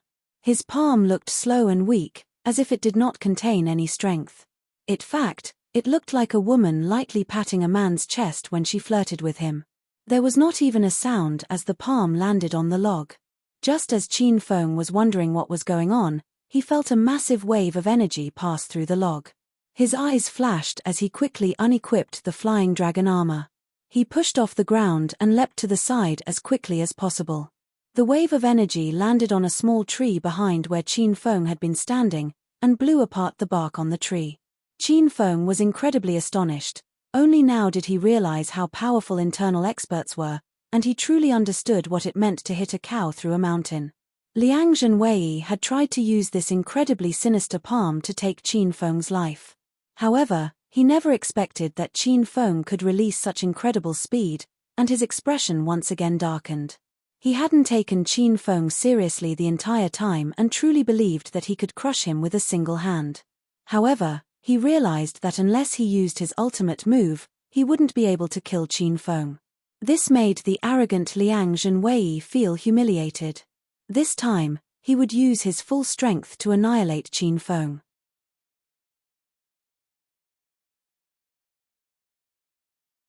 Chapter 71. Chapter 71, Killing Move. Suddenly, Liang Zhenwei started to quickly move about on the vast, grassy area. He didn't rush towards Qin Feng, but flashed around him. After killing Uncle Feng, Qin Feng had become quite confident in his speed. However, at that moment, he couldn't even see Liang Zhenwei's figure clearly. He could only see a blur of movement around him. Internal techniques involved qi circulation. During fights, internal experts could use qi circulation to increase their speed, making them unimaginably fast. Qin Feng believed that even if he unequipped the flying dragon armor, he still wouldn't be able to reach Liang Zhenwei's speed. Illusory figures of Liang Zhenwei surrounded Qin Feng, while a chilling sensation of death drew nearer and nearer. Apart from Liang Zhenwei's blurs, Qin Feng also saw the shape of a long whip. The illusory whips that were sent out whistled through the air, and seemed to cover the sky and the earth. The range of the whips was extremely long, and gave Qin Feng no opportunity to dodge. Crack! The whips landed again and again on Qin Feng's body, searing him with a fiery pain. The sounds as they struck him were akin to the crackling of lightning. Ha ha! Qin Feng, today will be your death anniversary. The illusory figures of Liang Zhenwei suddenly merged together as his figure became clearer. He had jumped up into the air and was now directly above Qin Feng. His twisted and savage face was covered with a condescending and arrogant smile, and he was wielding a black, leathery whip. He raised it high in the air as he vigorously sent it down towards Qin Feng. This was Liang Zhenwei's killing move, which he had named the aerial death whip. Up until now, anyone who had witnessed this move with their own eyes was no longer in the world. Qin Feng could feel that this whip contained immense power and the sensation of death grew stronger. He knew that he didn't have time to dodge and felt quite frustrated. He had underestimated Liang Zhenwei and had never expected him to bring a weapon. Qin Feng simply hadn't met that many experts. Otherwise, he would have found that true experts would always keep a weapon on their body, which increased their battle power. With the whip about to strike Qin Feng's head, the atmosphere became incredibly tense. At this moment, a woman's beautiful figure suddenly appeared. Zhao Lingxian had been quite worried about Qin Feng and had followed them to this grassy area. She had heard everything that Qin Feng and Liang Zhenwei had said to each other. When she heard Qin Feng say that anyone who was interested in her beauty but had evil thoughts about her had to die, Zhao Lingxian's heart was sent into turmoil. At that moment, Qin Feng seemed incredibly domineering, which caused her heart to beat rapidly. She found that Qin Feng had truly changed. He was no longer that useless hedonist from the past. Although she was a bit unfamiliar with this Qin Feng, he caused her heart to become emotional. Seeing that Qin Feng was in a dangerous situation, She unhesitatingly ran towards them and yelled, "Stop!" Zhao Lingxian's sudden appearance caused Qin Feng and Liang Zhenwei to look over in surprise, but they quickly refocused on their battle. Liang Zhenwei's whip had already been sent out, and could no longer be stopped. Qin Feng had wanted to try dodging this fatal attack, but seeing that Zhao Lingxian had rushed within the whip's attack range, he immediately gave up on that idea. Liang Zhenwei's whip's range was massive, and contained almost all of his strength. If it even touched Zhao Lingxian's body, she definitely wouldn't be able to withstand the blow. Qin Feng didn't even have time to think as he sprang towards Zhao Lingxian and wrapped his arms around her. As he held the soft and fragrant Zhao Lingxian, Qin Feng flipped himself over, using his body to shield her from the whip. His back was like a mighty mountain, completely shielding Zhao Lingxian. It was as if Qin Feng was a greenhouse and Zhao Lingxian was a fragile flower inside it. Crack! Liang Zhenwei did not hold back at all and sent all of his force into this attack. The whip landed squarely on Qin Feng's back, leaving a long, bloody laceration. Qin Feng felt a powerful wave of energy slam through his body, which caused even his organs to shift. He couldn't help but vomit out a mouthful of blood. This mouthful of blood flew by Zhao Lingxian's face, who looked at Qin Feng in shock and fear, like a small, scared rabbit. "Qin Feng, are you all right? Don't scare me, I don't want anything to happen to you." Zhao Lingxian lightly pushed Qin Feng back as she used her small hands to wipe away the blood at his mouth. After being hit by the whip, Qin Feng found that he couldn't even breathe. He powerlessly rested against Zhao Lingxian's body, feeling that he would fall at any moment. "Ha ha ha, you want to fight with your elder? You're far from qualified. If your elder wants to, I can completely pull your Acropolis City's Qin family up by the roots in a single night."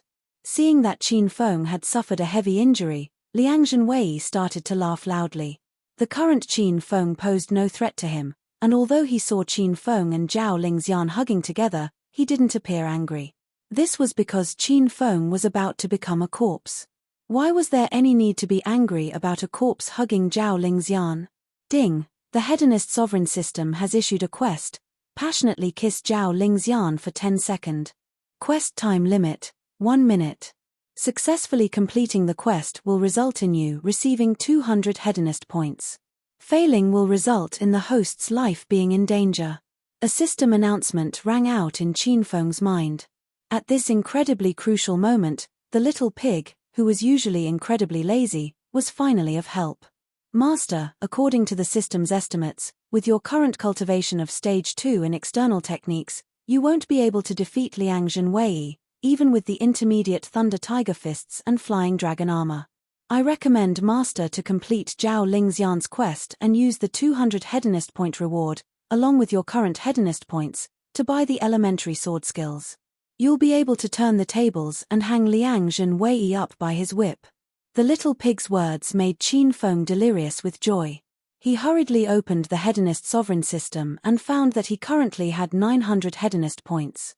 He was a single quest away from having 1000 Hedonist points. Thinking to the elementary sword skills, Qin Feng felt incredibly excited. Before he had met an internal expert, he hadn't known how powerful internal techniques were. After experiencing firsthand how powerful Liang Zhenwei was, a thirst to learn internal techniques had grown within Qin Feng. The elementary sword skills would allow him to step across the barrier to becoming an internal expert, turning him into a genius who cultivated both internal and external technique.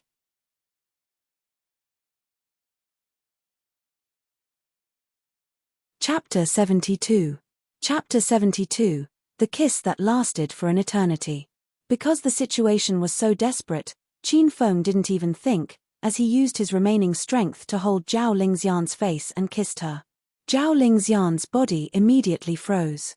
She was so worried about Qin Feng's injuries that she had started to tear up. She never would have thought that Qin Feng would do something so surprising at such a moment. When she came back to her senses, she could feel Qin Feng's tongue moving around in her mouth. This wasn't the first time they had kissed so passionately before. Last time, Qin Feng had forced the medicine into her mouth because Zhao Lingxian's stomach hurt, and then taken advantage of the situation. This sort of mysterious and wonderful feeling made Zhao Lingxian feel a little intoxicated. Zhao Lingxian did not resist being kissed by Qin Feng again this time. She stood on her toes as she wrapped her arms around Qin Feng's neck, fully enjoying how domineering he was being. The two of them were hugged together tightly and were passionately engaged in a kiss.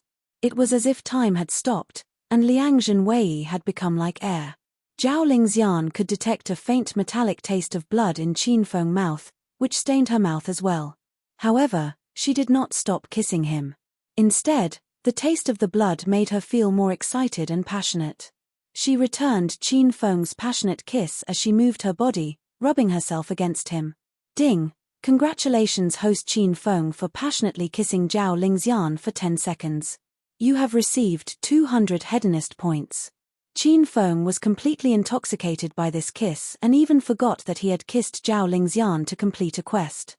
When he heard the system announcement, Qin Feng was ripped away from the dreamlike state he was in.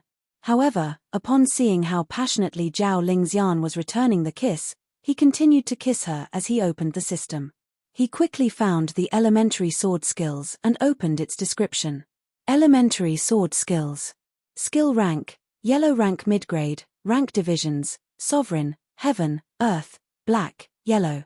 After obtaining this skill, the host's body would produce inner chi, and will be able to cultivate internal techniques.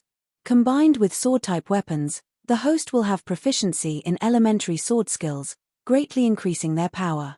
He quickly looked over the elementary sword skills description and immediately spent 1,000 hedonist points to buy them. He also purchased an elementary gold saw medicine. As he saw the 1,100 hedonist points in his account instantly become zero, Qin Feng felt quite depressed. A wave of unfamiliar information suddenly rushed into his mind. The amount of information was simply huge and it continuously flooded in, quickly fusing with his other memories. After a slight headache, his mind settled down, and the memories regarding sword skills became clearer and clearer. Qin Feng could feel that within his strengthless body, there flowed wave after wave of energy. Those waves of energy seemed to have a life of their own. As they flowed through his body, they left behind traces of coldness, then gathered at his dantian and continuously spun there. After consuming a gold saw medicine, Qin Feng's injuries were more than half healed. Adding on the waves of energy throughout his body, he felt that he was filled with power. He was still kissing Zhao Lingxian and felt his body start to burn up, as if she was going to melt into his body. Qin Feng, you're about to goddamn die and yet you're still acting up. Your elder's going to use this whip to turn all of your bones into dust. When Qin Feng and Zhao Lingxian were hugging, Liang Zhenwei already felt a bit displeased. However, when he saw that they had started to kiss, and in a manner which seemed like there was nothing else in the world, he became completely infuriated, to the point that he felt like coughing up blood. How could an arrogant person like him tolerate being completely ignored like this? He suddenly roared as he sent the whip in his hand flying towards Qin Feng. Qin Feng suddenly moved, with Zhao Lingxian still in his arms. In the blink of an eye, he dashed many meters away, easily dodging Liang Zhenwei's whip. Qin Feng had unequipped the flying dragon armor and had gathered the inner chi within his body to increase his speed. In that instant, he became so fast that Liang Zhenwei only saw a blur, and he looked at Qin Feng in dismay. Lingxian, wait for me here. I'll go take care of that beast, then come back and continue to kiss you. Qin Feng felt a bit reluctant to push Zhao Lingxian aside, and Zhao Lingxian quickly came back to her senses. Thinking to what she had just done, she felt so embarrassed that she wished she could find a crack to dive into. She hesitantly looked at Qin Feng, feeling incredibly anxious as she replied, Qin Feng, come home with me. You can't win against Liang Zhenwei, a madman like him will kill you. Trust me, I'll be fine. Qin Feng smiled and patted her head, then walked back towards Liang Zhenwei. He knew that this battle had to be fought. Even if he could avoid it now, he couldn't avoid it forever. Moreover, Qin Feng wasn't a coward. Seeing Qin Feng calmly walk towards him, Liang Zhenwei's expression became savage. He never thought that the tiny Acropolis city would have such a young expert like Qin Feng. What's more, this was a hedonistic young master who everyone looked down on. Qin Feng had provoked Liang Zhenwei again and again, causing him to feel much humiliation. Now, he not only wanted to kill Qin Feng, but wanted to completely destroy him and turn his body into mush. Only then would he be able to relieve the anger within his heart. Qin Feng suddenly stopped walking when he was about 5 meters away from Liang Zhenwei. The two of them did not say anything, but the cold expressions on their faces were enough to tell what the other was thinking. This time, Liang Zhenwei attacked first, vigorously brandishing his whip as he rushed towards Qin Feng. After seeing Qin Feng's strength, Liang Zhenwei didn't dare to hold back anymore. He had put all of his strength into this attack. In just a few breaths of time, he had already reached where Qin Feng was standing and once again jumped above him. The whip in his hand arced through the air, bringing an incredibly sharp sound along with it. This was Liang Zhenwei's killing move, the aerial death whip, which Qin Feng had already seen before. This time, when he saw it, he felt incredibly calm. Qin Feng started to circulate the qi in his body. This was the first time he had channeled his inner qi into an attack.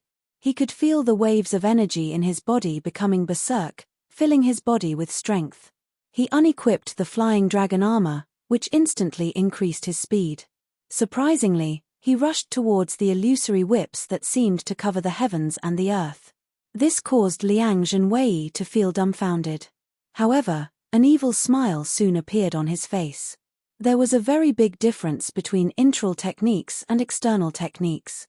A stage 4 external expert could release 5x strength, but could only release that power in a single attack at a time. A stage 4 internal expert could only release 4x strength, but could release multiple attacks at the same time with the same power. Currently, the illusory whips all contained 4x strength, and depending on the distance, the force they could hit with varied as well. The closer to Liang Zhenwei the whips were, the more densely they were packed and the greater the force they contained. A whip containing 4x strength wouldn't deal much damage to Qin Feng, but tens of these attacks hitting him simultaneously would definitely kill him. No matter how strong one's body was, being hit by these whips would cause them to become like mashed potatoes. Not only was Qin Feng not running away and dodging these illusory whips, he had even started to run towards them. Running towards the area with the most illusory whips was equivalent to committing suicide. How could Liang Zhenwei not be amused? He was sure that Qin Feng would definitely die. Haha, you're pretty goddamn arrogant. You actually dare to rush towards your elder's illusory whip. Just UWA as your elder whips you into meat paste and disintegrates your soul. The smile on Liang Zhenwei's face became savage as he brandished the whip more wildly, wanting to kill Qin Feng with the many attacks. Even Zhao Lingxian was completely stunned by Qin Feng's actions. She tightly balled her small hands into fists as an expression of worry appeared in her beautiful eyes. She silently prayed that he would be fine. As she looked at Qin Feng, she found that he still looked perfectly calm as he rushed towards Liang Zhenwei. He looked as if he was an arrow shot out of a bow. Knowing that he had entered into the countless illusory whips, Qin Feng's eyebrows were knotted together in deep concentration. His hand suddenly slashed upwards, creating a thunderous sound. Within Qin Feng's hand, a sharp sword suddenly appeared. The true steel sword gave off a faint yellow light. It was incredibly sharp, to the point that it could cut through iron like mud. Now that Qin Feng possessed both the true steel sword and the elementary sword skills, it was as if the sword had a life of its own and possessed a connection with Qin Feng's soul. It quickly and elegantly slashed around, destroying the illusory whips, then sliced Liang Zhenwei's whip in two. Looking at the destroyed whip in his hand, Liang Zhenwei's eyes were filled with fear and shock. The Liang family had asked a hidden expert to use a rare ox's tendon as the main component of the whip, then used the ox's cowhide for the exterior. As such, it was incredibly tough and durable. Liang Zhenwei had used this ox tendon whip to defeat countless experts. In the past, he had faced experts who had used swords, but when their swords touched the whip, they would always shatter. It was the first time he had seen a weapon capable of cutting the whip in two.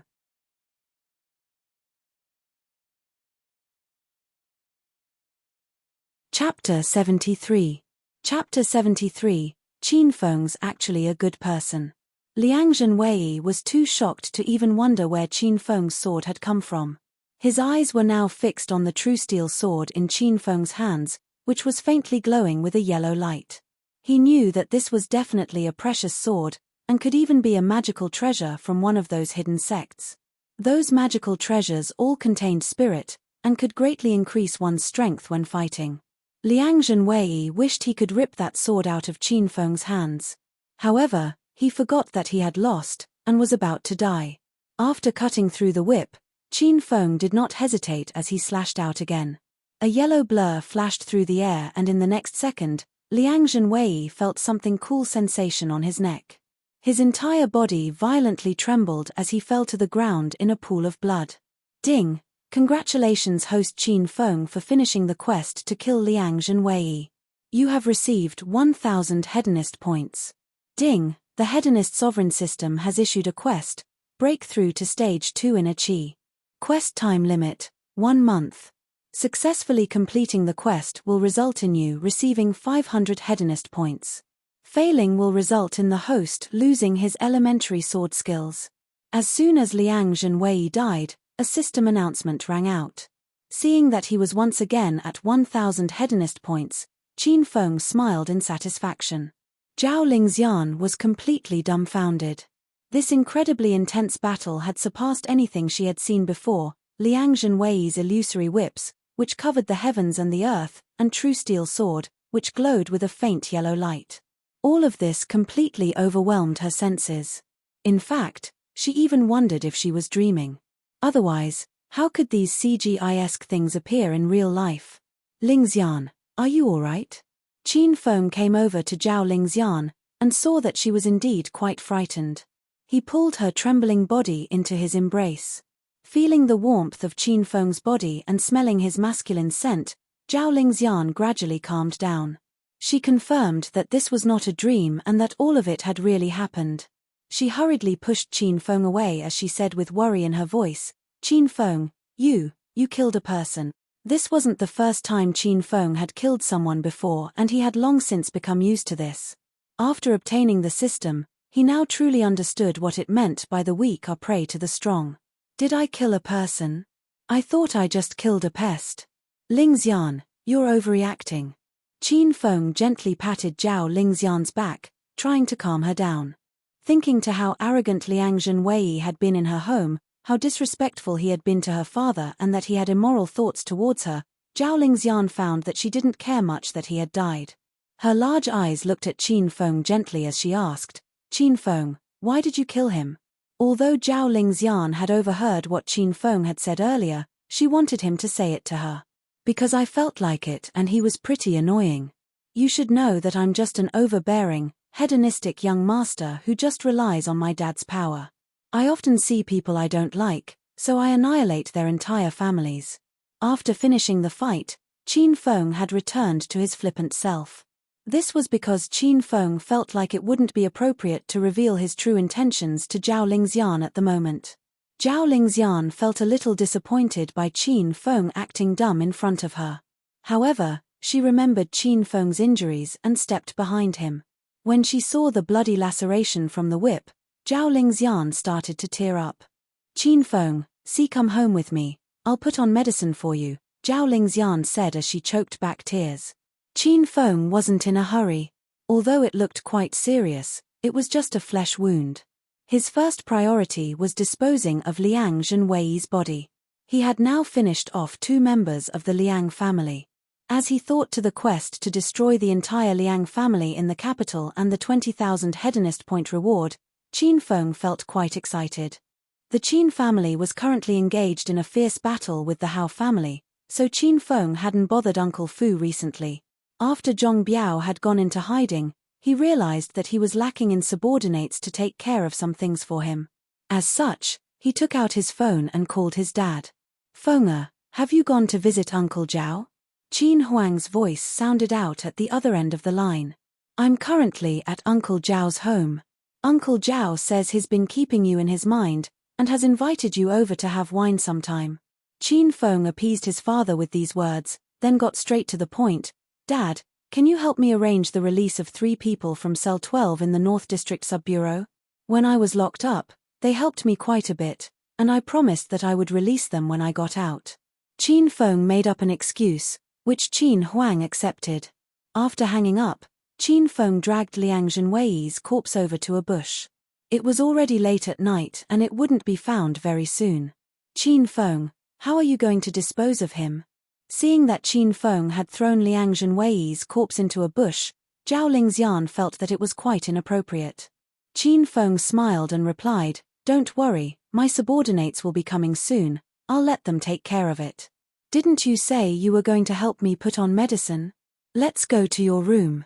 After taking care of Liang Zhenwei, Qin Feng grinned at Zhao Lingxian, fully intent on seducing her. Zhao Lingxian felt quite nervous, and hurriedly ran home. By the time they returned to the Zhao family's residence, Zhao Dihai was already sleeping, so the two of them tiptoed to Zhao Lingxian's room. This made Zhao Lingxian feel quite strange, it was as if they were on a secret date. Upon entering Zhao Lingxian's room, a fragrant smell wafted into Qin Feng's nose. It was the same as Zhao Lingxian's fragrance. Qin Feng quite liked this smell, it was sweet and elegant. In fact, he started to sniff the air, making Zhao Lingxian feel at a loss for words. In Zhao Lingxian's room, Qin Feng was very relaxed, as if he was in his own room. As soon as he entered, he went and laid down on her big, pink bed. The fragrance was even stronger on her bed. Qin Feng lay comfortably on it, savoring the smell. Seeing him look so perverted, Zhao Lingxian glared at him, but didn't ask him to get off. Her face became slightly red.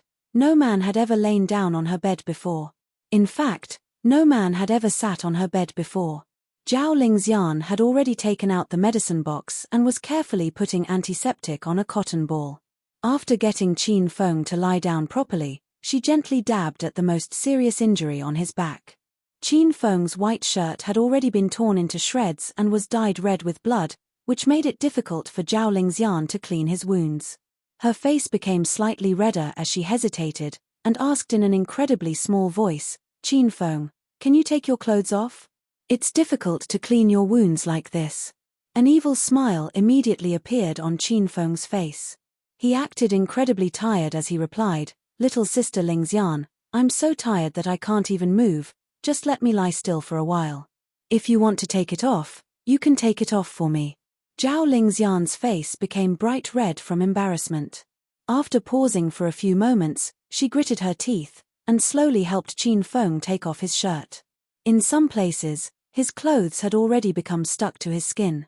Zhao Lingxian carefully peeled off his shirt, but still ended up opening some of the wounds. Seeing this, tears almost began to fall out of her eyes. Qin Feng had been gritting his teeth the entire time and did not cry out, afraid that this would increase the pressure on Zhao Lingxian. After finally taking off Qin Feng's shirt, Zhao Lingxian started to help him take off his pants. This was much easier. Just like that, Qin Feng ended up lying on Zhao Lingxian's bed in his boxers. By now, Zhao Lingxian's face looked like a big, red apple. She continued to use the cotton ball to clean Qin Feng's wounds. Feeling Zhao Lingxian's fingers slide over his skin, Qin Feng almost moaned in pleasure. However, he was truly tired after battling such a fierce opponent like Liang Zhenwei and slowly drifted asleep. He didn't know how long he had been sitting for, but a knock on the door suddenly woke him up. He quickly sat up, but didn't realize that Zhao Lingxian had been cleaning the wounds on his chest. This gave her a big fright and she leapt into his arms. Although she had been hugged by Qin Feng many times, this time, he was bare-chested, which caused her to cry out. "Lingxian, what happened?" It was Zhao Dihai knocking at the door. He was quite worried when he heard Zhao Lingxian cry out. "Ah, Dad, it's nothing. I was asleep and you knocking on the door gave me a bit of a fright." Zhao Lingxian reacted quickly and didn't dare to move an inch in Qin Feng's arms. This situation was quite stimulating. Uncle Zhao was standing outside the door, but he was inside, hugging his daughter while bare-chested. Qin Feng felt quite mischievous and put his hands on Zhao Lingxian's thigh. Zhao Lingxian was given a big fright and hurriedly shooed Qin Feng's hands off, then glared at him. However, Qin Feng gave an evil smile as he pressed his mouth against Zhao Lingxian's mouth. MMMPH. Zhao Lingxian started to struggle. Thinking to the fact that her dad was outside the door, her face became incredibly red. "Lingxian, are you really alright? I just wanted to ask if Qin Feng and Liang Zhenwei have already left." The Liang family's people are too arrogant. Dad won't try to arrange a marriage for you with them in future. From now on, you'll be the one to decide on your marriage. As long as you like that person, Dad will wholeheartedly support you, even if he's a garbage collector. Ari, that boy Qin Feng's actually a good person. I weighed him grow up, and even though he can be quite dissolute, deep down, he has a good heart. It's just that he rescinded our marriage, otherwise, Ari.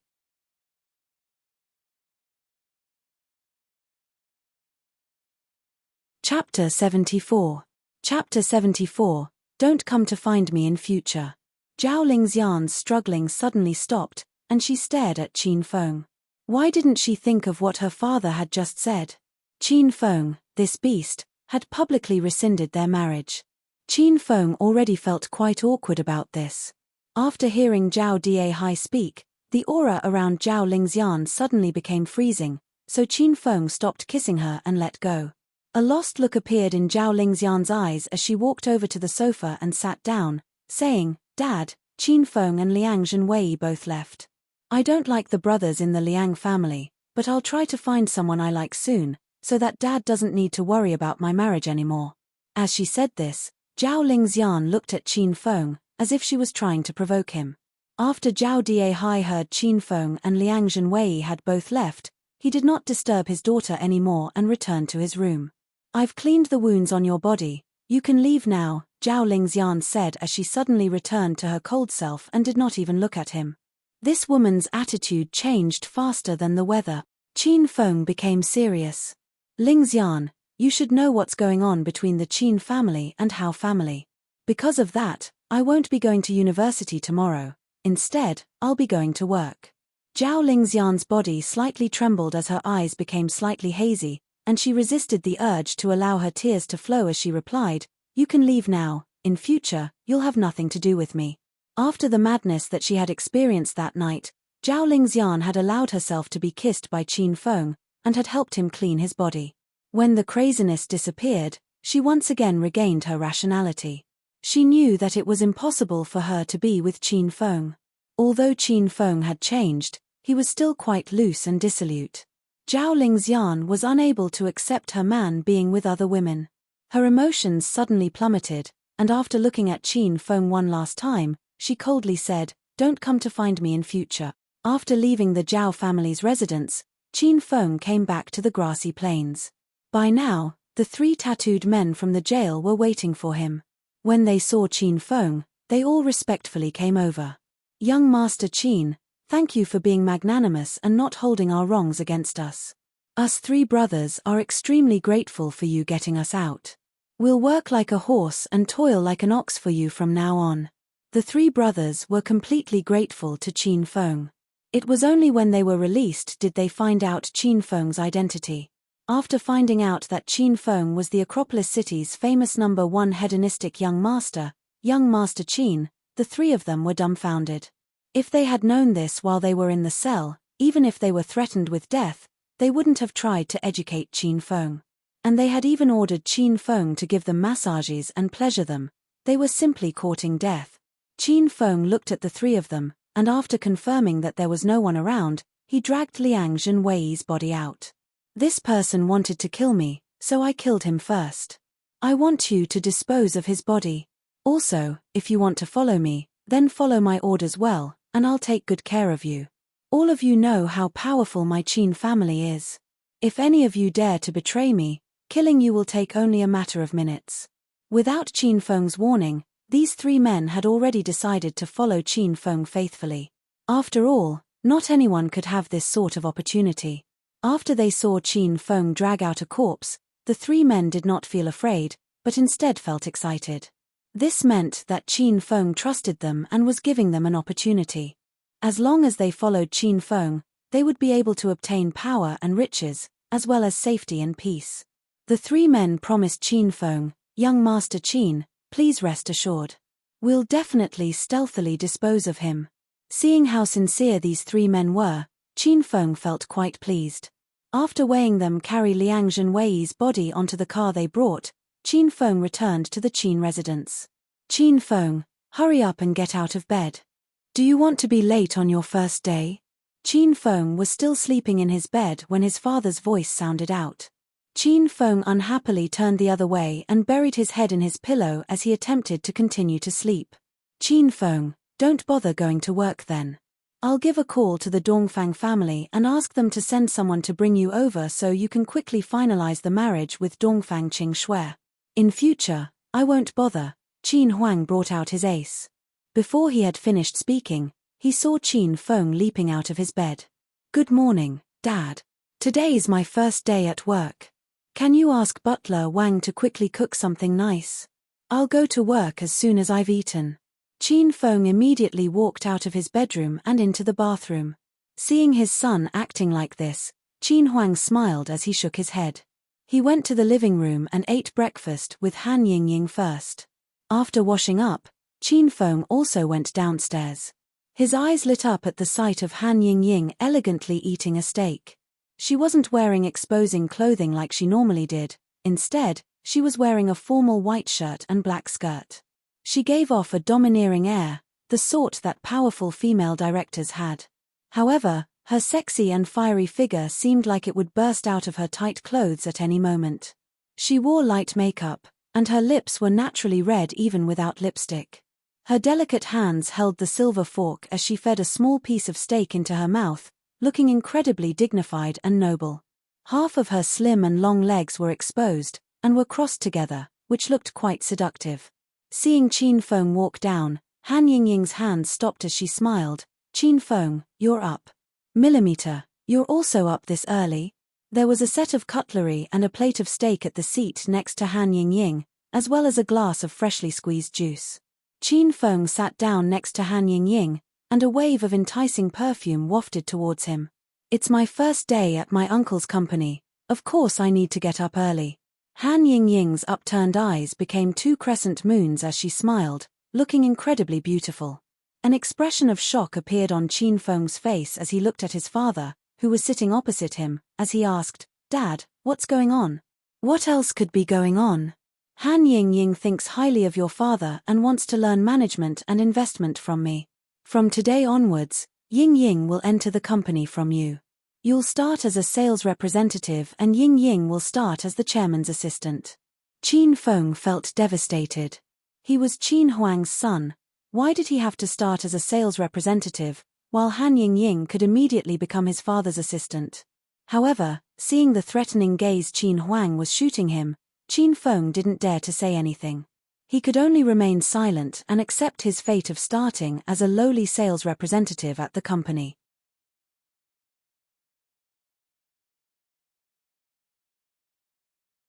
Chapter 75. Chapter 75. Can you please let go of me? This breakfast was quite depressing for Qin Feng. After eating, Qin Huang, Han Yingying, and Qin Feng left together. Before Qin Feng brought out his low-profile yet noble 28 bicycle, Qin Huang glared at him as he said, Qin Feng, from today onwards, I want you to formally experience life. I've confiscated all of your assets. As a good sales representative, I want you to take the bus every day. Qin Huang had thought that Qin Feng would drive to work in his flashy Lamborghini Batmobile. This would scare off everyone in the company. If a little sales representative drove a $5 million Lamborghini to work, his identity would be immediately exposed. Qin Feng curled his lips. After obtaining his 28 bicycle, he hadn't driven his Batmobile at all. He confidently replied, Don't worry, Dad, I won't drive that crappy car anymore. Haha, Uncle Qin, this is our first day at work today. If Qin Feng takes the bus, he'll probably be late. How about you let him come with us in the car today? After seeing how unhappy Qin Feng looked, she smiled as she spoke. Qin Feng waved his hand. No need, us sales representatives don't have the right to go in a Mercedes-Benz. I've got my own ride, the low-profile and noble 28 bicycle. Dad, surely you'd let me ride this, right? Qin Feng was already pushing his 28 bicycle out, and as the morning sunlight fell on Qin Feng and his bike, both Han Yingying and Qin Huang were dumbfounded. Young Master Qin? Riding a 28 bicycle? They simply couldn't imagine such a thing. Suddenly, Qin Huang couldn't help but laugh. Very good, very good. That's more fitting for a sales representative. Plus, it's more convenient when going out to run errands. Since you already have your ride, Ying Ying and I will be leaving first. When you arrive, go and report to the sales department's manager Li. Qin Huang smiled as he invited Han Ying Ying onto the Mercedes-Benz, and the chauffeur quickly drove away. Qin Feng rode the 28 bicycle, training his body while riding to the royal group. Halfway there, he realized that before, he had spent all his time playing games and seducing women, and had never been to his father's company before. As such, he had no idea where it was. In his frustration, Qin Feng asked a passerby for directions. Luckily, most people knew where the royal group was, so after asking around, he now knew where he was headed. Coincidentally, it was also the final stop for the Route 9 bus. Hey, wait for me. Driver, please wait for me. Qin Feng passed a stop for the Route 9 bus, and saw a little beauty wearing office clothes chasing after a Route 9 bus. This bus was evidently crowded with people, and there wasn't even space to stand. The driver poked his head out of the window as he replied, "Sorry, but this bus is full. Just wait for the next one." After she heard this, the little beauty stopped. At this moment, Qin Feng happened to pass by her, and he saw the despairing expression on her face. The girl was quite pretty with her flawless skin, as well giving off an air of gentleness and meekness. She was wearing office clothes similar to the clothes Han Ying Ying had been wearing, but her figure wasn't as mature as Han Ying Ying's, instead she gave of an air of youthfulness. Her hair was jet black and tied into 2 ponytails, and after chasing after the bus, there was sweat beaded across her forehead.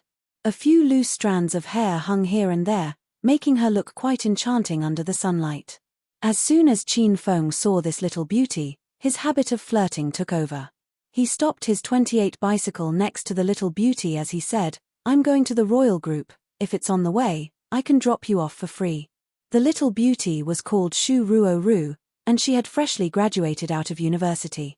She had just been accepted into the Acropolis city's largest company, the royal group, and hearing Qin Feng's words, she felt a bit surprised. She looked at the time, and found that she was about to be late. Her head hung low as her long eyelashes continuously fluttered. Her hands tightly gripped the corners of her clothes as she struggled with her indecisiveness. However, thinking to the fact that she was new, and couldn't afford to be late, she gritted her teeth and nodded. "Then I'll have to trouble you." "Not at all, not at all." An evil smile appeared on Qin Feng's face as he wrapped his arm around Shu Ruo Ru's slim waist and hoisted her onto the 28 bicycle.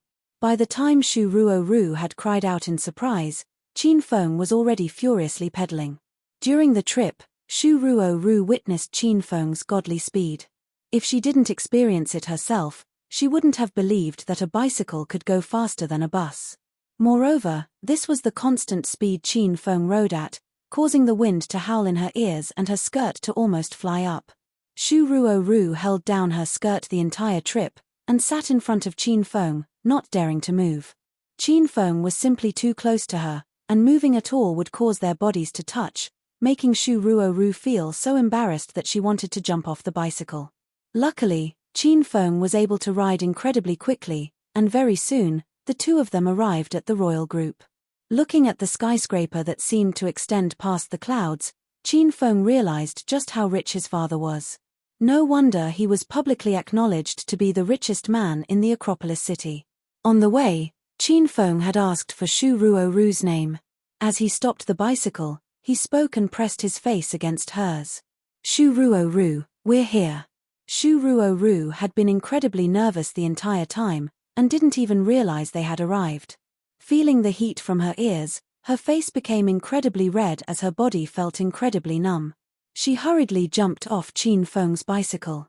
However, because of how nervous she was feeling, she almost fell to the ground while doing this. Luckily, Qin Feng was able to react quickly and caught her with his arm. However, the place where he had caught her was quite special. It was perky and soft, as well as quite bouncy. Without even thinking, Qin Feng knew what he had grabbed onto. "Ah! Qin Feng, it hurts. Can you please let go of me?" Shu Ruo Ru was given a big fright as she frowned. She was quite introverted, and was meek and timid. Although she was one of the most beautiful girls at her university, she didn't have the courage to date anyone. Up until now, her body had never been touched by a man, let alone her breasts. As such, she reacted like a frightened little deer. Shu Ruo-ru, who was not used to resisting, couldn't bring herself to angrily demand that Qin Feng let go. Qin Feng felt a bit intoxicated. This Shu Ruo-ru was too easy to take advantage of. Despite touching her chest, she was the one begging him to let go. Qin Feng felt quite evil, and gave her another squeeze before letting go. Shu Ruo-ru gave a soft moan as her face became incredibly red.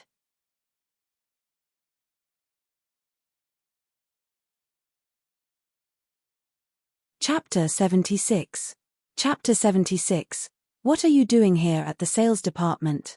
Shu Ruo-ru hurriedly turned her face away, not daring to look at Qin Feng. However, seeing that she was standing under the Royal Group's skyscraper, she was completely dumbfounded. Normally, it would take her half an hour, even by bus.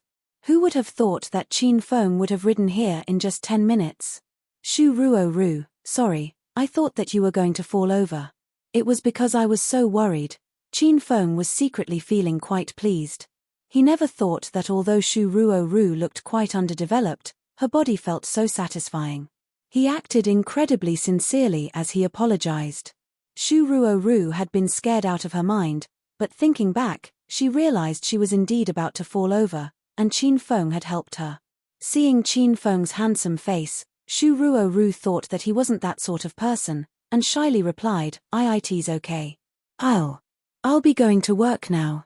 Of course, Qin Feng was definitely that sort of person. He was a legendary loose young master in the Acropolis city. Seeing that Shu Ruo-ru had believed him, he felt incredibly happy as he grabbed her arm, saying, "Don't be in such a rush, I'll go lock up my bike and we can go in together." This was his first day at work, and he had already found a top-grade beauty at the company. Qin Feng suddenly became much more interested in the company. Feeling Qin Feng grab her arm, Shu Ruo-ru's heart, which had just settled down, started to beat rapidly again. However, she simply didn't know how to resist, and even if she didn't want to be grabbed by him, she still reacted nervously and pleaded as she asked, "Qin Feng, can you please let go of my arm?" Her tone made it seem as if Qin Feng should have grabbed her arm, and letting go was doing her a favor.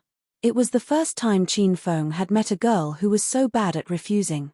She was like a little deer that was lost in the forest, which made one pity her yet want to tease her at the same time. "Shu Ruo-ru, if I wanted to do you right now, would you also plead with me not to do you?" Shu Ruo-ru tightly bit her lips, and avoided Qin Feng's gaze.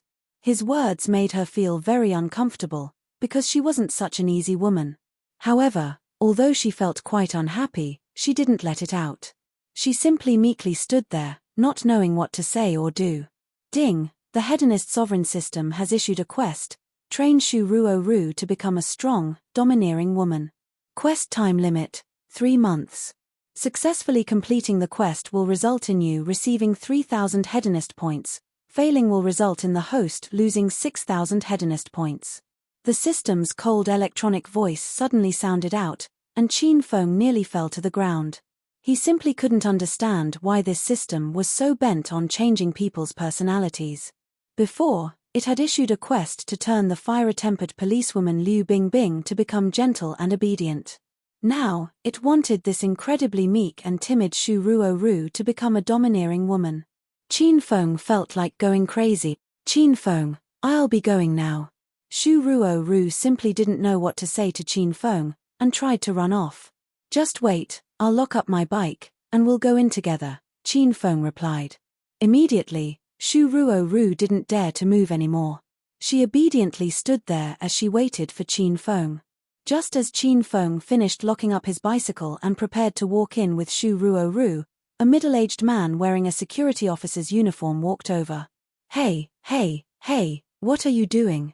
This parking spot is reserved for the Royal Group's employees. Hurry up and take your trash bicycle away." His face was full of condescension as he unhappily glared at Qin Feng. Qin Feng had become used to being a hedonistic young master. Normally, wherever he went, people would be dying to flatter him. However, he had not yet become used to being a little sales representative, and had been scolded by a security officer. As such, he angrily replied, "Oi, do you know who I am?" The security officer had worked at the royal group for 5 or 6 years, and recognized all the important figures working there. When facing those people, he was always nodding and bowing, and didn't dare to offend them at all. However, looking up and down Qin Feng, he confirmed that he had never seen him before, and that he wasn't an important person in the royal group. As such, he roared back, "Who are you?" "I am." Just as Qin Feng was going to reveal his identity, he saw his dad's Mercedes-Benz driving over.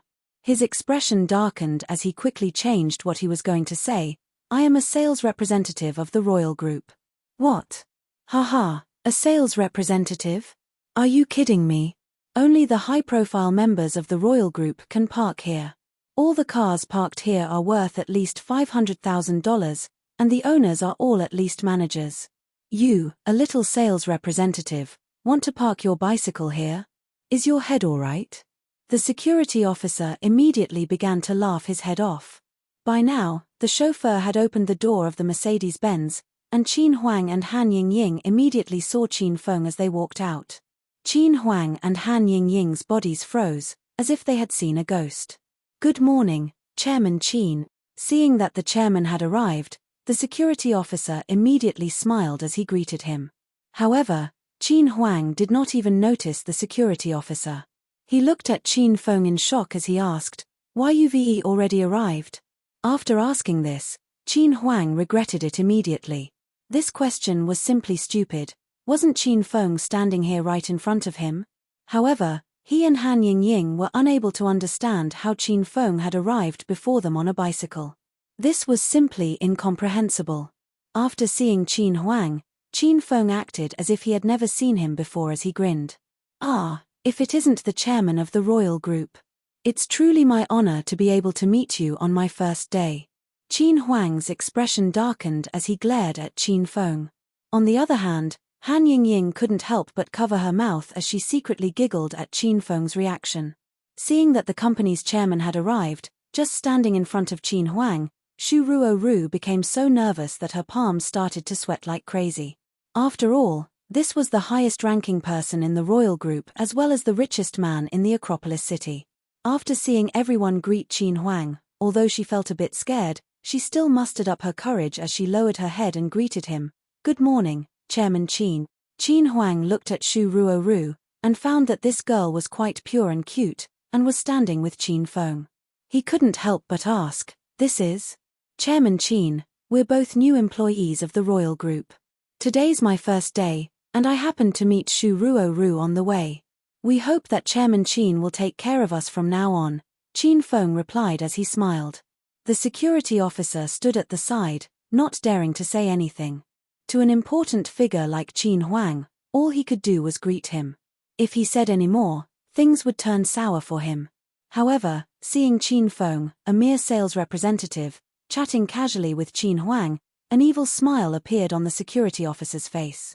He could already imagine Qin Feng being scolded at by Chairman Qin. Qin Huang and Han Yingying were already speechless. Originally, Qin Feng arriving before they already left them flabbergasted. Now it turns out that he had taken someone with him as well. Han Yingying's beautiful eyes fell on Shu Ruoru as they looked her up and down. Her eyes couldn't help but shine. Such a beautiful, yet timid girl was incredibly rare, and made others want to protect her. Han Yingying looked at Qin Feng, and didn't know what to say. He had picked up a beauty on the way to work on his very first day. Perhaps only Qin Feng would be able to manage something like this. "Chairman Qin, this boy wanted to take up a parking spot with his bicycle. What are your thoughts on this?" It was quite rare to be able to talk to Chairman Qin, and he grabbed onto this opportunity as he gave a big smile. Qin Huang's expression darkened as he glared at the security officer and said in a low voice, "Everyone is equal in the royal group. Since he's an employee of the company, he has the right to park his bicycle here. In future, leave this parking spot open for him." After seeing that Qin Feng had actually ridden his bicycle to work, Qin Huang was secretly quite pleased. As such, he gave him a parking spot. After saying this, Qin Huang and Han Yingying walked off. The security officer was so scared that he was sweating cold sweat. He had wanted to get on Chairman Qin's good side, But things had not turned out the way he had expected. With his own parking spot now, Qin Feng happily patted the 28 bicycle's seat as he looked at the security officer and said, "Bro, if you don't look after this bicycle properly and it gets stolen, you'll be in some deep trouble." The security officer's face creased with dark lines. This was the VIP parking lot and everyone who parked here were rich and important people. Who would want to steal this 28 bicycle? Qin Feng ignored the security officer's strange look and walked into the building with Shu Ruo. The interior of the royal group's building was elegantly decorated and gave off an air of nobility. After chatting with Shu Ruo, Qin Feng found out that she was also in the sales department, and she led him to the sales department's hall on level 8. There were already quite a few people gathered here. As soon as Qin Feng entered, almost everyone looked over. However, they were not directed at Qin Feng, but at Shu Ruo. Shu Ruo had just graduated and had not worked at the company for very long. However, rumors of her beauty had already spread throughout the entire company. She was simply too beautiful, and she looked gentle and obedient. Anyone could tell at a glance that she was a pure virgin, and she instantly became someone many men were interested in. One of these gazes belonged to a man in his early 30s. His eyes were the most fiery, and he gazed at Shu Ruo from head to toe, his eyes filled with a desire to possess her. This person was the manager of the sales department's Group 2, Wang Chao. The first day Shu Ruo had come to work, he already had his sights set on her. As he wantonly gazed at Shu Ruo's body, his sight also fell on Qin Feng. Seeing that he was new, he cleared his throat as he said in an arrogant manner, "Ahem, who are you? What are you doing here at the sales department?"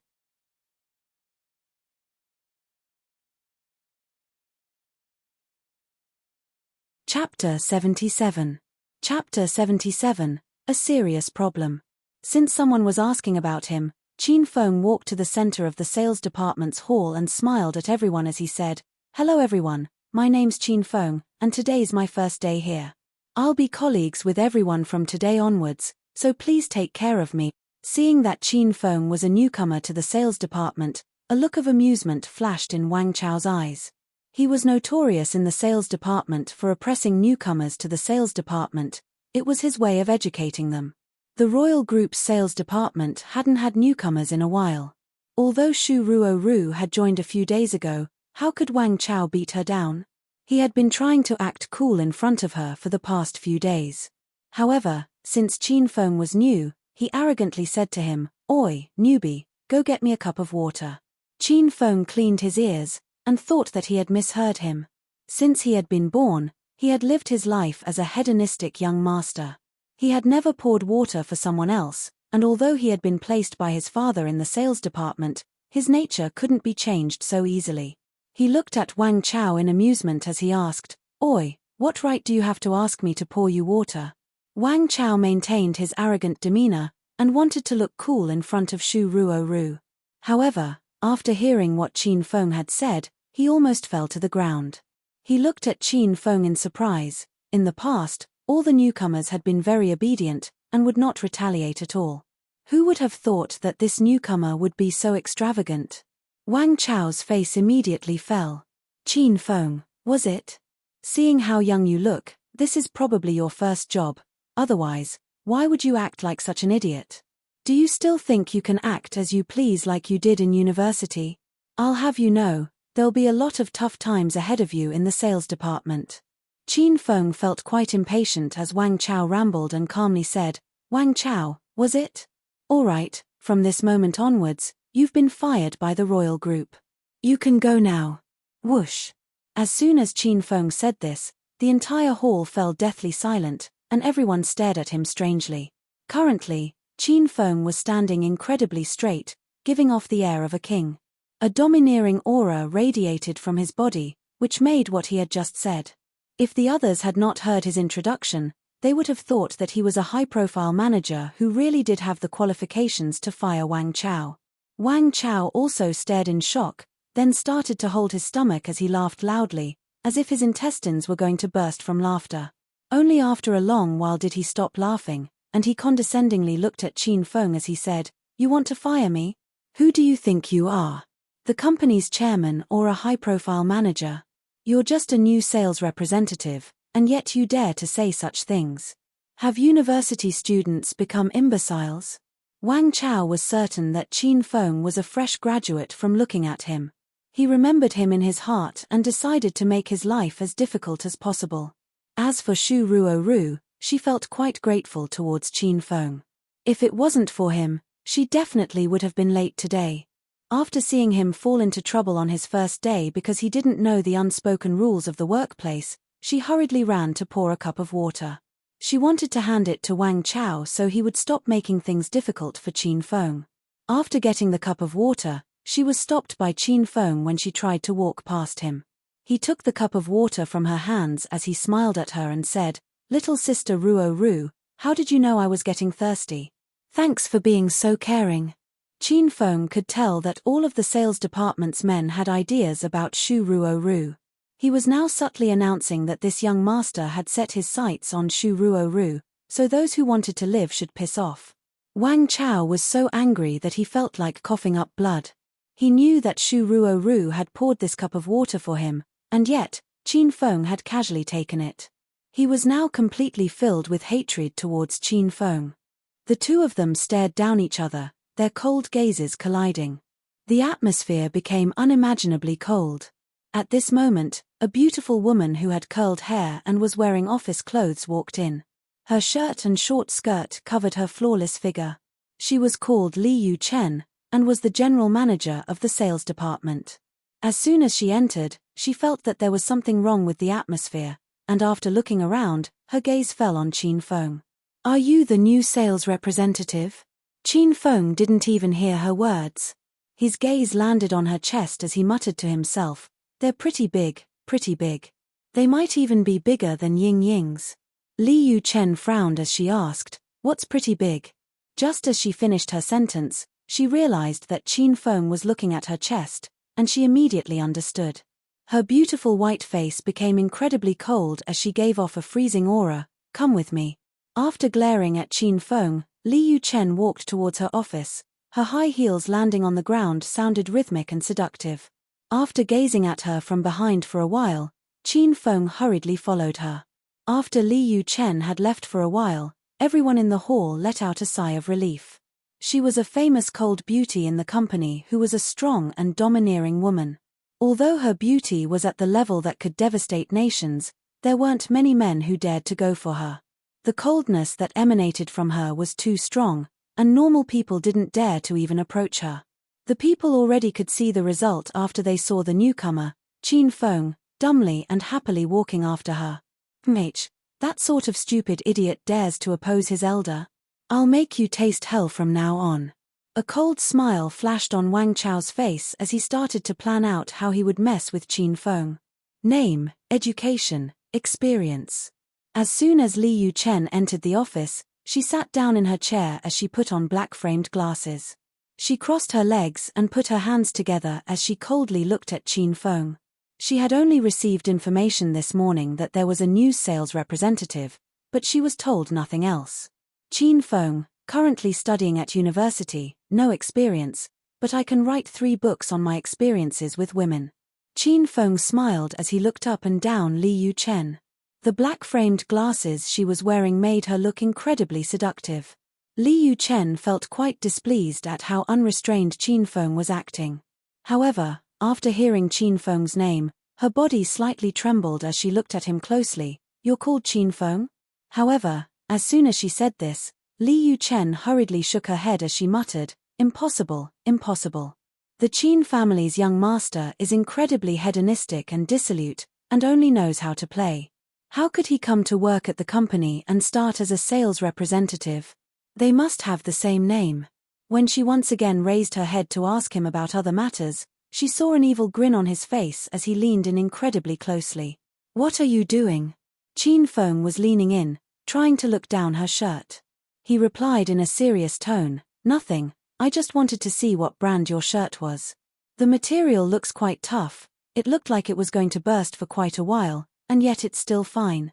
At first, Li Yu Chen didn't understand Qin Feng's words. When she realized Qin Feng had been staring at her chest, Her face fell and she almost wanted to slap him on the spot.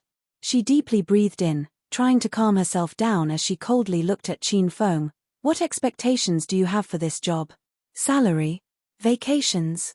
Qin Feng shook his head. These two things weren't the things he was concerned with. He suddenly frowned as he said seriously, although I haven't been here for very long, I've discovered a very serious problem and wanted to report it to you. I hope the relevant department will be able to resolve this issue as soon as possible, otherwise more than half of the employees will be affected. What is it?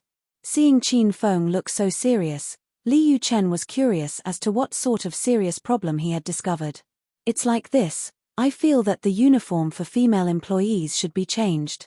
There are too many buttons on their shirts, they should be changed to V-necks. Also, the skirts are too long, it's simply too inconvenient for me to see anything.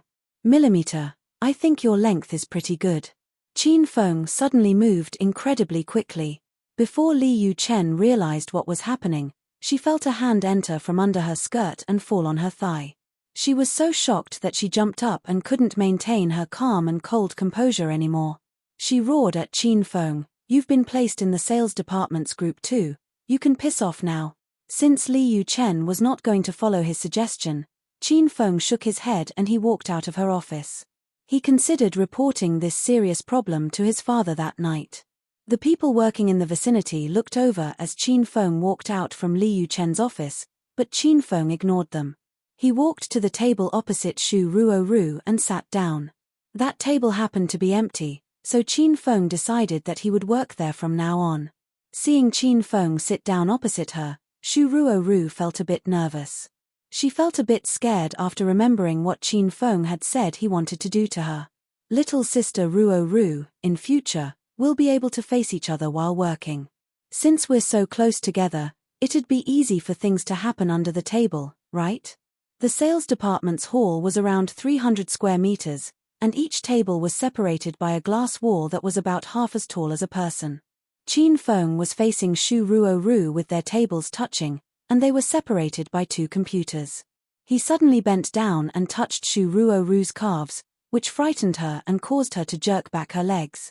She looked at Qin Feng in an incredibly flustered manner. She was a fresh graduate from university, and had a weak and timid personality. The bullying by Qin Feng caused her eyes to become foggy, and she almost started to cry.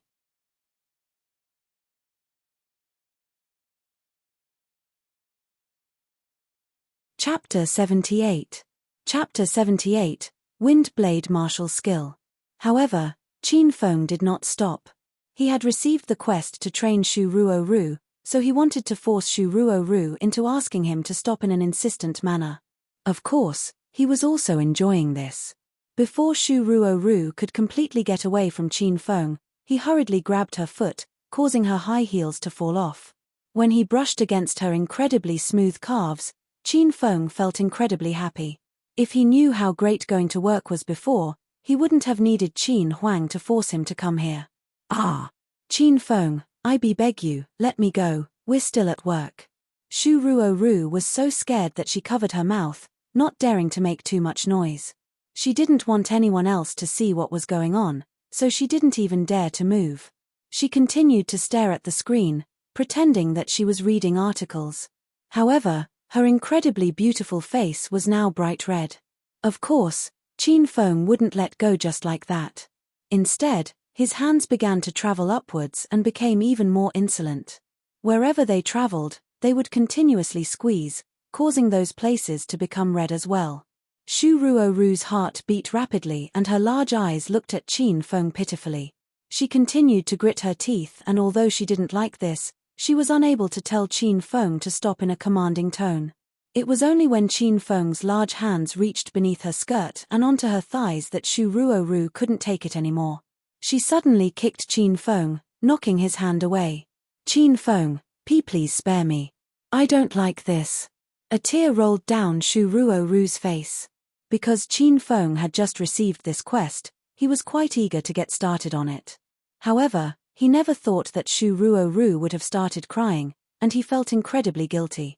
After handing her a few pieces of tissue, Qin Feng smiled and said, "Little sister Ruoru, don't cry, I was just messing around." Seeing that Qin Feng had really stopped and had sat back into his own seat properly, Shu Ruoru accepted the tissues and wiped her tears as she softly said, "Okay, then, I'll continue working." Her timid and cute manner made Qin Feng feel tender towards her, and he thought of Lin Bei Bei. Lin Bei Bei was somewhat of a melancholic and weak beauty, but wasn't timid to the point that she couldn't resist. After suddenly deciding to stop attending university for a while, he had told Zhao Lingxian, but hadn't had the time to tell Lin Bei Bei and Yun Xiao. He decided that he would go find them when he was free. As Shu Ruoru was now focusing on her work, Qin Feng didn't continue to bother her. After killing Liang Zhenwei, he had received 1,000 hedonist points, but hadn't found the time to spend them yet. As such, he leaned back in his chair as he opened the hedonist sovereign system. Whenever Qin Feng had opened the system, he would only look at the items below 500 hedonist points. As he became stronger, the quests became more difficult, but the rewards were also greater. He started to look through the items that were priced above 1,000 hedonist points. The items that were worth more than 1,000 hedonist points were split into 3 categories: strange and mysterious skills, colorful and cool-looking equipment, and various pills and medicines. Different grades and ranks of those things all had vastly different prices as well. Currently, Qin Feng was still a rank 4 hedonist mortal and did not have the right to unlock some of the more mysterious items. After spending 10,000 hedonist points, he would be able to unlock the wuxia interface. He was sure that there would be many more heaven-defying equipment and skills in there, but they definitely wouldn't be cheap. Master, right now, you can be considered as a genius who has cultivated both internal and external techniques. You have the intermediate Thunder Tiger Fists, an external technique, and the elementary sword skills, an internal technique. However, the elementary sword skills need to be used in conjunction with sword-type weapons. They are not very useful when Master's unarmed. I'd recommend Master to buy an internal martial skill that doesn't need a weapon to become even stronger, the little pig suddenly said. After looking through the items for a while, Qin Feng felt quite dizzy because there were so many options. And yet, he still didn't know what to buy. "Little pig, recommend a powerful internal martial skill for me then," he said. Ever since the little pig had performed its fireball skill, Qin Feng couldn't help but treat it with respect. The little pig proudly replied, "Master, I recommend you save up 3,000 hedonist points to buy the wind blade martial skill." After hearing the little pig say this, Qin Feng hurriedly looked through the system. Wind blade martial skill dash. Skill rank, earth rank low grade, rank divisions, sovereign, heaven, earth, black, yellow. After obtaining this skill, the host can gather inner chi to release invisible wind blades that are fast, accurate and powerful. A must-have skill for killing people quickly. Hedonist points required, 3,000. Reading the wind blade martial skills description, Qin Feng became quite excited and found that the system had style. However, the wind blade martial skill required 3,000 hedonist points. Qin Feng needed to complete at least one difficult quest to buy it. After thinking to the hardest quests he had encountered so far, he decided that it would be better to spend the 1,000 hedonist points now. This way, he would have something to use as soon as possible. The little pig had access to Qin Feng's thoughts, and before he even said anything, it said, "Master, if you don't want to save up 3,000 hedonist points to buy the wind blade martial skill, you can try out the fusion function." Qin Feng suddenly remembered that after spending 1,000 hedonist points, he had become a rank 4 hedonist mortal, which unlocked the fusion function. However, because he had drawn the flying dragon armor from the lottery, he had been so excited that he had forgotten about this. He hurriedly opened the fusion function. After looking through it, Qin Feng was completely dumbfounded. The fusion function allowed him to fuse anything together. For example, the elementary Thunder Tiger Fists could be fused into intermediate Thunder Tiger Fists, the orange-grade True Steel Sword could be fused into a blue-grade True Steel Sword, and so could the Flying Dragon Armor. The elementary Gold Saw Medicine could also be fused into intermediate Gold Saw Medicine. As long as he had enough hedonist points, he could fuse whatever he wanted. What attracted Qin Feng even more were the biological fusions. He was surprised to find that even creatures could be fused. This included flying creatures, crawling or walking creatures, and swimming creatures. There were 3 ranks: sky, earth, and water, and the costs for fusion varied.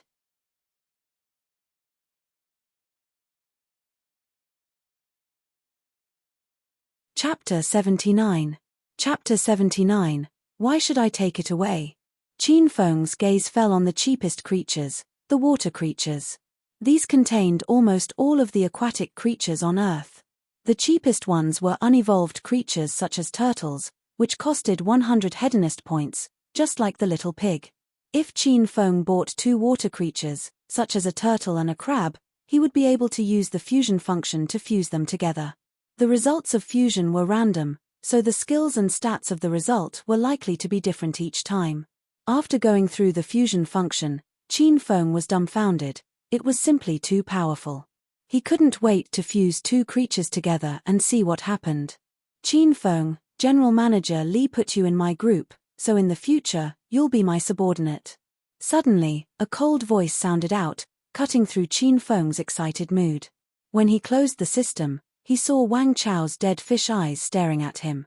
"Oh, so you were Group 2's leader," Qin Feng said unenthusiastically. It was difficult for Wang Chao to conceal the look of amusement in his eyes.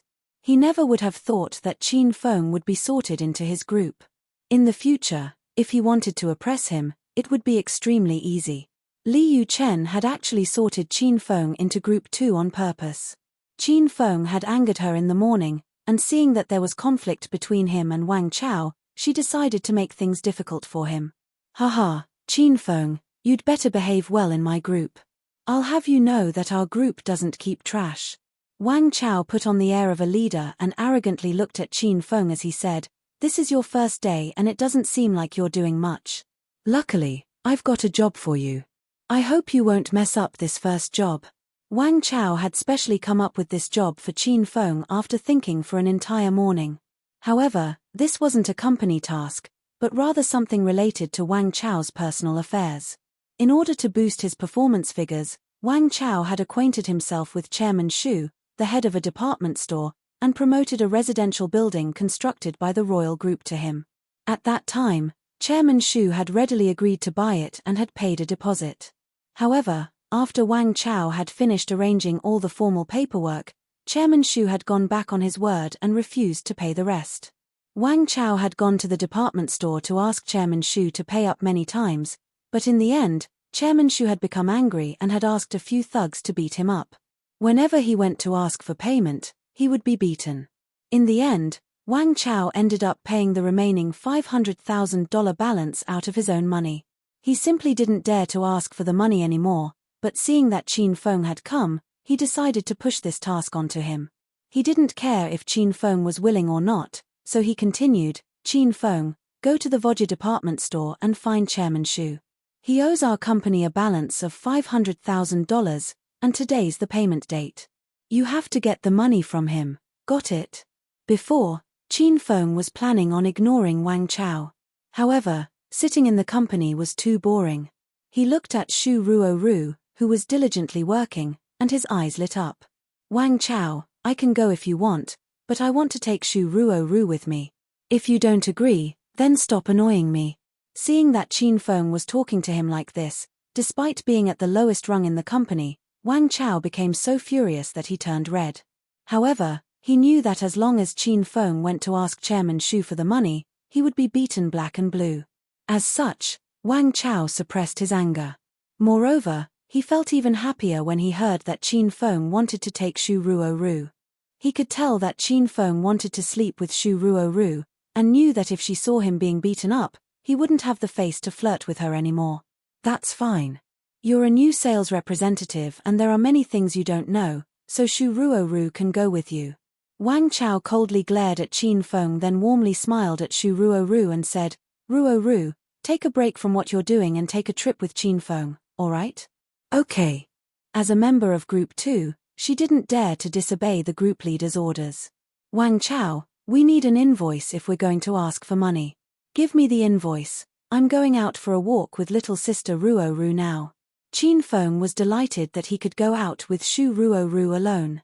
Such a weak and timid girl, should he take her to a hotel room first? There's no invoice. With how big our royal group is, No one would dare not to pay up. Hurry up and go. How could Wang Chao have an invoice? He was afraid that Qin Feng would continue to ask, which would result in him being exposed, so he quickly chased him away. Qin Feng didn't mind that there was no invoice. After all, he was planning on having fun with Shu Ruoru. As for collecting the debt, that was only a side part of this trip. Little sister Ruoru, let's go on our date, Qin Feng said as he smiled at her.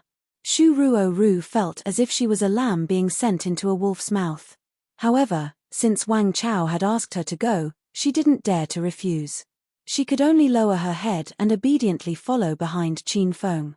Qin Feng, we're going to collect a debt, we're not on a date. Don't say silly things. The two of them walked out of the Royal Group's building and to the VIP parking lot.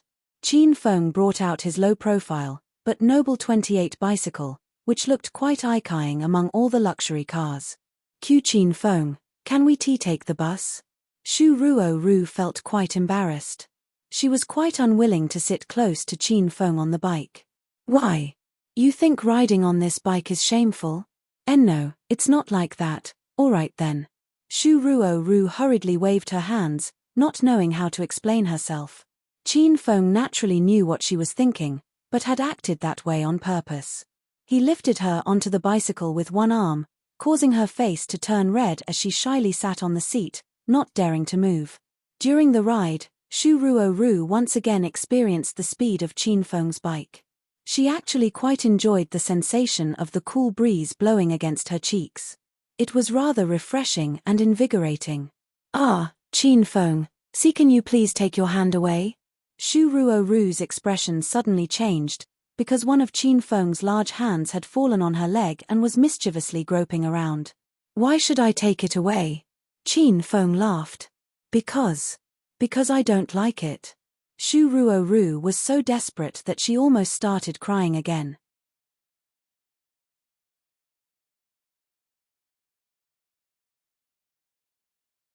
Chapter 80. Chapter 80, Are You a Pig? However, Qin Feng did not let go. He wanted to help Shu Ruoru get rid of this weak personality as soon as possible. That way, he would be able to obtain 3,000 Hedonist points, and would be able to purchase the Wind Blade martial skill. Qin Feng greatly coveted this skill that would allow him to easily kill others from far away. But I like it. By now, Qin Feng's hand had traveled to Shu Ruoru's thigh. Shu Ruoru was so scared that her little body started to shake. After hesitating for a while, she gritted her teeth as she said, can you not grope me then? It hurts a bit. Qin Feng felt his vision darken and almost rode into a tree. Only now did he realize how difficult this quest would be. This girl was simply too gentle and timid. As a locally born and bred, #1 hedonist young master of the Acropolis city, Qin Feng knew almost all of its roads like the back of his hand. The Vodya department store was around 10 kilometers away from the Royal Group's building, but because he had taken many shortcuts, he was able to arrive in less than 10 minutes. After getting off, Shu Ruoru gently patted her chest and let out a breath of relief. However, thinking to the fact that she would have to go back on Qin Feng's bicycle, she became so worried that she felt like crying. Let's go. Qin Feng put his arm around her shoulders as they walked into the Vodya department store together. The Vodya department store had 2 floors. The first floor was 500 square meter supermarket that sold daily necessities, snacks, food, etc. Qin Feng and Shu Ruoru directly went to the second floor. The second floor was much smaller, it was only 100 square meters, and was split into 2 offices, a financial office and the chairman's office. Without even thinking, Qin Feng walked into the chairman's office. Qin Feng didn't have a habit of knocking, he directly opened the door and entered. What greeted their eyes was quite a vivid scene. A balding, middle-aged man was pressing down on a woman, furiously ripping off her clothes. Shu Ruoru cried out in shock and immediately covered her eyes as she turned around. However, Qin Feng weighed with great interest. That balding man was probably the Vodya department's chairman Shu. Who are you, you stinking brat? Don't you know how to knock? Chairman Shu was just starting to get into the mood when Qin Feng had destroyed the atmosphere. He glared at Qin Feng as he shouted at him. Don't waste my time, I'm here to collect a debt. After seeing the woman's face, Qin Feng nearly vomited, and felt that his eyes had been dirted. He got straight to the point. Collect a debt? What debt? Chairman Shu's chubby face darkened. I'm a sales representative at the Royal Group. I'm representing the Royal Group to collect a debt. Royal Group?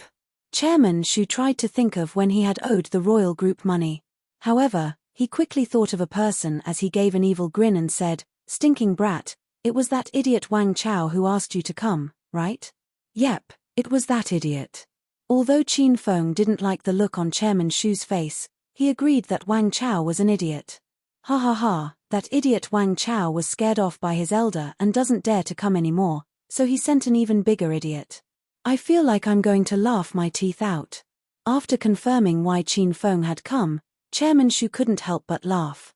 From his perspective, Qin Feng was tall, skinny, had flawless, white skin, and looked incredibly weak. He would be able to send him flying with a single slap. Evidently, he did not hold Qin Feng in any sort of esteem. As he laughed at Qin Feng, he suddenly noticed Shu Ruoru who was standing behind him. Shu Ruoru was currently facing in the opposite direction, but her petite figure was enough for him to tell that she completely outclassed the woman beside him. Chairman Shu's eyes became red as he gave a lewd smile. He suddenly pushed the woman next to him away, walked over to the door and slammed it with a bang, then locked it. This was enough to give Shu Ruoru a big fright, and she stood closer to Qin Feng. Ha ha ha, stinking brat, you want to collect a debt from your elder? Alright, how are you going to collect it? After closing the door, Chairman Shu didn't bother acting dumb and began to arrogantly laugh. When he saw Shu Ruoru's pretty face, his eyes nearly fell out. It was the first time he had seen such a pure and exquisite beauty and he immediately felt like leaping on her. Qin Feng, let's go. Shu Ruoru could feel that the situation was turning for the worse, especially after seeing Chairman Shu's evil stare. She felt incredibly nervous and pulled on his clothes. However, Qin Feng did not show any intention to leave. He smiled as he looked at Chairman Shu and said, "Chairman Shu, there's nothing to talk about. You owe the Royal Group $500,000. You can pay with cash, assign the debt, or just give me a check." Ha ha ha, stinking brat, did some water leak into your goddamn head? You don't even know that you got screwed over by that idiot Wang Chao, and you're still asking for money? Do you know what that $500,000 is about? Qin Feng was still seriously asking for money, which made Chairman Shu begin to laugh even louder. Stinking brat, I'll just tell you now. I don't owe the Royal Group money. I screwed that idiot Wang Chao out of $500,000. He came to ask for money 3 times in the past, but do you know why he doesn't dare to come anymore? Haha, it's because he was beaten up by your elder's people and now, he's asking an idiot like you to collect the money. Your elder's going to laugh himself to death because of you people. Chairman Shu was laughing so hard that he was leaning back, which caused Qin Feng's expression to darken even further. He never thought that Wang Chao would try to plot against him like this. However, he was fine with that. He would keep the $500,000 as a punishment. Baldy, have you laughed enough yet? If you've laughed enough, then give me the money. Qin Feng couldn't be bothered wasting time here and his demeanor became more forceful. Chairman Shu suddenly stopped laughing as he viciously stared at Qin Feng. Fudge, you dared to call your elder a baldy? Alright, you're done for now. Not only will your elder cripple you, I'm going to screw this pretty little girl right in front of you, so you know the consequences for offending me. Just as Qin Feng was about to attack, he suddenly thought of something and asked in a sincere tone, Baldy, you said you wanted to screw the little beauty behind me? Chairman Shu stared at Qin Feng like he was an idiot. Fudge, your elder's going to screw her to death. What are you going to do about it? Qin Feng ignored him and pulled Shu Ruoru out from behind him as he said to her, Ruoru, did you hear that animal's words? Shu Ruoru nodded. Her incredibly scared manner made her look incredibly pitiful. Are you angry then? Qin Feng asked. Shu Ruoru once again nodded. Then go and beat him up. Beat him to death. Qin Feng's words became more intense, trying to change her weak and timid personality. However, Shu Ruoru stuck next to Qin Feng, not daring to even raise her head. Her hands clued at Qin Feng's clothes as if she was a lost little girl, afraid that Qin Feng would leave her behind. I am too scared to. Qin Feng thought for a moment. After all, Chairman Shu was a big man, and it was only normal that Shu Ruoru wouldn't dare to attack him. As such, he changed his methods. Then curse at him. Curse at him and all of his ancestors. Shu Ruoru once again shook her head. I don't know how to curse at people. Qin Feng used a commanding tone as he loudly replied, curse at him. If I tell you to curse at him, then you curse at him. Shu Ruoru was given a big fright and took a few steps back. She lowered her head, and hesitated for a while before gritting her teeth and asking in a small voice, do I really have to? Yes, hurry up and curse at him. Qin Feng roared. Why you re a bad person? After giving it some thought, the best that Shu Ruoru could come up with was this. Qin Feng nearly went and smashed his head into a wall. Chairman Shu dumbly weighed the exchange between Qin Feng and Shu Ruoru. He finally understood, not only was Qin Feng mentally deranged, but there was also something wrong with this pretty girl as well. Shu Ruoru's weak and gentle demeanor greatly appealed to him, and the look on his face became more and more lewd. He stared at Shu Ruoru, thinking about how pleasurable it would feel to screw a girl who didn't know how to resist at all. Brat, you're still playing around. Your elder's going to kill you. Chairman Shu couldn't wait to act out his fantasy any longer, so he immediately rushed towards Qin Feng to attack him. He planned to take him out with a single slap. Seeing that his palm was about to hit Qin Feng's face, Chairman Shu felt incredibly delighted and grinned. However, at this moment, Qin Feng leaned back, easily dodging the slap. He then kicked out, which sent Chairman Shu flying. Chairman Shu's fat body landed heavily on the ground, causing his desk to shake. Shu Ruoru was given a big fright and looked at Qin Feng in fear and surprise. She hadn't thought that he would be so strong. With just a simple kick, Qin Feng had utterly defeated Chairman Shu. Chairman Shu curled into a ball from the pain, unable to even stand. Qin Feng once again pulled Shu Ruoru over to Chairman Shu and pointed at him as he ordered, Ruoru, keep cursing at him. Use the most savage things you can think of to curse at him. Shu Ruoru didn't expect Qin Feng to continue forcing her to curse at Chairman Shu, so she felt quite wronged. Her eyes looked around before she hesitantly asked, are you a pig? You're tuning in to the Dreamy Chapters YouTube channel. We're so grateful for your support and don't forget to subscribe to join us on this incredible journey through captivating stories. Your generosity through donations truly makes a world of difference, as it's the primary source of revenue that allows me to expand and enhance this channel for you. Thank you from the bottom of my heart for being a part of this adventure.